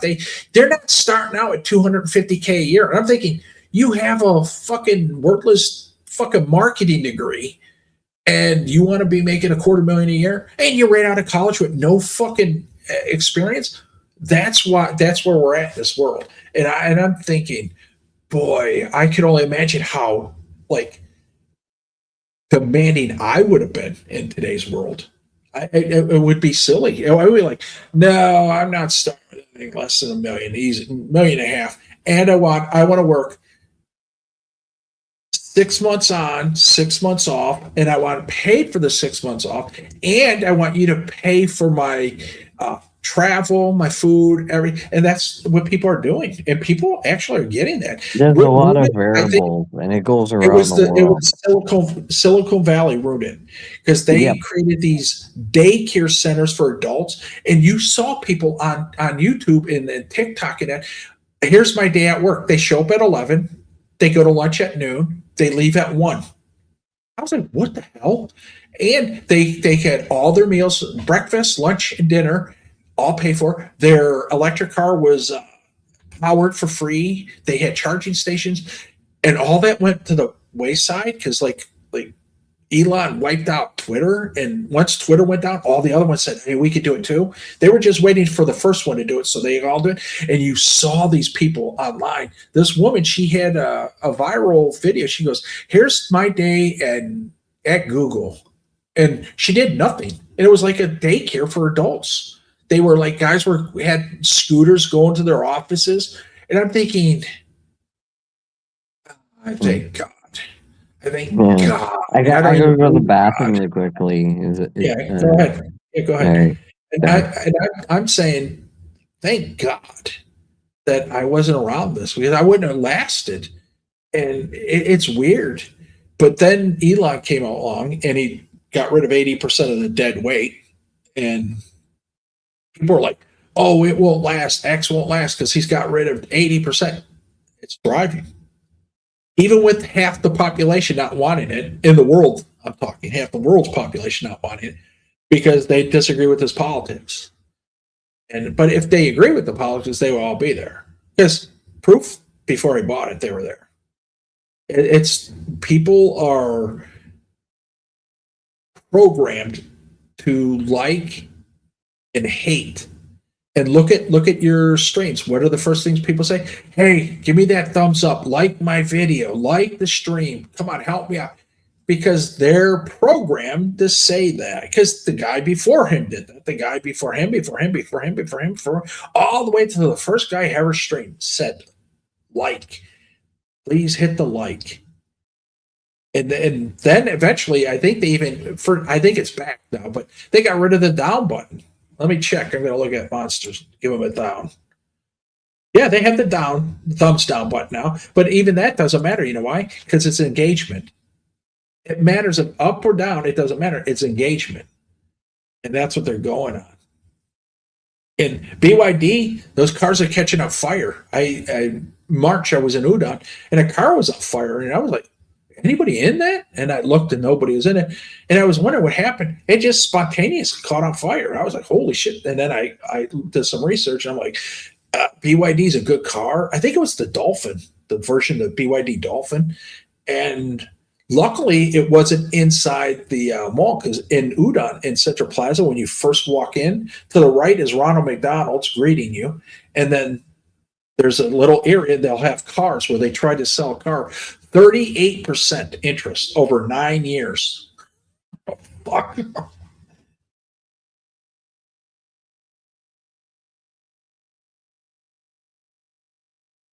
Yeah, exactly. They won't show you the number like they do on the like, but it's still engagement. And that's all that matters. Because if you're engaging, that means the logarithm's going to pick it up and they're going to, hey, but people are conditioned to do things and like or dislike online. There's no middle ground.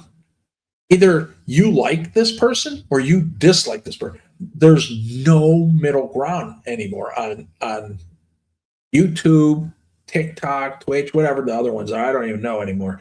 But it's at that point, and I think it's run its course for me. And I'm like, you can look at our genre. It's like it's splintered, it's fractured, and you have little like satellite channels. This one hates this one. This one hates that one. This one hates this one. And this one is using this one to try to get at this one. And I'm thinking, and for what? There's no money to be made. If making $500 a month changes your life, that's generational wealth to you. Two things come to mind. Congratulations. You made generational wealth in your family. And two, you're a loser. That's it. There's no other thing to say about that. That's how I look at it. And to cause trouble to get those likes of the same 50 people, it's hilarious. And I just sit here and I think, in person, none of these people will say anything to anybody. Accusing people of vile things, they wouldn't say that to anybody's face. They definitely wouldn't say it to my face. There is a person in this genre that I would have no problem talking to. Civil, uncivil, whatever, none, zero. I prefer civil because that's what normal humans do. You're civil. You sit down, you say hello, you talk. It's just how it is. So you just walk away from it. Everybody walked away. Those channels that do that, they would wither because they have anything to talk about. If channel A is talking about channel B, and channel B shuts down, they got to find a new channel to talk about. And that's all it is. It's like a bunch of old women. This genre turned into a bunch of old women. Gossip hounds, just hating on people. And I found the people that hate the most don't travel. They don't travel. And when they do, their budget's pretty bad. Pretty bad. I have a pair of shoes right at my feet, brand new. You got to break them in because they're leather. Bruno Magli's. That's more than those $500 a month for e-bagging and starting drama. You can't buy a pair of shoes because that's your whole month.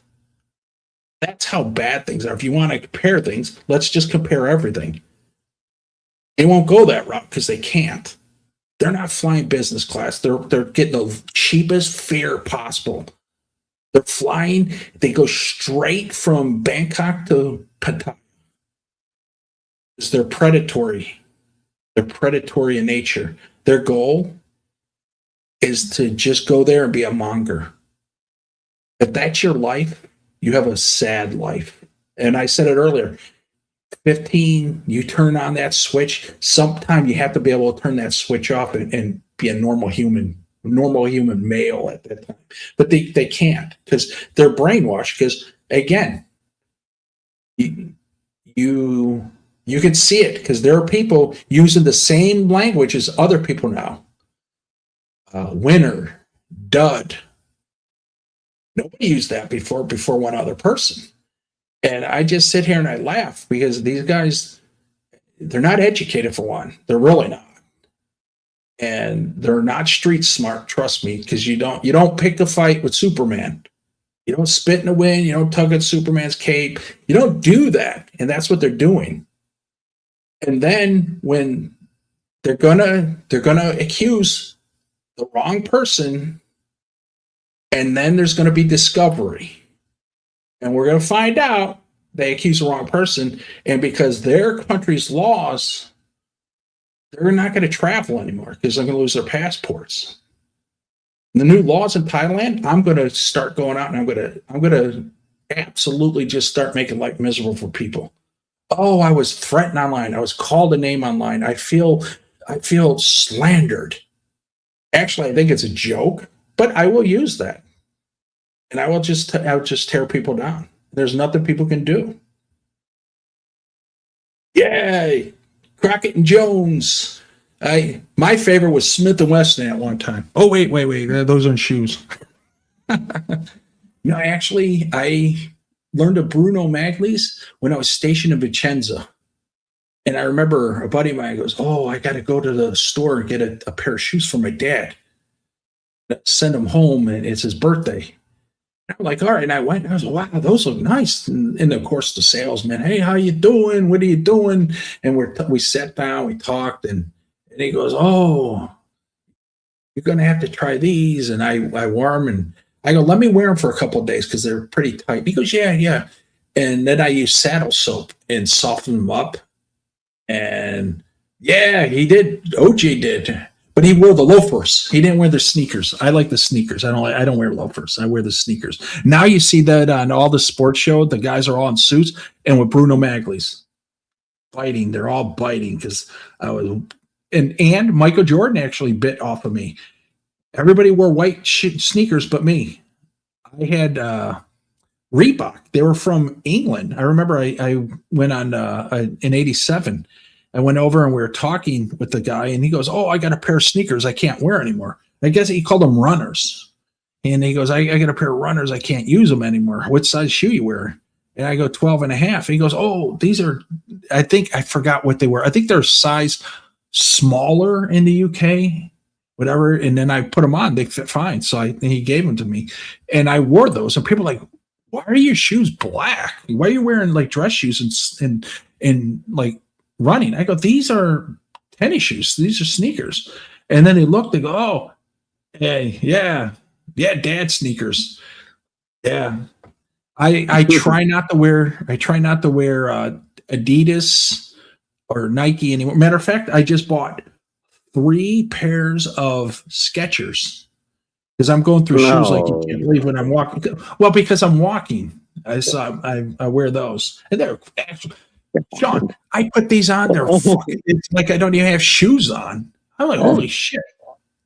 Yeah, Johnny Blaze. I think that, I remember he said it was a size smaller, but, and I remember I got these Skechers. I'm walking, like today when I was walking, I was like, oh, what the fuck? It's like I don't even have a pair of shoes on. But to be fair, New Balance, the NB. And, it used to stand for nobody warm. Or what about, wasn't there a shoe called Knights? They were Knights. Oh, maybe with K. I forgot what it was. The shoe, the brand in the 80s, and I remember all the brothers wore it was Fila, Fila, Fila or Fila. And they had a Kango hat, a Kango cap, and a Fila shirt and Fila shoes. British Knights. I remember Fubu took off in my time. Johnny Blazes, he remembers all the shoes. Yeah. Fubu was racist. Reversible racist. Yeah. FUBU. It stood for us, by us. Oh. And that meant that only it was black people can wear it. That's what it is. If people bought them, there was a market for them. That's business. I don't care. And it was mostly white It's people like that were people wear buying it. Gap. People who wear Gap.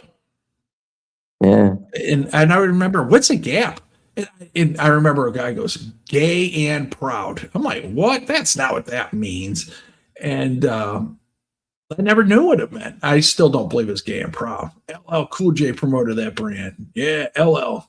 Don't call it a comeback. Been here all along.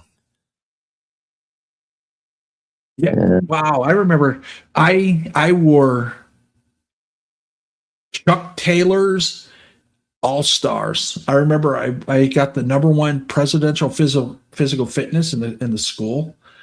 And the gym teacher said, pick out a prize. And I'm like, any prize? He goes, yeah. And I go, I want Converse All-Stars. He goes, that's it? I go, I'll throw in the Converse All-Star t-shirt too. He goes, all right. And he went and he bought them for me. First time ever. You know what I wore? And I was the #1 runner and everything. To this day, that will never break because they don't do it anymore. Was I wore Robert Stevens. My mom went to the store and she waited for them to be on sale. They were normally $6.99. She got them for $5.99. My mom was like that too. And Mark Jeffries. They had the two brands were like you knew you were poor when you wore Mark Jeffries or Robert Stevens. I think my mom was just My mom was just plain cheap.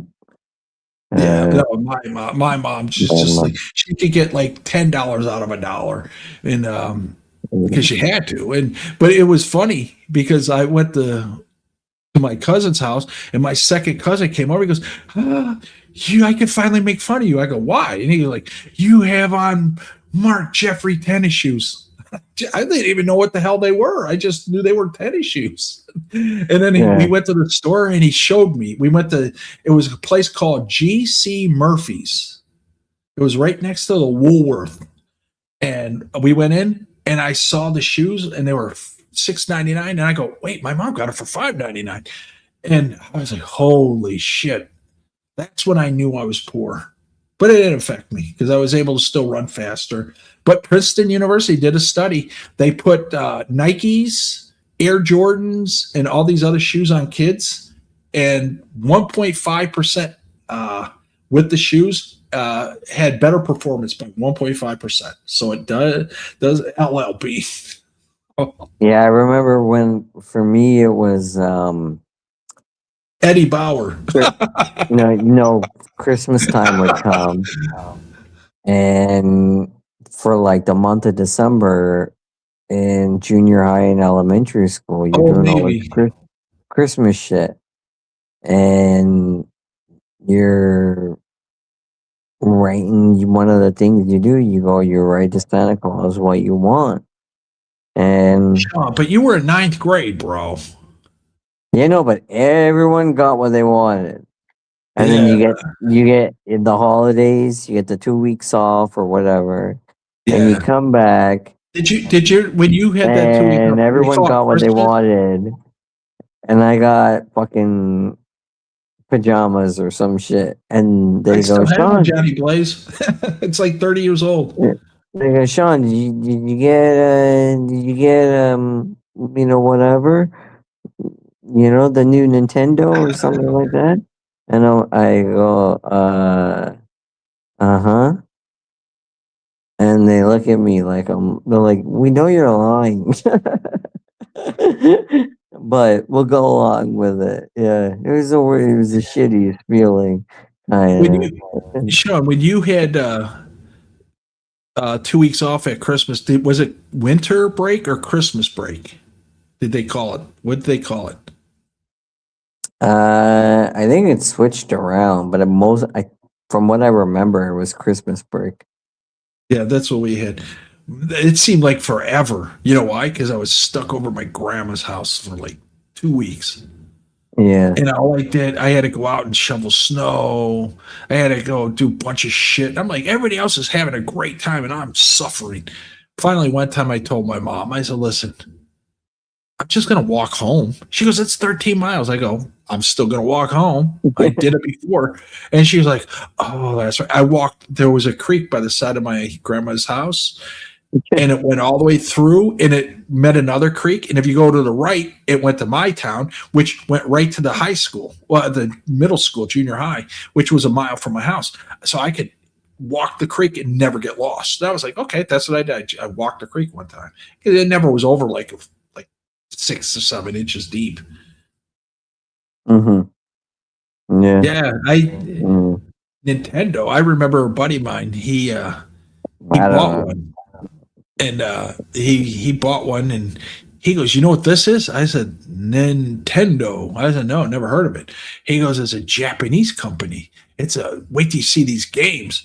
And I'm like, "Games?" And they had Punch Out, and I was like, "Wow!" They had that over at the shopette right next to our barracks. And everybody was trying to beat the bald bull. And I remember my buddy beat the bald bull. He came running in the barracks. Dude, I kicked the bald bull's ass. Everybody said, yeah. And I go, how many quarters? He goes, 2 rolls. So it was probably $8 to beat the bald bull. Because you had to keep adding quarters to keep the game going. And so anyway, well, until we learned how to drill a hole in a quarter, put fishing line on, just put the quarter in, click, click, click, and pull it back and had like 50 credits. You talking about the punching machine, or no? Yeah, any arcade game, Space Invaders, Asteroids, you name it. Okay. Everybody, there was a reset button on the top and the back.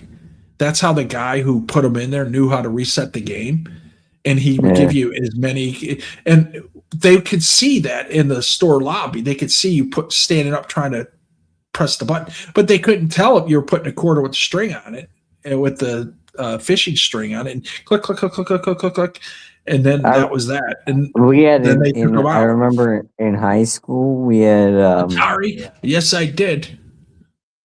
Oh no, that goes way back. But I remember in high school we had a wheelchair ramp. I never saw anyone use it for all the time I was there. But you gotta have it there. Yeah, but there was a wheelchair ramp for going. It was 6 floors of the school, and someone said, if you put a quarter underneath there and you scratch the whatever the metal, it'll trigger the machine. And I'm like, nah, I don't believe that. But so I decided to do it in front of them. And I scratched it, and it sparked up, and it went, and the light started to turn on. The wheelchair ramp came down. Buddy sat on it, went up. It was pretty funny. Yeah, never got in trouble for it. No one found out, but it's funny. Yeah.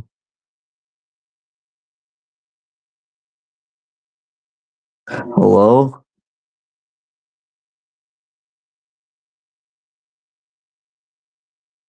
All right, well, I don't hear you, so. Yo, Sean, you there? Yeah. Now I'm here. Yeah.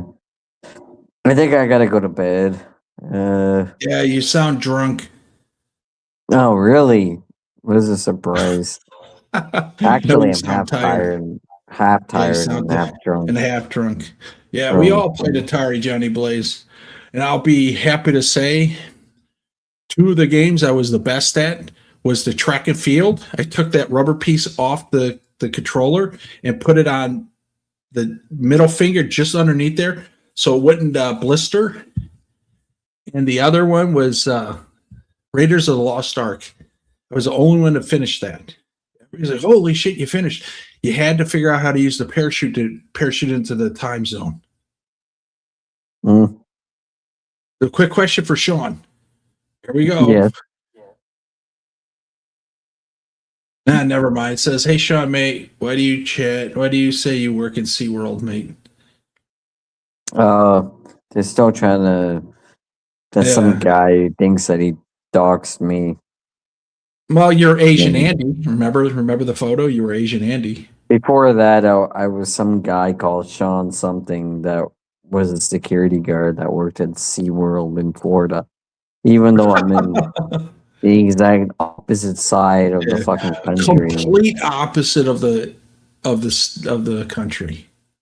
Yeah, and yeah, but people are retarded. I don't know. People are retarded, but it's only good fun. You get desensitized. Yeah. I always say you get desensitized to it. But I'm falling Yeah. out like monster. Yeah. All right. Yeah. At this point. Let me play Monsters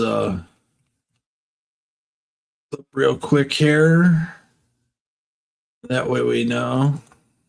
Hot not work fuck only chat customer small money if me can do fuck big money no say buddy.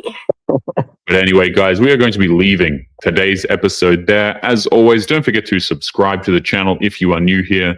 Drop a comment, and I will see you all in the next one. Make sure you take care of yourselves. Peace. Peace, everyone. Have a good day. Good night, good evening. Are you able to do the fart one more time? Okay, let me. that was awesome. Because then that's when you.